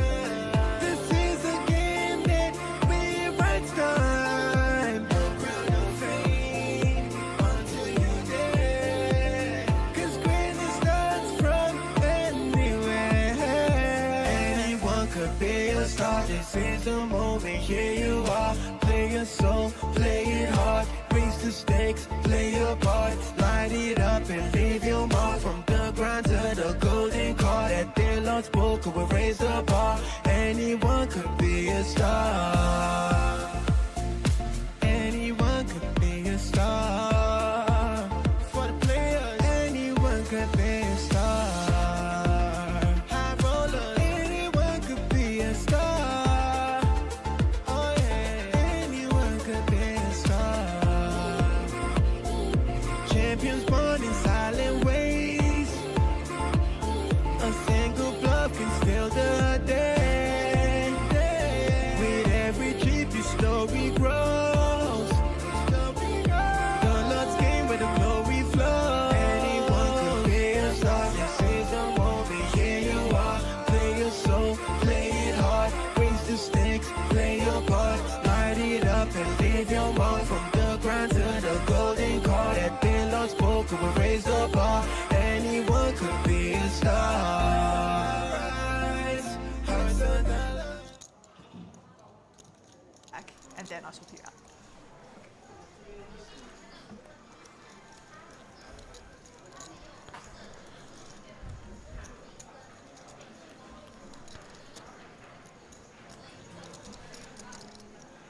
We're back, folks. Four-handed at our feature table. And there we see the stacks. New blind level, 3K, 5K. Stacks a lot more scrunched up than they were at the last level, 66. There's the chip leader. Still pretty monstrous. but far removed from the triple digits that Aaron and indeed Team Pikachu were rocking compared to stacks as small as 10 bigs. Less ICM pressure to be applied. Even the shortest stack can do some damage with the 21 big blinds. And there is that short stack, 9-8 off.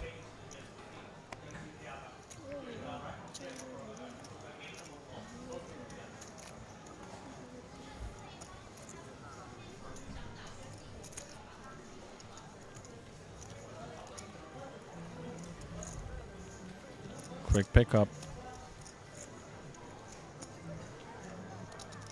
I think Aaron knows the zone he needs to find. Looking to close this one out. The pesky near 300k stack. Team Pikachu on his left currently will be the biggest impediment. All four players have done so well to reach this stage.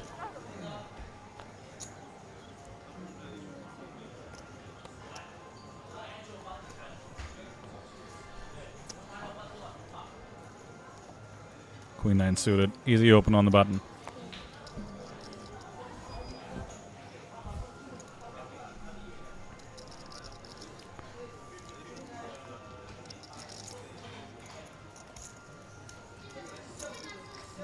King 7 should be looking to defend. Just 5k to call.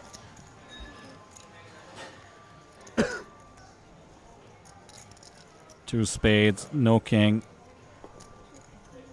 Should be fairly straightforward for Team Pikachu to pick up.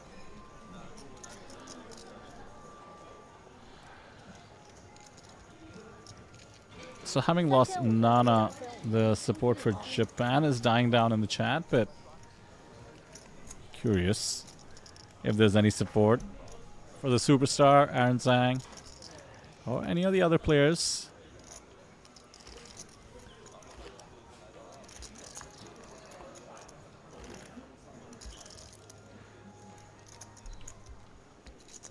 Mind you, 12 points locked up by everyone. Next page jump is 3 points, takes you up to 15. The one after that is the same, 3 points, and then a massive jump, 25 points. Not only do you get the extra 7 for shipping the tournament, but you get to participate in the final table. All that to say, I think strategy-wise, there's a bit more of a winner's take all format here. So let's think about it, right? If you make it to the final table and you give yourself an average chance of even finishing in 4th place, 5th place, the EV of making it to the final table is an additional 10 to 12 points. Let's just say 10 points.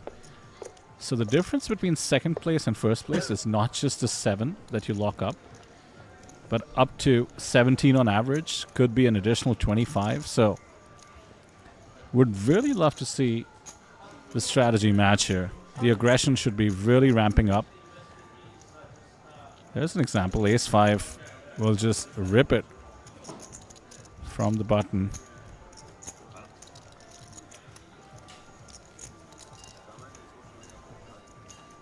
The short stack should have the right idea here. Should be willing to take variance if it gives themselves a shot to ship it.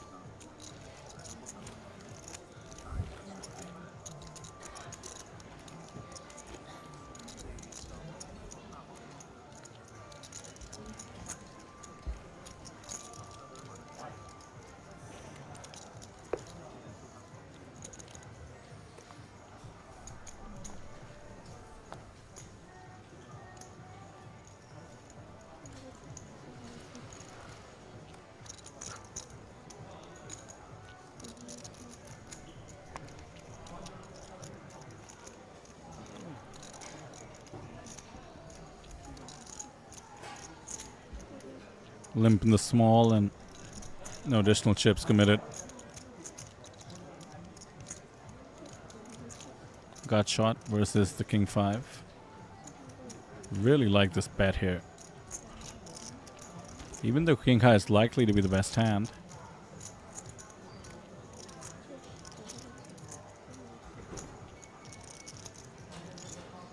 And the king high does remain best. Gut shot doesn't cut through, so look at this value extracted on the flop.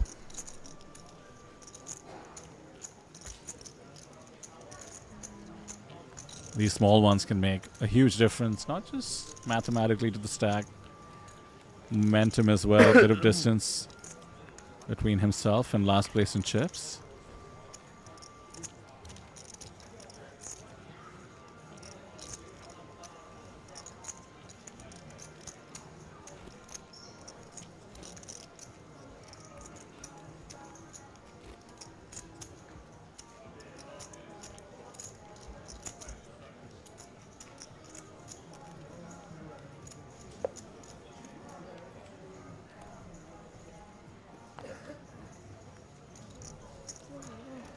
I think the players have come back a little more serious after that break.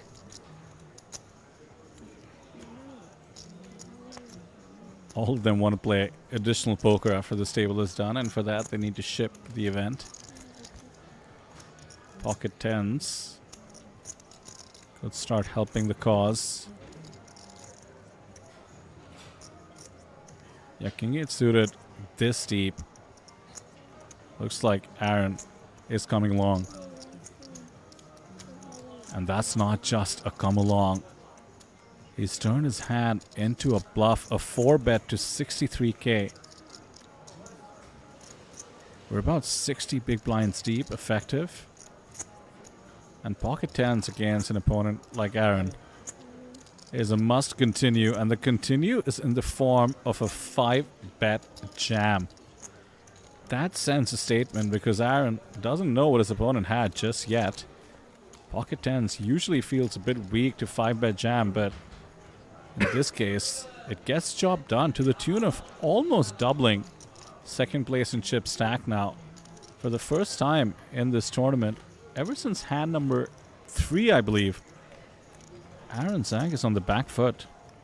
He has the chip leader to his immediate left, and the gap is wide now.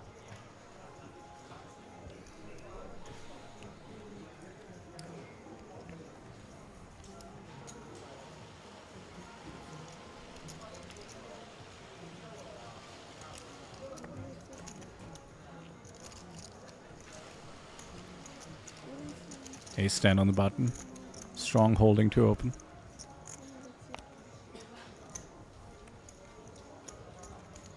Queen Jack is strong as well.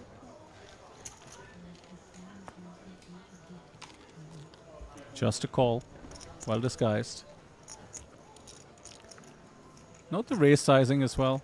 13k instead of the usual 2x. Closer to 2.6. Usually discourages loose calls. Queen Jack was always coming along rather. Pretty much to any size. Tiny continuation bet in the form of 9k. Aaron won't go anywhere with the 2 overs and the gut shot, or rather the backdoor. Check, check, and then the 9 and the 3 means double paired board, ace high, likely the best. Yeah, looks like Aaron's done with the hand. Doesn't expect to win queen high showdown too often. Can't really bet into a range that might call with ace high. So another small dent. Selena and I were talking about a cumulative tilt before the break. Aaron Zhang has truly just been there, done that, seen it all, but the last 2 hands seem to have taken a toll. At least based on his body language and facial expression at the moment.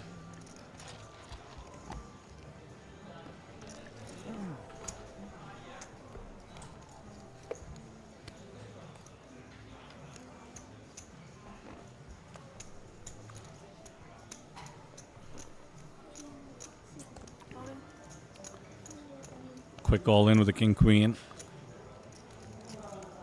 17 bigs. It feels like a huge jam. It is a huge jam. But I kind of like that she's going with the variance here.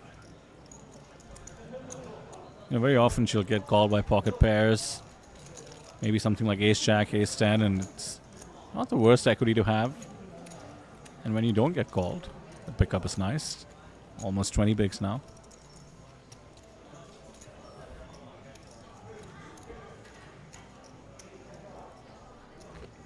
But I don't know if it's strategic or not, but I really like the choice to not grind out the next couple of ladders.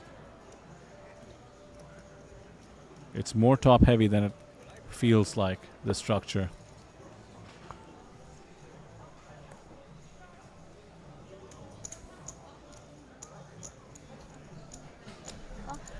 Just a reminder, min cash is going to be for the top 3 teams.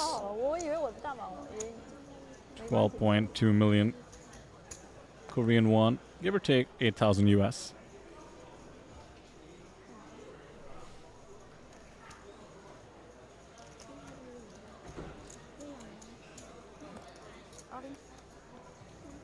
Whoa.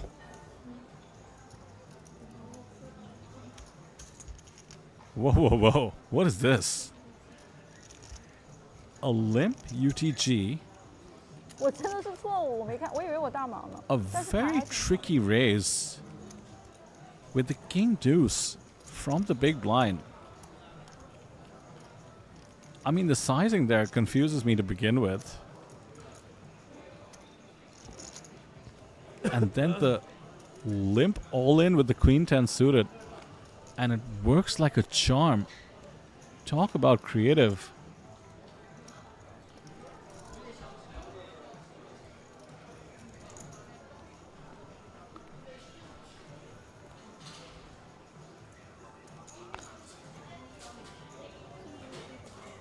I feel like this table should have learned its lesson by now about not attacking limps. It just seemed to come back over the top, even when they're as medium strength as queen 10 suited.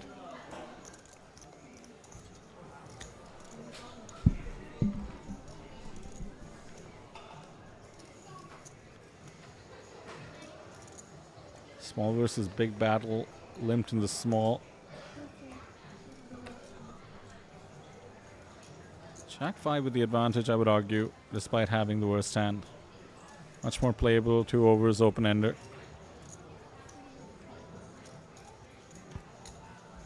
King 9 will stick around.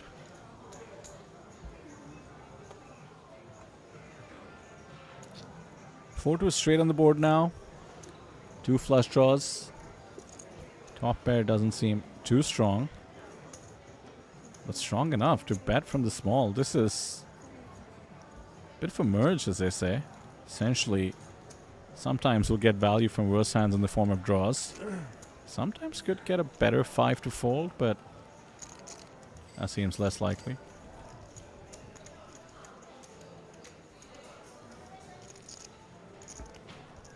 So the pace of play picking up, as it tends to do four-handed.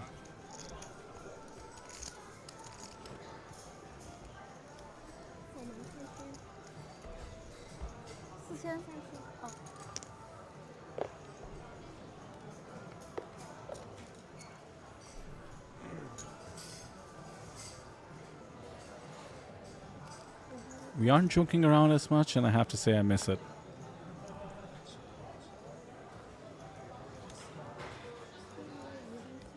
Gotta wonder if things are getting a bit serious on the outer tables as well.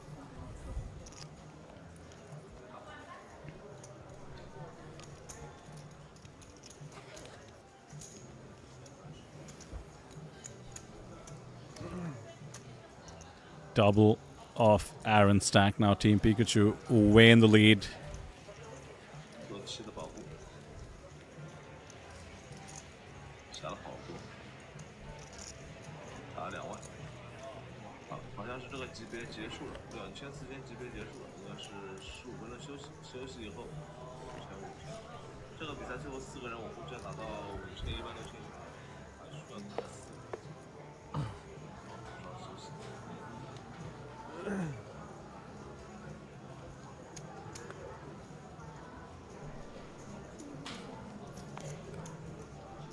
Ace queen.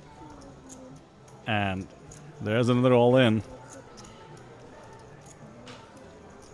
I mean, you do feel like a hand as strong as ace queen. You want to maybe raise, even try and induce. And with that latest pickup and her stack going to well above 20 bigs, would love to see that from this point on, but gotta respect the balance there because we did see the queen 10 suited jam as well. So she is mixing in bluffs, I suppose.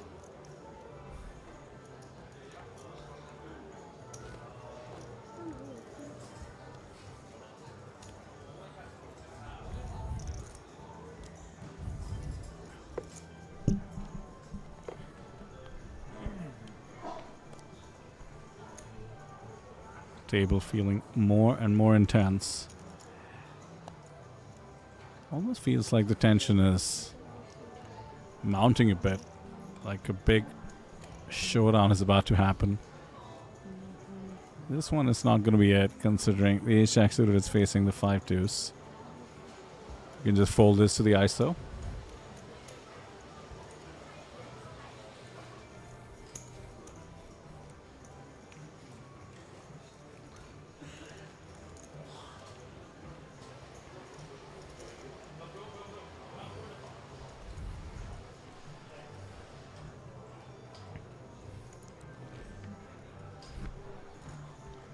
You have multiple flights of the opening event happening alongside the team events today. 1A began at noon, kicking off the whole series. 1B about 3 hours ago in real time. And 1C will be at 9 p.m. That's going to be a turbo, so that things end quickly. About a 600 USD buy-in. Just under $1 million Korean won.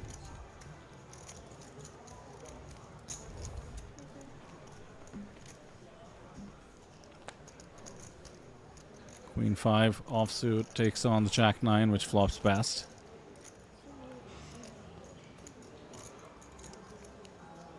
Turning into quite a run here. All the all-ins got her up to over 20 bigs. Now bottom pair caught for the Queen 5.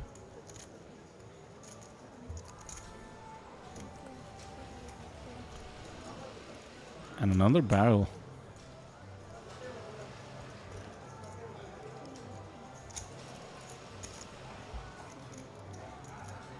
Quick call with middle pair, which is gonna look a little more comfortable, even though it is the third club on the board.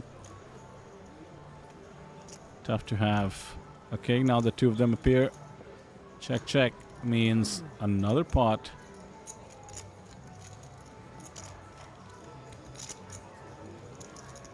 That's quite a few pickups in a row.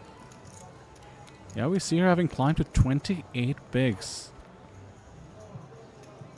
Doesn't feel like much of a difference between the bottom three stacks now, which should be open season for Team Pikachu to really pile on the pressure.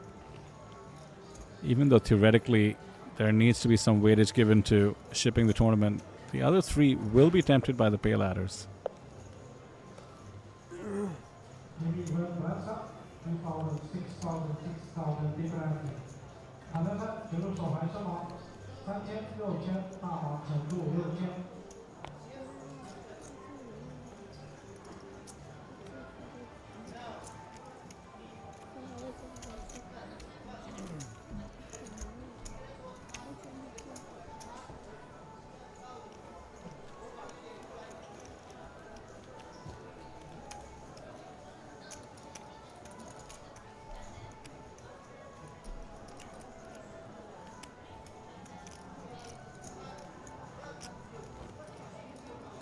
好像涨忙了。 3600哦，它这盲涨好慢，它怎么是20%涨？到我这儿就涨。4人做到不影响它。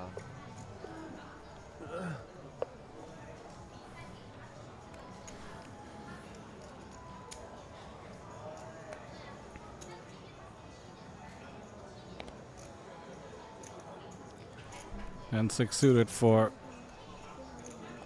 Team Ultimate China 2. And there's her favorite move, all in this time. With the blinds having gone up to 3K, 6K. 你看 S， About 22 bigs. 我是把刀8成都有牌，真的是，我也不想跟你们打3号，就抢个马回来算了。 She's showing that she's not interested in playing hands as strong as Ace King post flop. But she's been showing all table, so not a surprise. And that's basically a tie, as we just saw. Thank you. 27 bigs to 31 bigs are the stacks in 4th, 3rd, and 2nd place. And then 1st place is double of 2nd. Team Pikachu.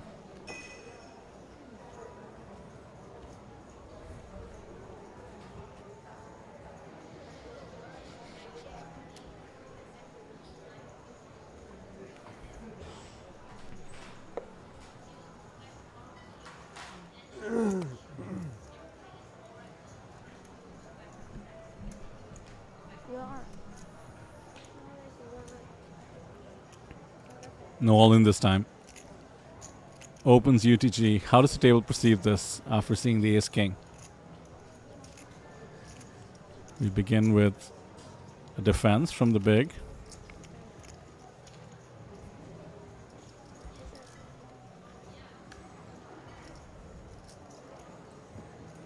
No king, no 7, no ace or jack either. But a quick c-bet. Love the aggression.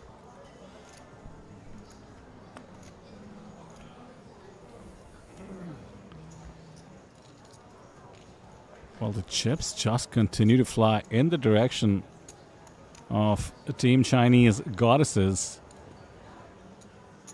Because we've almost hit 200k. Her momentum has been so impressive ever since we came back from the break. Was on the verge of elimination. Pocket 7s versus Aaron's Pocket Queens.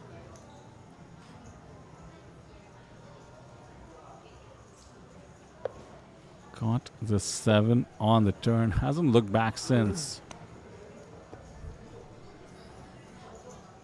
12000。 Ace 9 is plenty strong four-handed.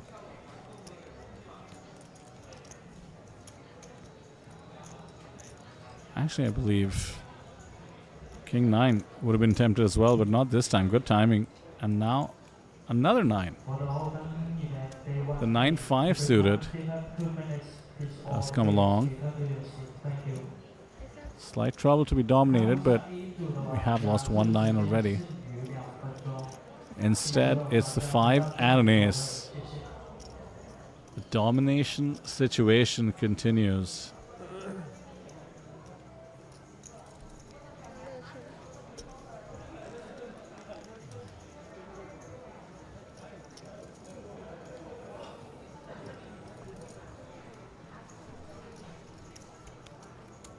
Oh my goodness, she's gotten away from it on the flop itself. What in the world? Defense 9-5, catches a 5, but with the ace and 6 on board, not interested. What a great laydown.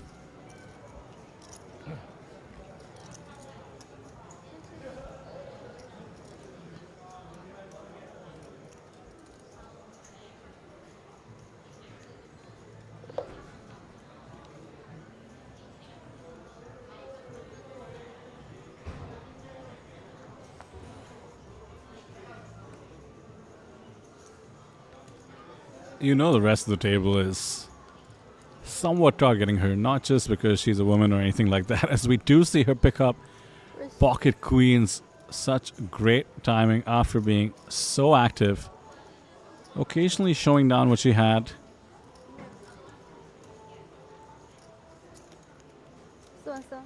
No matter what she did, it would look pretty strong here, but I like the decision to just 3-bet, not go all in this time. Pretty big size though. 真的是好多牌啊！对，就是刚好这个你一开始我就有牌， Shows it again, I imagine. 好起来了，这盘。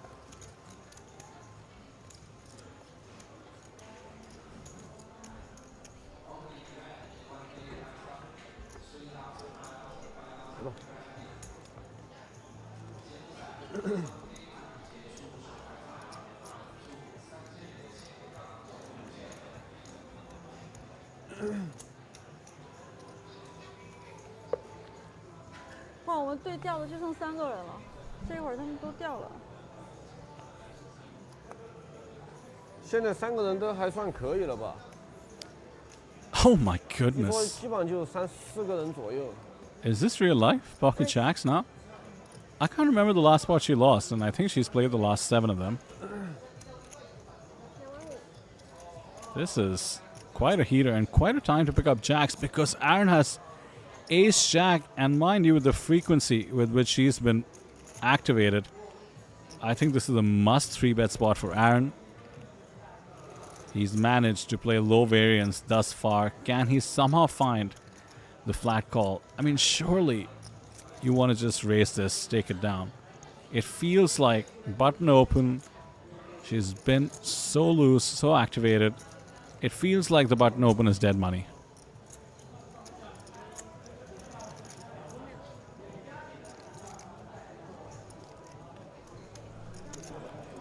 How? How has he found the flat call? How do they do it? That is quite a lot of self-control there.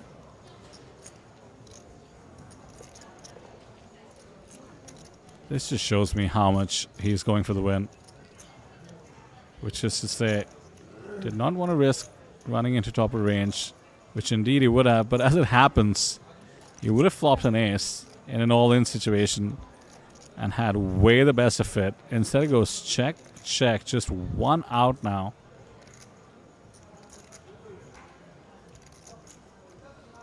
Team Chinese goddesses will need quite some help from their goddesses. 15000。 Assuming they even peel this street, just 15k is the bet. 弃牌。 Shows and folds to Aaron's 我弃牌啊， utter 没问题吧？ 完全 surprise. 没问题，打得好呀。你这个番茄已经给了我很多信息了。 You know what? I 直接 love all in this. 应该对吧？你 all in 我这俩真的还是要打光，我勾勾确实是领先于你的。这个东西 all in 4个人多勾勾已经很大了。我感觉你也很大，我不敢啊。但是我想如果你看番3我后 all in 你可能会盖吧，我觉得 A 勾会不会盖？如果番茄你3我 all in 你， She's willing to look 我 silly on the 我盖了 table. 呀有点边缘，我 When 想 she 直接扔了。因为确实是我 openly shows and 这里打的 folds 是对，我有点想直接扔。 Obviously hoping to get some information in return, but 很大，特别大确实。很大。 has actually used her image as well quite a few times. This has all 这 been 把牌你看 quite 我这 impressive. 给确实是很大。你这里 call 你，我觉得不太好，没什么 call 的价值。 Rags versus rags, a much more classic 我 blind 都以 versus 为 blind 你是 battle. AK 或者是 A10 的牌。 Neither player connects.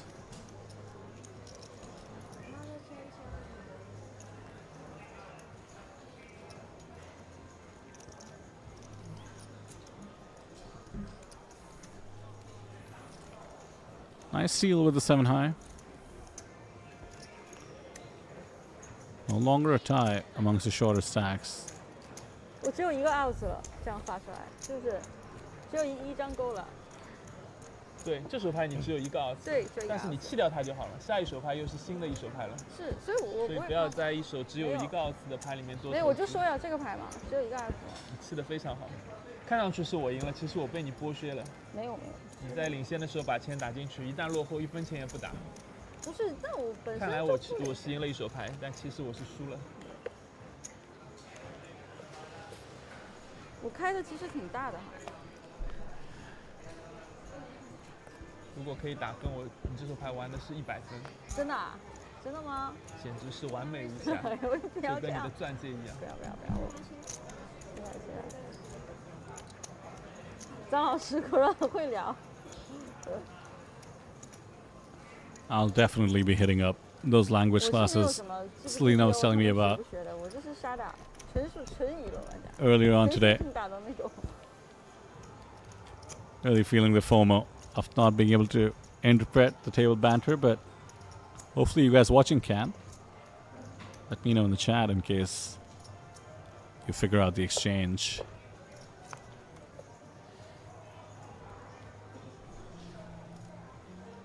So yeah, quite a tough grind as four-handed tends to be.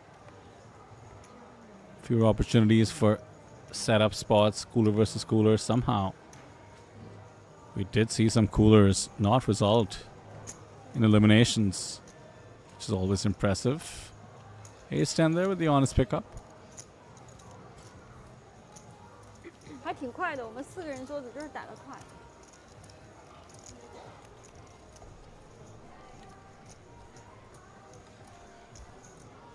哇，那个桌子好像就是2个人了，还是3个人了，更快。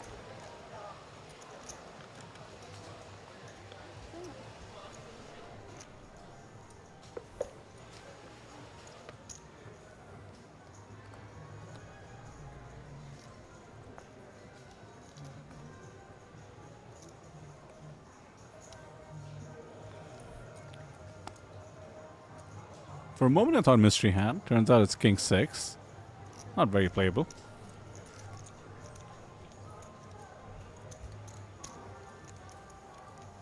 Quick little walk to the chip leader.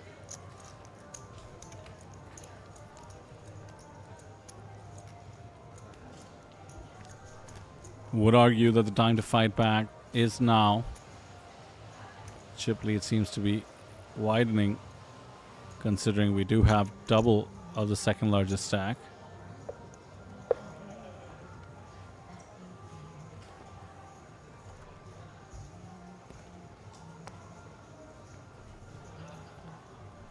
Another premium. And a quick all-in with 25 bigs. Nothing callable behind. We did start opening, not jamming. Once we did climb up to over 30 bigs, I believe. Now with the blinds up to 3K, 6K. Once again, the comfortable strategy for Team Chinese Goddesses seems to be the all-in.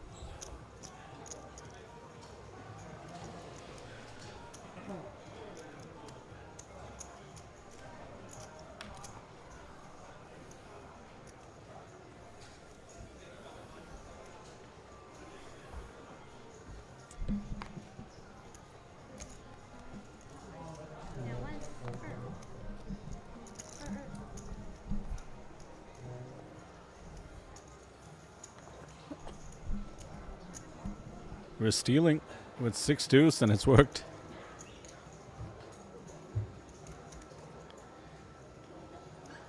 That's right, the chip leader deciding to become the table captain. Any two will do when you feel like your opponents are respecting ICM.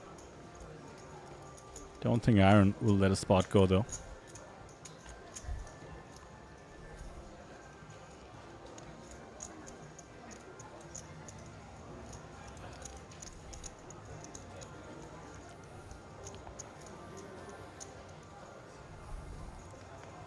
Still a bit of a tense atmosphere.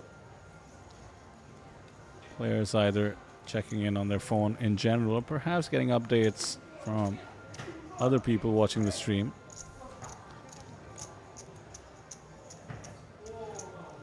Oh my god, she's woken up with ace king suited. Just today has not been a representation of what people wake up with. An ace 10 suited, an absolute cooler setup. Aaron has to be in shock that she's jammed 25 bigs with a hand as strong as ace king suited, and this is just a cooler. 75% of Aaron Zhang's chips are in the middle. He needs a 10 and instead it's 3 diamonds. This is just unreal. 314k for the Chinese Goddesses team. Yeah, let's take a photo of that. 但是我盖掉了很多 KK 勾勾这样牌，我是盖掉了，跟你们打饭后我直接是盖掉了。 How's that for undoing accumulative tilt? Just getting hit by the deck, taking premiums, going all in with them. Certainly not a strategy you'd see from the small blind with ace king suited.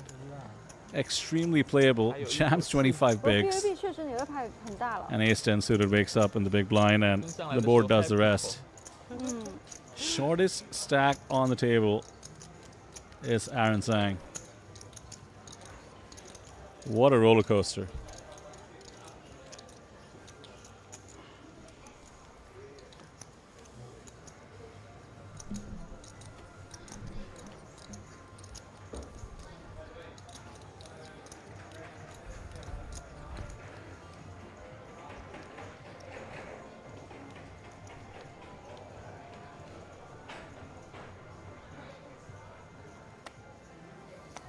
So 52 bigs now with that huge double up. 69 bigs remains the chip lead.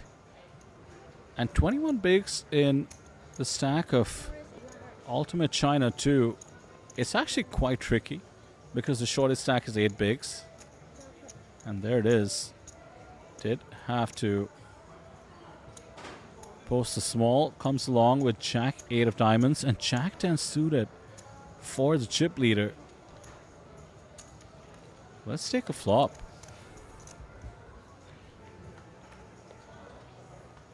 Three-way to the 8, 5, 7, 2 clubs.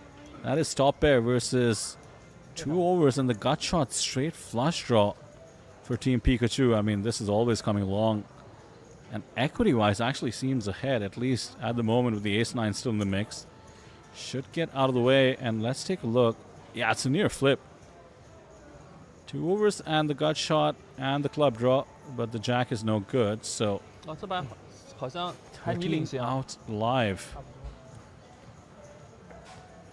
哎，哎，现在我领先。 Diamond takes away 2 of those outs, and the 8 means Aaron Zhang is right back in it. 啊，又变成一口气。番茄，番茄我在家。 And the roller coaster continues. 那我也跟了呀。 JB 这是要推的。那个番茄我都会来。里面很多死钱，我就几个盲注嘛。 So I wonder, with that dent to Team Pikachu's stack, how close are Team Pikachu and Team Goddess? Don't think there's going to be too much distance in between them. 315k or so for Team Goddess after that Ace King Ace 10 situation. I believe 340 or so for Team Pikachu. So let's just say co-chip leaders at the top. And with the double up for Aaron, essentially 2 stacks tied at the bottom as well.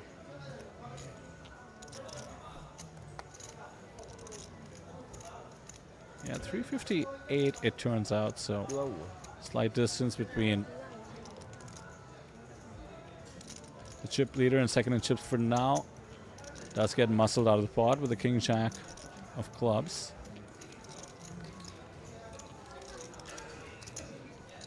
So everything going the way of the short stacks. First we see the double up, ace king suited.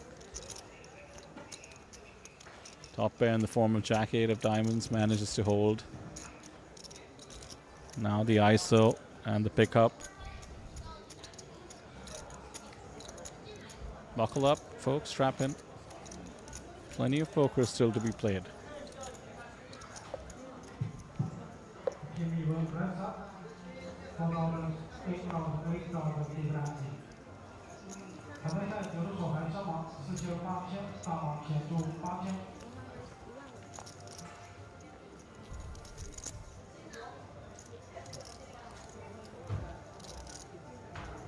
An ace being raised on the button, and pocket fives are found, and will rip it. Excellent jam. Will work most of the time as I expected to do so in this spot.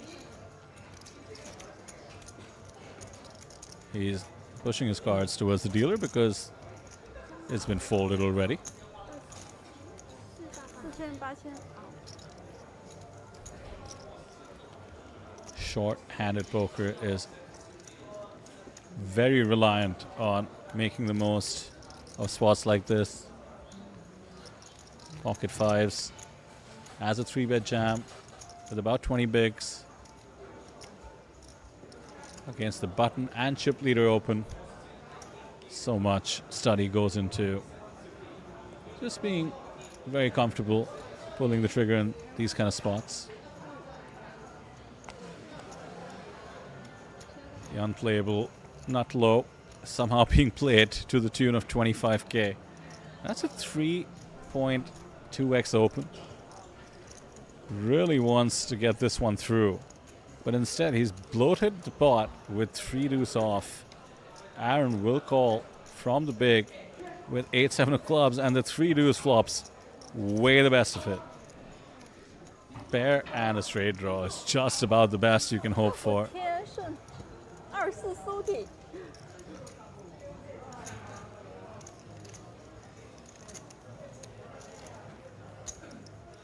So the rich gets slightly richer. Once again approaching 400k. Aaron down to 81.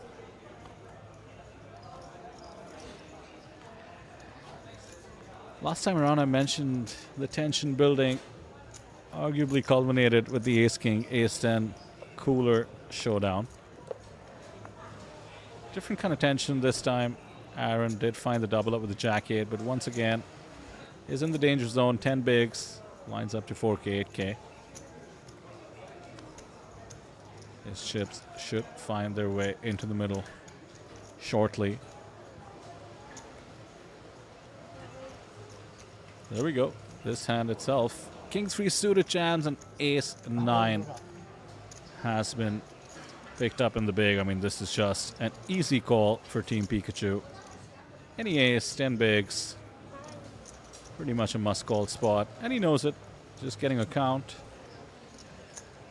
Let's run it. 38% for Aaron to survive. Arguably the worst shape he's been in, 我没有看，我就在想， barring 我 the 看到 very 为什么 first 要 orbit. 跑马。 Needs to catch.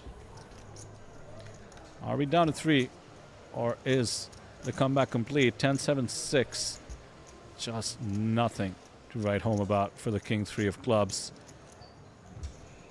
The Jack changes nothing. 5 outs going once. And the 10 of diamonds means we lose the absolute best in the business. Aaron Sang, 我加油啊，带着你的筹码。 chip leader throughout the tournament after a lucky all-in situation with the pocket queens. 老师再见。 Both him and Zhou Quan really seem the favorite to go all the way heads up. Instead, it's Team Pikachu 这把牌赢了 and 就 indeed 不一 Team 样了。 Chinese Goddesses, who are the beneficiary of effectively coolers, small versus big both 没 times. 开，我一想，我感觉你俩又要跑马。他这里任意牌都要推。 And then there were 3. 15 points now locked up. So we have Team Pikachu, Ultimate China, number 2. Don't forget the number 2. And Team Goddess. 啊，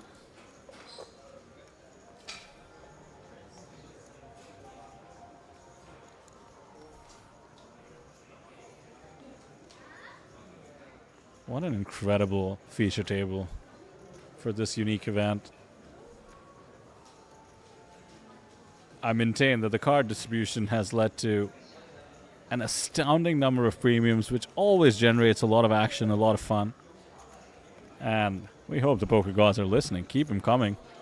It's been an absolute blast, but also some crazy bad beats. Jungle Man going out, hand number 1, and let's just call it a punt.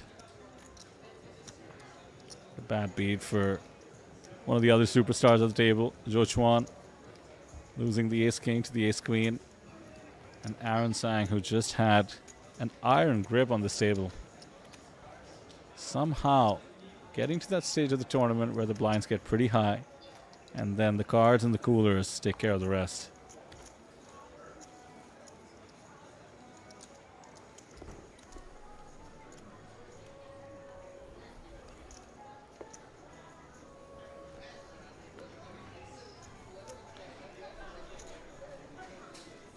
Mind you, we will break at the end of this table and reconvene with the winners of each table. 可以。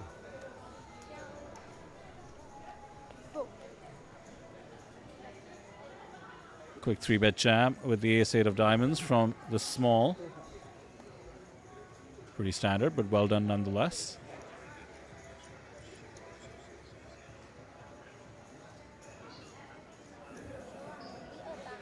Bit of posturing. Team Pikachu did have to let go of the ace-3, did have to let go of a few more holdings in this exact scenario. Not sure that the 6-4 of hearts is worth considering with about 12 bigs more to call. Price is tempting 2-1. If you could see the exact holdings, you'd see he's getting the exact right price, but no way to know that. You could just be absolutely crushed by pocket 7s, even pocket 6s, 5s. Gotta let this one go.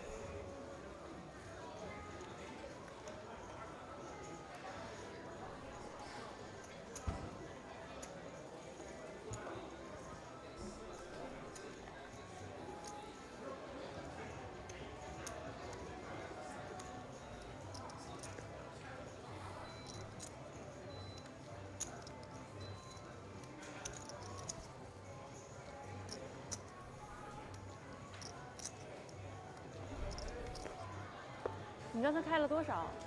考印的。3万。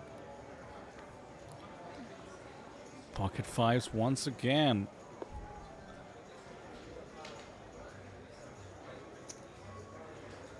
All in。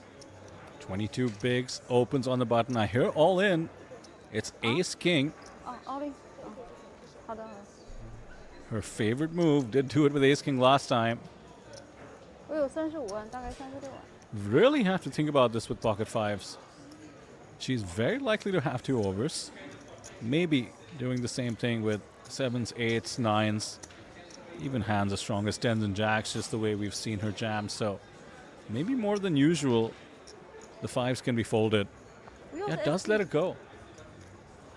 And she shows it. 你开我推你，我都是你推了我就不接你了。一样吗？还是当然要我们跑马。对一样的，我也不怕跑嘛。 So often in that spot with the pocket 5s, you start 我看 thinking 你 your 看我下 opponent 你也有牌吧？ is more likely to raise hands as strong as 9s, 10s, jacks with a 3-bet for value as opposed to jam.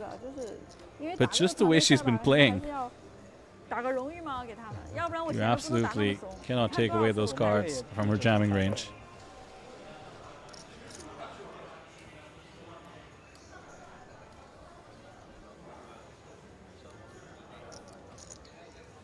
All in。 Oh my goodness, and she's open ripped queens and ace jack. What in the world is going on? He knows he's supposed to call this against an open rip. This is so strong, but is he about to let this go? Wow. Does not make the same mistake that Aaron Sang did, and she shows the Lady Gaga. 好想发3张。 那这个牌我就怎么打3张也不会弃掉嘛，就是跑马的牌。 Team 好多牌啊。 Pikachu 这会儿我确实啊，我抓了 Really 太 has 多 to 大牌， feel 你看到了， they got away with one. 都给你们秀了大的牌。 We almost had a 700k chip bot, and I'm gobsmacked that 按 we 理说 did 是不 not. 要秀牌的，但是没关系，反正回头你要看回放也能看到。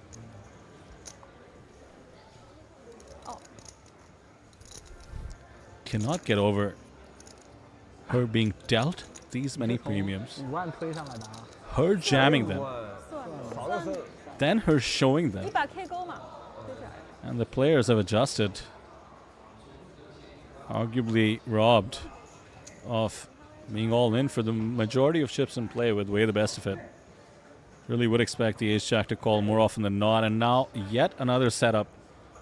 This really has been one of the most cooler, friendly 9 max tables I've seen. I mean, this is basically a cooler, and the queen-jack suited has to call here.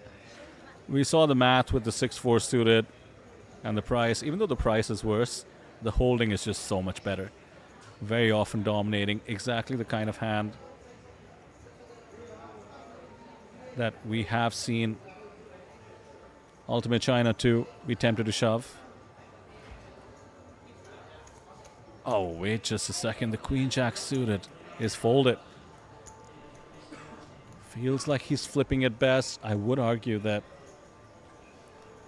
there are some hands such as queen 10 suited, jack 10 suited that you do dominate, but doesn't want to be up against something like a king queen, ace jack. 你也 Really looking to close this one out, but that's an example of a spot that I think you would take, taking into 你 account 上来就把野人给带走。 the slight 野人那把牌是 top-heavy dynamic. 自己造。看不懂，我都不知道他在打什么。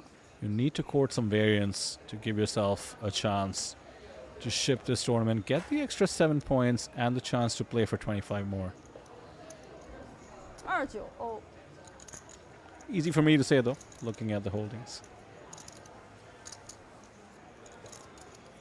So often you're going to be up against even hands as weak as King Jack that are essentially bluffing by jamming, but you might just call and be dominated.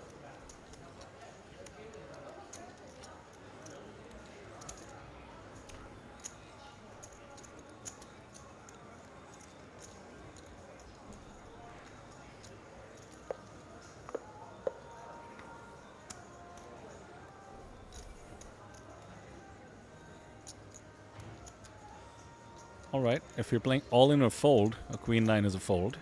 If you're playing regular three-handed poker, the queen nine should be an open.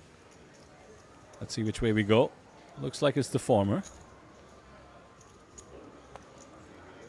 Pikachu playing regular poker, limping. Or rather raising the jack 5. Yeah, I much prefer this. You want to steal this against the shorter stack.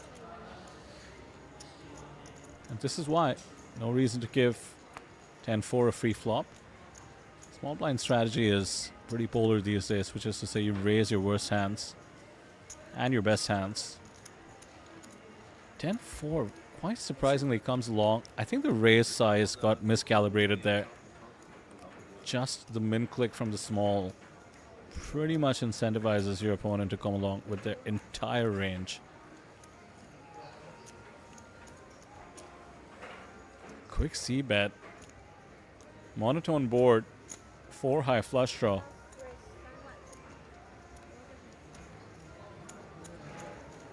And he's turned it into a semi-bluff. Nice spot picking. Just does not think his opponent was min-raising with an ace. Really well done. 45, 41, and 27. This is quite a close affair now. Truly anybody's game. This is not that much of a differential three-handed.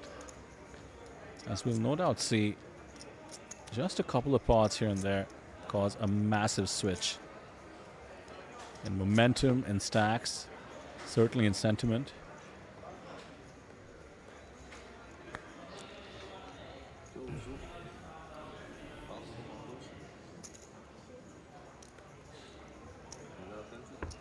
Limping the 4-3, King 3, happy to see the flop. She hasn't been post-flop in a while.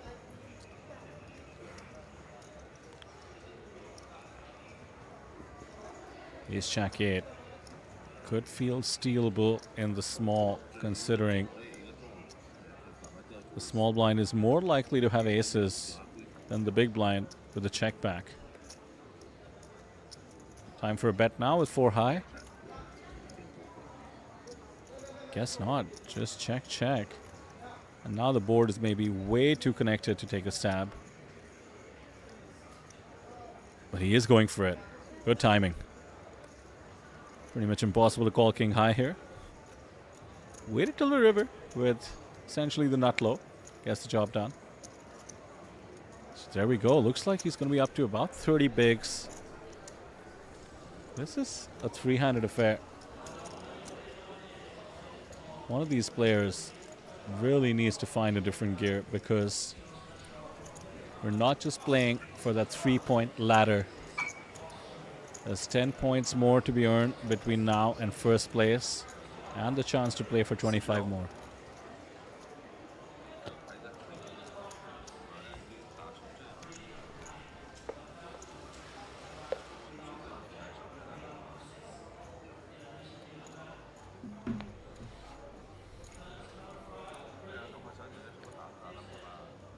Queen 3 suited, being open on the button. This is quite a studied move. Despite being the shorter stack, knows that it's the right combo to try and open.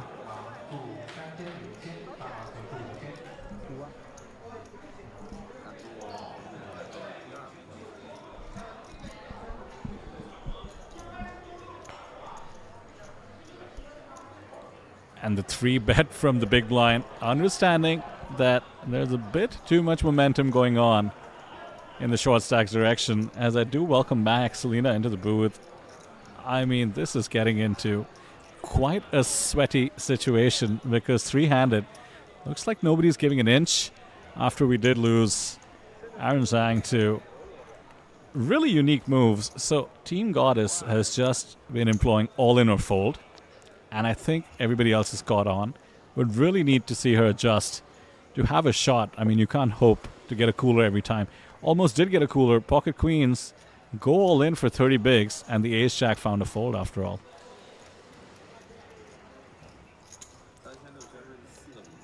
So from what we've seen from these three across the entire feature table, Selena, who are we picking? Ace King open rips it for 25 bigs effective from the small, and you wake up with Ace 10 suited. Got to call it off. Next time, though, when Pocket Queens open ripped it for 30 bigs, as I just said, Team Pikachu found the fold with the Ace Jack. So this is all by the girl. Yeah, the Goddess getting it done. Open repeat. You know, back, I believe there was another book. Yeah? Did you not remember the one where it says if you feel like you can't beat the players on your table, Yeah, you have a just all-in or fold strategy. up the variance. The thing is, she keeps showing it as well. And she keeps showing the monsters that she's A, waking up with, and B, open ripping. And I just think players have realized that we're deep enough that we can just avoid all the rips and just play poker the rest of the time. But then is she actually not playing any post-flop? Yeah, with the exception of Queen 10 suited, where she found a very creative repot against big blind squeeze rip. It's mainly been quite value oriented, and like I said, the player is astute enough to catch on. But to find those hands to be able to also show it in, it's She's picking up a lot of hands as well. Yeah, because I did not expect to come back an hour later and not see Aaron on this table anymore. Absolutely, that's the way tournament poker can go, especially against unpredictable players. I mean, what do you do when she was Ace 10 suited? And you don't know that she has monsters every time. Yeah. And indeed she did not. I mean, even before the break, we remember her kind of tilting a little bit and ripping 10-8 suited and showing it. Yes, when that's Aaron right. had That's King right. 9. So yeah. So certainly there don't was a bit blame of the call. history there. All right, no rip. Instead, we see the deuce, queen flop. Nothing for the 6-7.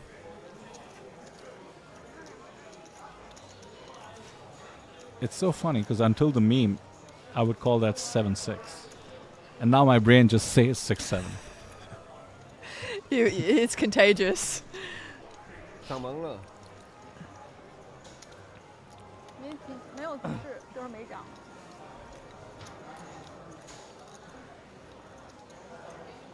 But we do see Team Pikachu with a couple of pickups. Really like that 3-bet spot against the button open from Ultimate China too. Is it Ultimate China?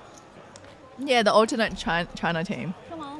I did run Google Translate and let me see what it popped up. It's always great to have a native speaker to understand how bad Well, Google Translate is sometimes. Oh no, I mean I think like they probably would have a different way of translating it. So Let they me say see. extraordinary. Extraordinary. I mean, Fair enough. I don't know. Ultimate. I feel like it's such a mouthful. The extraordinary. And don't forget the 2. Extraordinary China 2. Extraordinary. Okay, I see that. Yeah.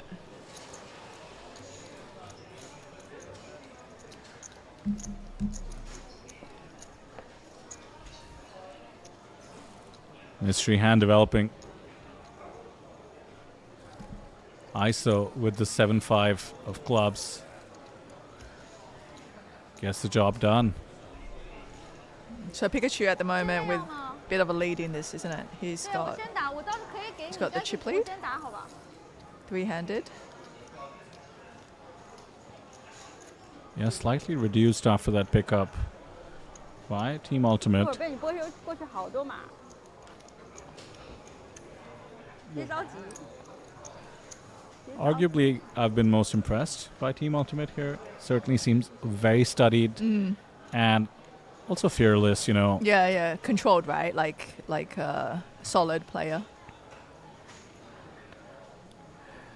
There's little tells in terms of even opening ranges, understanding that he's supposed to open Queen 3 suited on the button, despite the chip leader being in the big. Now he did get played back at. But then when you track the next few hands, not afraid to ISO with the 7-5 of clubs. Quite standard to check behind in that spot, for instance. Okay, no all in, Selena. So she's just raised it up here. Which actually really surprised me because she had about 26 bigs effective and it wouldn't be that unreasonable compared to some of the previous moves. And now Oh, that's surprising. No defend there. Looked like he was going for some 不要 chips, 妈 but 的太烂了。 opted to 我这牌都想直接那个 fold. 算了，还是细腻 I'll。tell you what, everybody's a bit gun shy against her. They just really expect mad 你 premiums. 看我推出来了吗？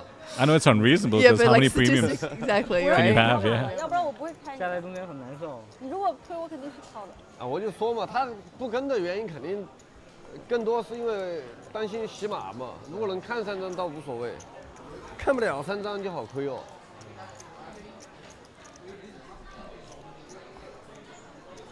I should point out something I was trying to point out to the viewers while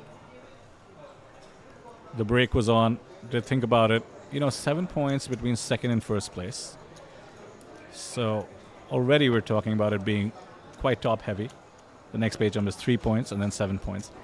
And then you get to play for up to 25 more. So let's say on average, another 10 points. So it's extremely top heavy, right? The next page jump is about 3 points. The one after that is on average at least 17, give or take. Yep. So we really need to be going for it. You know, so the Queen 10 suited comes to mind here, putting aside the irrationality of thinking she always has it. We do need to court variance a little bit. We're really trying to go for the win.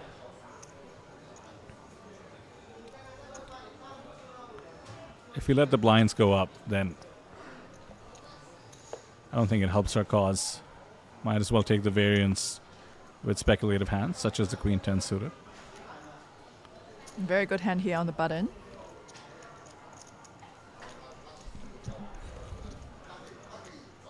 It's got about 16 bigs here.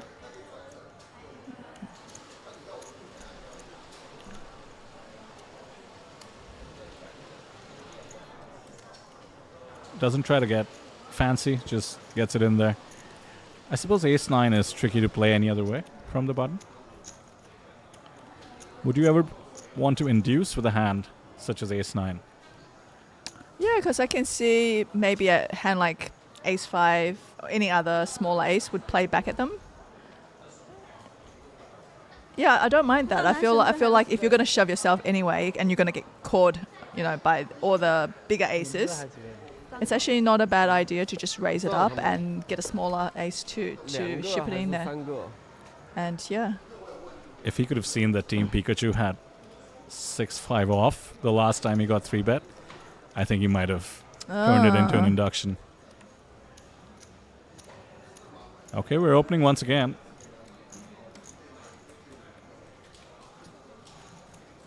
Standard sizing seems to be 22K. playable hand here for the big blind.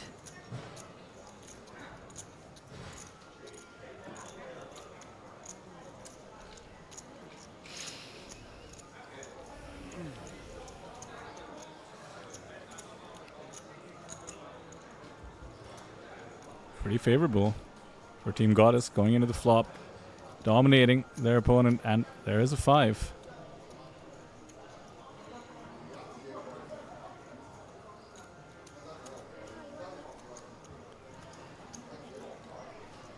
so crazy, the butterfly effect, because I'm thinking back to how we had the King 9 v Pocket 6s situation that somehow did not result in a bust out for Team Goddess, top pair versus middle set.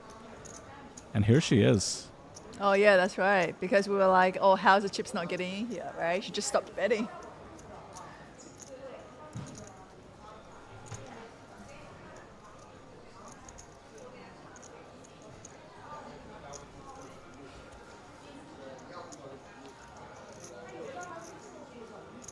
Quite a break on the river. And are we ever converting a pair of fives into a bluff? Or do we have enough showdown? With some showdown value, I think it's going for check, check. That is great news for the ace-5. Just look at what a difference a swing of just 5 bigs can make. Only 136 now for Team Ultimate.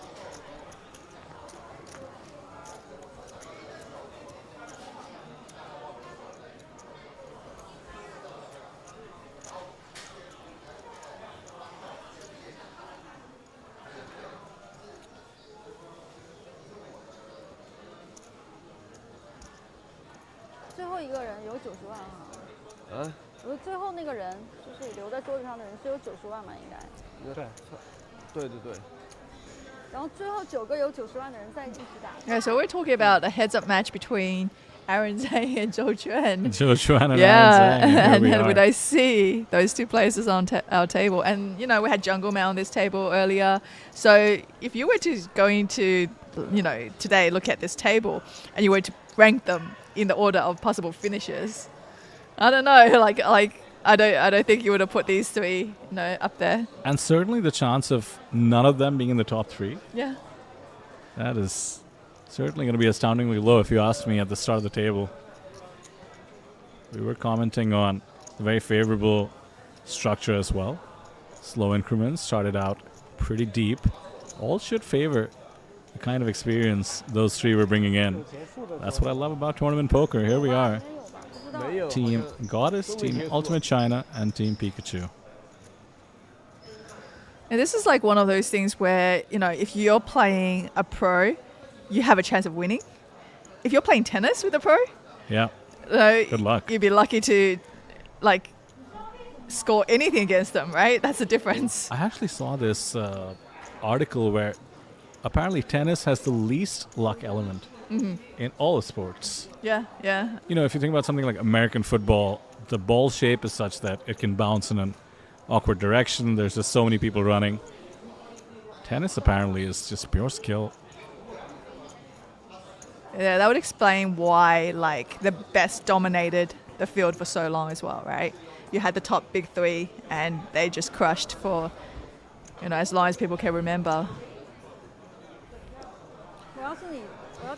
And mind you, you think chess would be 0 luck, but that's actually not true, because at the top level, there's so much preparation that there is a luck element of whether you prepared for your opponent's opening.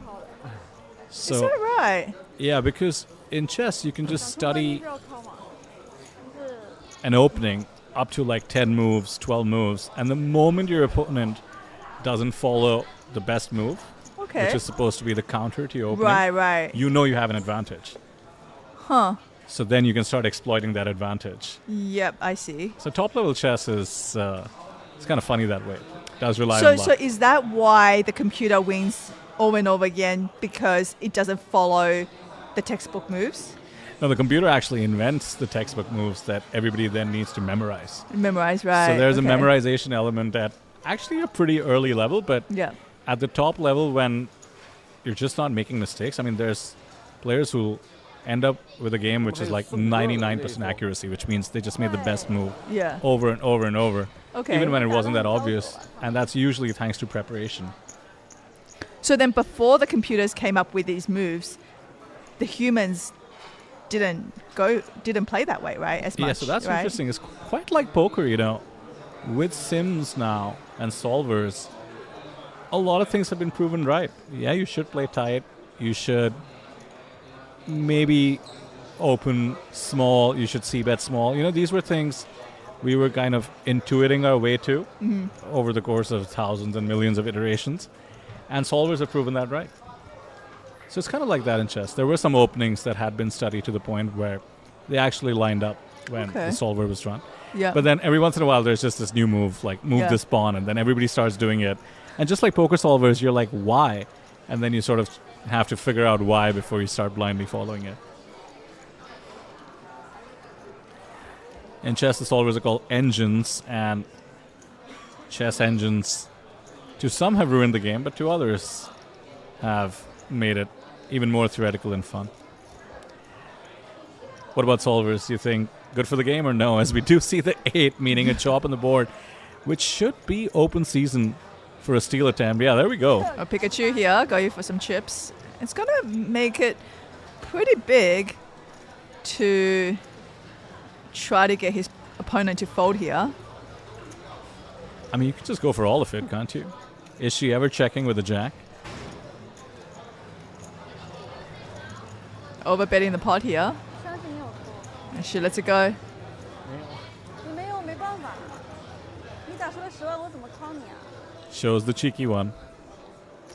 我都想跳出来打了一个，真的是这个七发的不好。 Gets the job done with just a 100k bluff.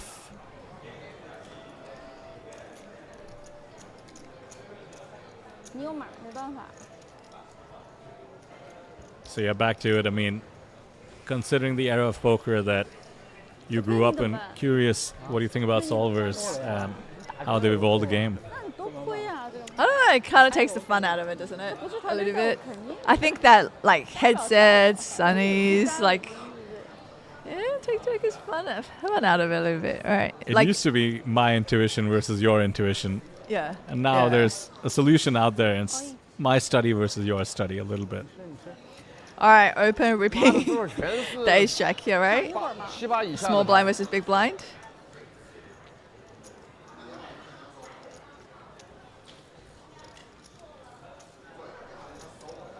Let's pick up the blinds and antes as you tend to do most of the time with the open rip. It's only the times you get called you need to really worry 坚持 about. 不住了。 And so far, she's been getting called with the worst hand.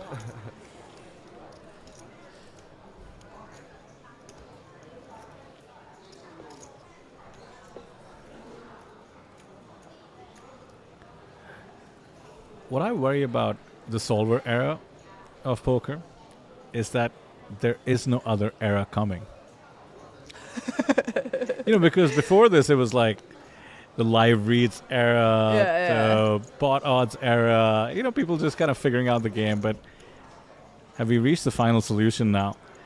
What about you just have all different companies with their own robot and you have a table where all the robots play against each other? That's right. And we commentate? Well, for now, we do have the understandable jam from the small blind. Pretty standard, Jack 6 against a 12 big blind effective stack with an ante in play. And a great call by the ace 5, understanding that an ace is good enough. Decent chunk of change in the middle, 252k. There's a 6, though.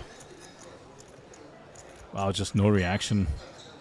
The 3 Barry outs Greenstein left. needed. 我赢了，我3-5，3-5翻盘。 Very annoying to see that 没 we 办法呀。我跟你说，我到06我就觉得我能赢，果真还是 are here with 2 players left and we have busted one of the more solid players that we see on the table. And yeah, the wild cards, right? 啊，我们 The 现在 wild 这样 cards. The wild cards. Yep, they're going to heads up play now. Pikachu holding 62 big blinds versus 28 big blinds from the poker 20 goddess. 多吧。 Oh no, poker. 在 That's a 那边没关系，没关系。 that's a poker goddess team, right? That's right. But is she the team with all girls? She has to be, right? Yeah. Has to be. Has to be. I actually really, goddesses. really, I actually really wonder how the rest of her team has fared so far. It's a great, great result, especially how decked out this table was. 谢谢。 And I think she's very happy to have done so well for her team going forward. Yeah, can't rest on your laurels just yet. Not only the 7 extra points to play for, but the chance to play one more table. Now, I will say that the advice you were referring to, if you don't think you have a skill edge, or you feel the 刚才 opposite, 3-5 just play all in or fold. 好多动作做 Heads up. As I was mentioning, Selena, I used to play a lot of heads up sit and goes. Yeah.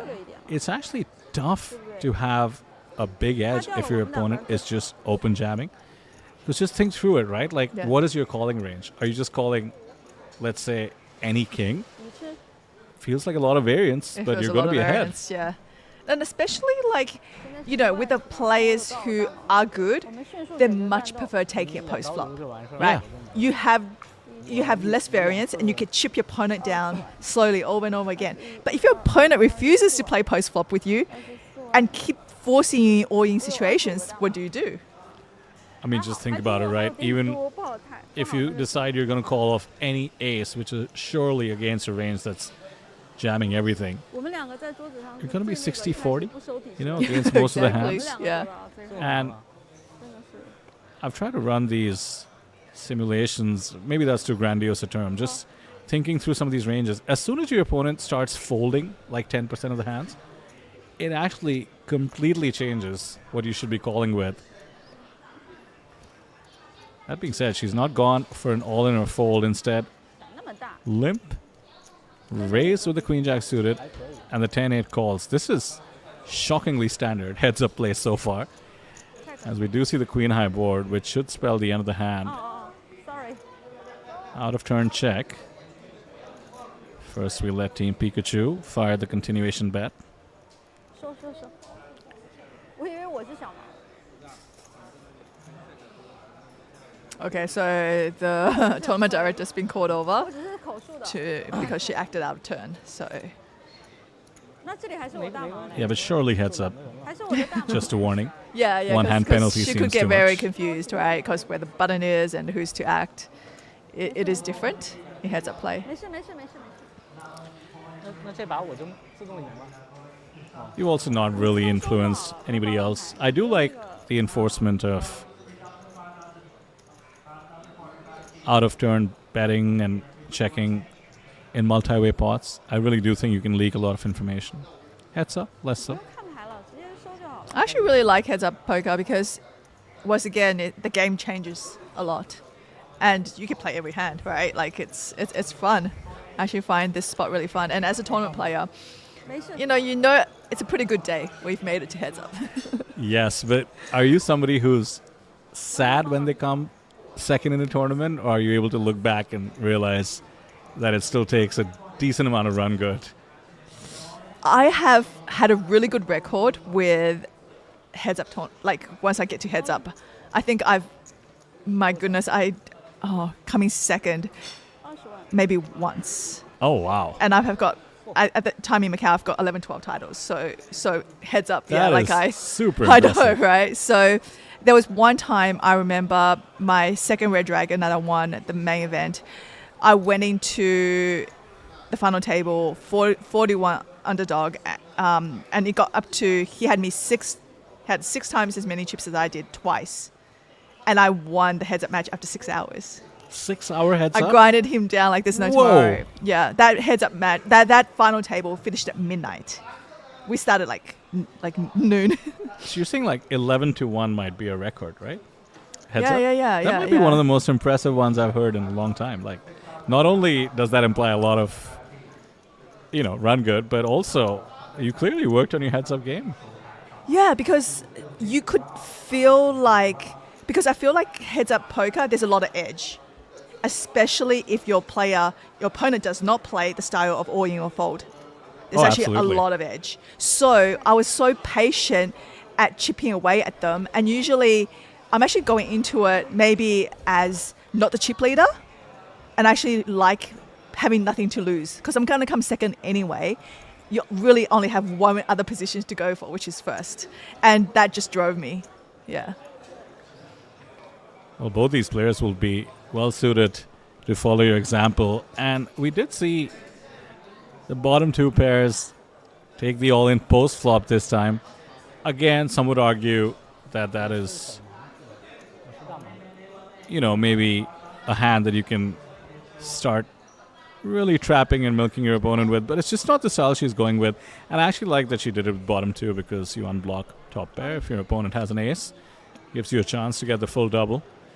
There's the open rib against the nut low. So 2-1 chip lead, always precarious. One double up and you swap stacks. Yeah, and this is the style you're talking about, is because, does he call here with Queen Jack? Probably not, right? Probably not. Yeah. It's too tough. So now she's going to be picking up those, blinds and antes, especially if there's that big blind in question too, right? Like they've got, it's a little bit, like you adding a nice... Yeah, still have the ante. Yeah. You adding, two and a half big blinds to your stack, right?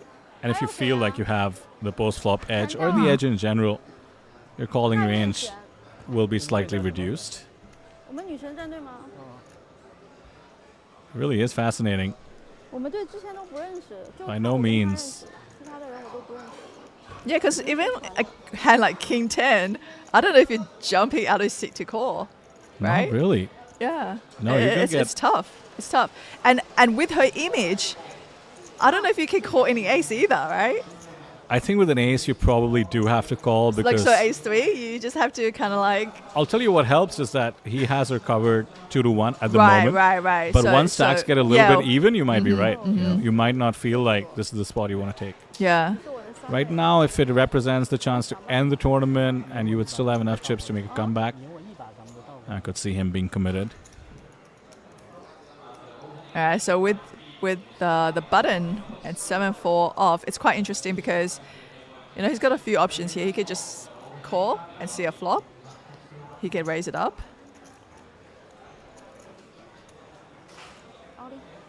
All right, so what does he do? She's ripped it. Yeah, she's going for it. What a sick jam. That is not what I expected, I will say, Selena. Somehow taking the spot with King 8 and with the 7-4, essentially trying to steal one on the button. Yeah. You have to feel quite defeated. 但没关系啊，你们那个越后面那个积分越多呀。 They're chatting throughout too. Just seems so comfortable. Yeah, like, I don't know if, for me, with the King 8, I kind of feel like heads up is pretty strong. I wouldn't mind seeing a flop, but, just shoving in there, I guess, is not a bad idea either. Screw post flop. Let's just get it in. Let the poker gods decide who the winner is. I mean, she's getting folds from so many better hands. King 3 is a good test as well. 25 bigs, maybe a tad more. 26.5 to be precise. And this time around, just a limp.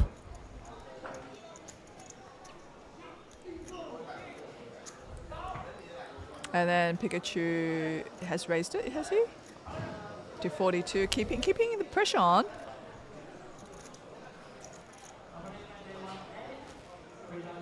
Yeah, really good spot picking. Understanding that, considering how she's been playing, her limping range is going to be pretty weak.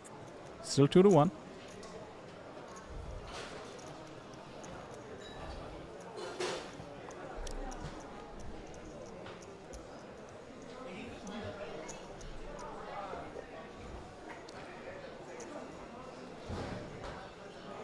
As somebody new to TLPT, I gotta say, what a fun start to the proceedings.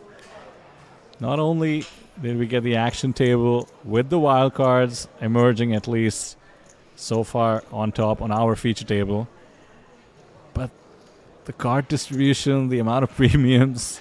Yeah, I know. It's just so much action, isn't it?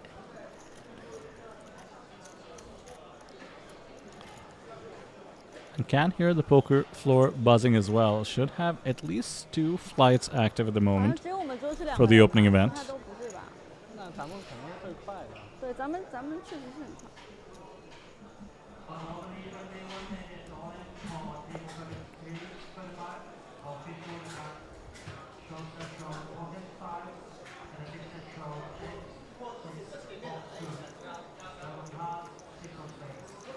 10-8, usually a limping proposition, where she did get attacked last time. 2万4，2万4。 Oh, she's really mixing it up now. Raise to 24. And I think the raise needs to get a lot more credit than the limp. With the jack 8, you can just see a flop. No reason to go after it.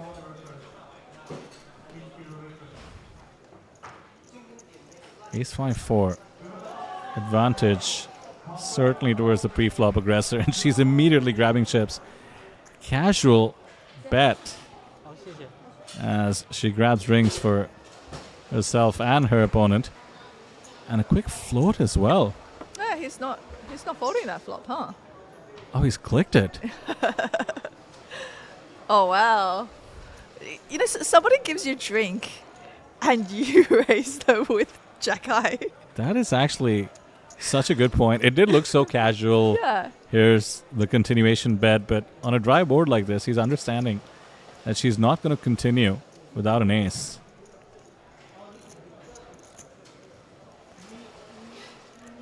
He's been super impressive as well. Ever since he got the chip lead, three-handed certainly after the departure of Aaron, and even four-handed, has just had the mentality of slowly grinding down his opponents, understanding that he might have more experience than the others, not taking the higher variance spots as much. Pocket tens now. Is it coming? Against the limp. Not an all-in. Just a raise announced. And this has to be slightly tempting. Yeah, the 10-7 lets it go. 10-7 suited maybe would have come along.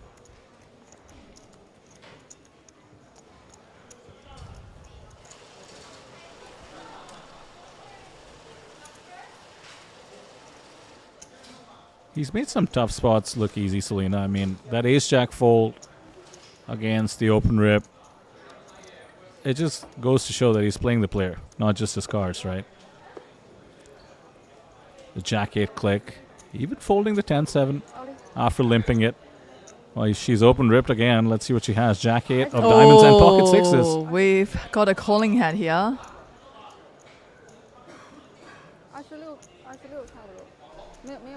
This is just so favorable for Team Goddess, because even if called, she'll be flipping. Feels like almost a bit of a free roll. He's going to think that a lot of other smaller pocket pairs could be in her range here as well. Yeah, you do dominate some of her jamming range for sure. It just feels so timid, and yet he's let it go. That is amazing, right? Like heads up, pocket sixes. Of course you're supposed to call it. I'm sure he knows it, but just doesn't want to be flipping at best. Yeah, no, that's This is quite a hobby horse of mine, discussing future EV and future game. yeah. It's sort of the new meta to incorporate it a little bit, and actually solvers have started incorporating it a little bit. I don't claim to know exactly how or to what depth, but you can start picturing scenarios like this, right? Like if you feel like you have a huge edge over someone, would you take a flip? Now that's better than a flip, mind you. You're getting pot odds Yeah. in that spot. If you could see the exact hand, maybe he calls, but if you know your opponent is shoving even hands as strong as 9s, 10s, jacks, maybe you let it go.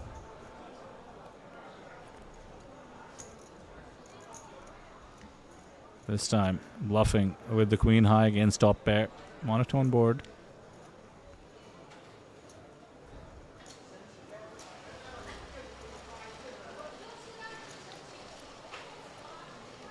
Oh, the check call on the flop induces a double barrel to the tune of 40k. Can't go anywhere with top pair heads up.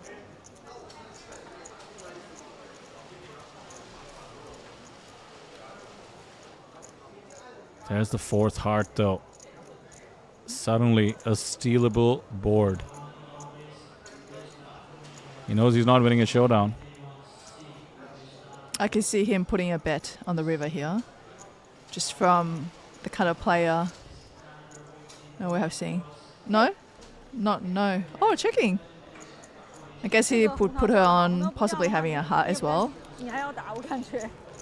And she's very happy to take down that pot without basically a river bet here. Yeah, likely thinking that not getting a fold from any heart is possible. And look at that. Suddenly within striking distance.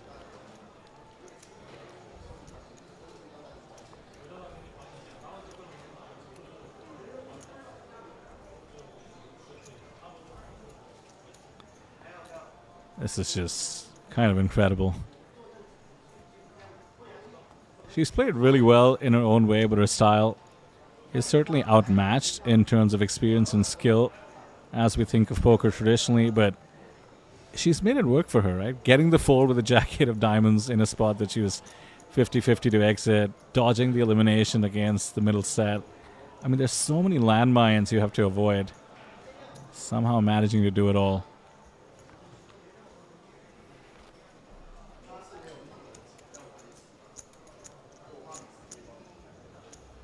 So we will take a break once this table ends, at the very least, for all the outer tables to finish so that we can have a final table. Just so curious how the rest of her team is doing. Obviously, we will get updates during the break.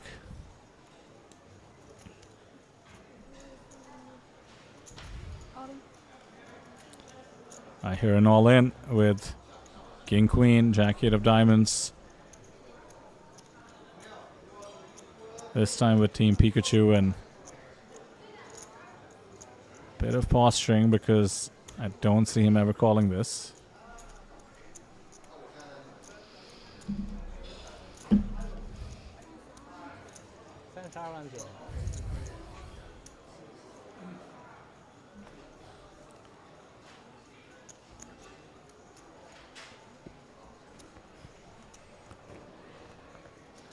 He does let her sweat a little bit with the count. 44-31 now.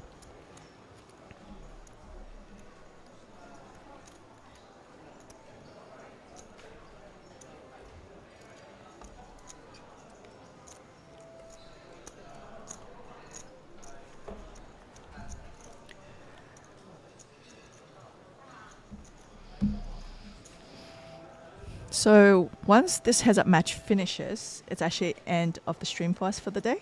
And actually come back for day 2 of the team's event tomorrow.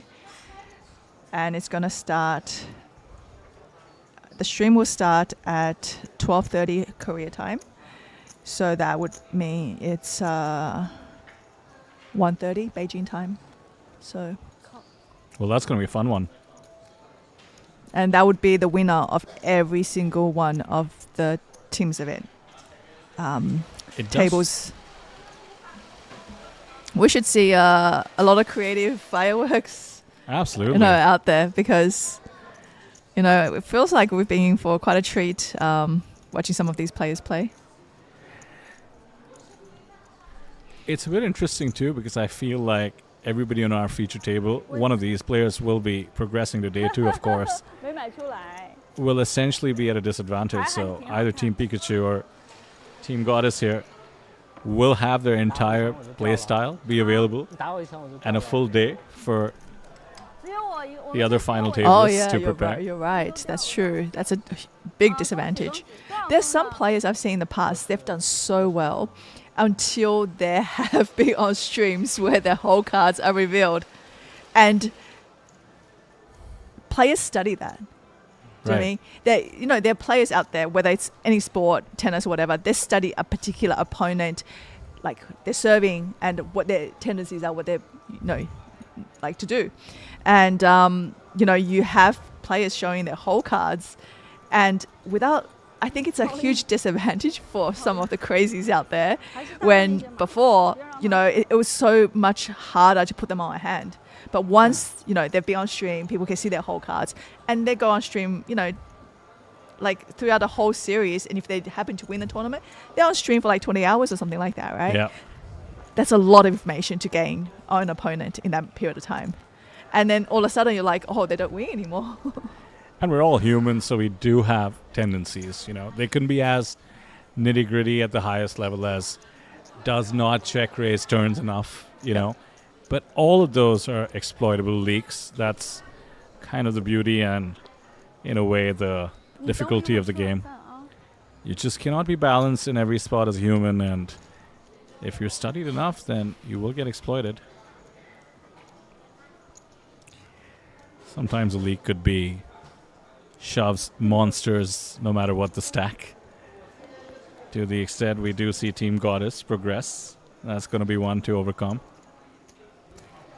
Free flop with the 7 deuce. We'll certainly take that. Look how close the stacks are, Selena. Near 400 versus near 500. Yeah, it's pretty evened out at this point.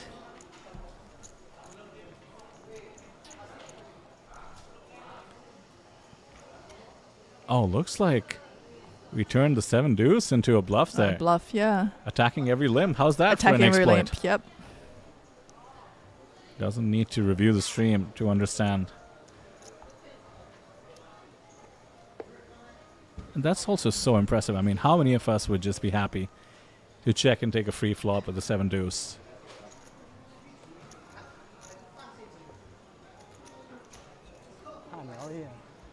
Yeah, you're right. You can tell that Pikachu, you know, he knows he's got the skill advantage for sure.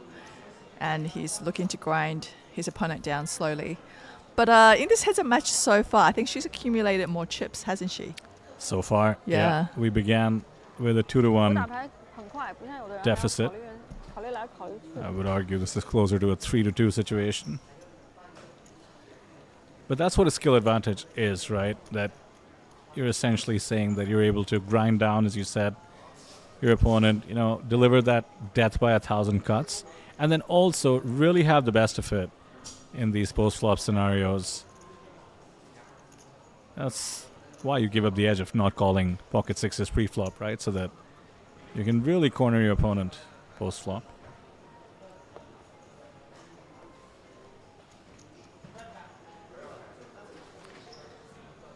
Jack 3 is not aesthetically what you want to see. Could be a walk situation. Her limps have been getting attacked, so does she adjust? No limps again for now. No attack this time. Quick check with 5-3.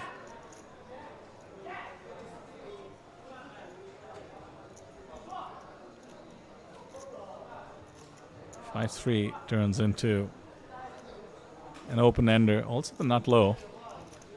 Would have liked to see a bet. Instead, he's just going to give it up.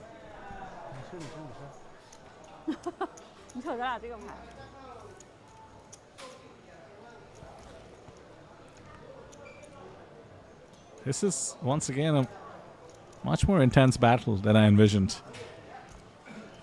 She came into heads up with this all-in or fold strategy, and you would think that heads up is where she would apply it the most. But instead, she's really mixing it up. 你们结束了吗？结束了。你们桌打完了是吗？你第一呗。你们桌已经有 Now, 第 this 一个了 format is 是吧 quite fun because, you know, you can be rooting for other tables and your teammates on the other tables and seeing how well they do. It's very rare that you want to rail for other tables, you know, your other players. But yeah, no, it's like a team effort, you know. It makes it feel a lot more of a community, you know. So there is no doubt that there will be some teams coming in with multiple people on the final table. And it should make for a very unique event to cover tomorrow as well, Selena, because... Oh, yeah, right. You know, there can be a little bit of... like you would not want to bust out. Soft collusion, that's what I was going to say. Yeah, you know. right. Obviously, everybody's going to do their best, but it's just pure strategy at some point because you kind of want your teammate to ladder. And given the format, it's basically part of the game, as this intense heads-up battle has gone on long enough for us to hit a break, and a well-deserved one at that, because these two have been really giving it their best. Not too much distance between them either.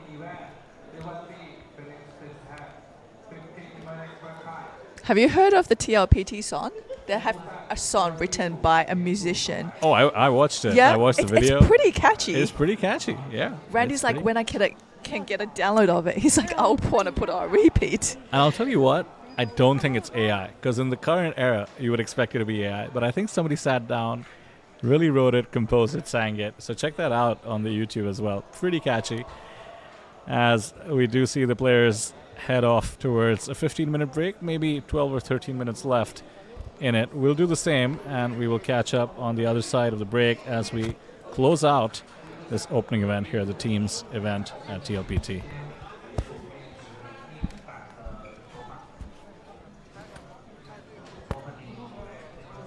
actually suspect it might be this guy because I saw him recently.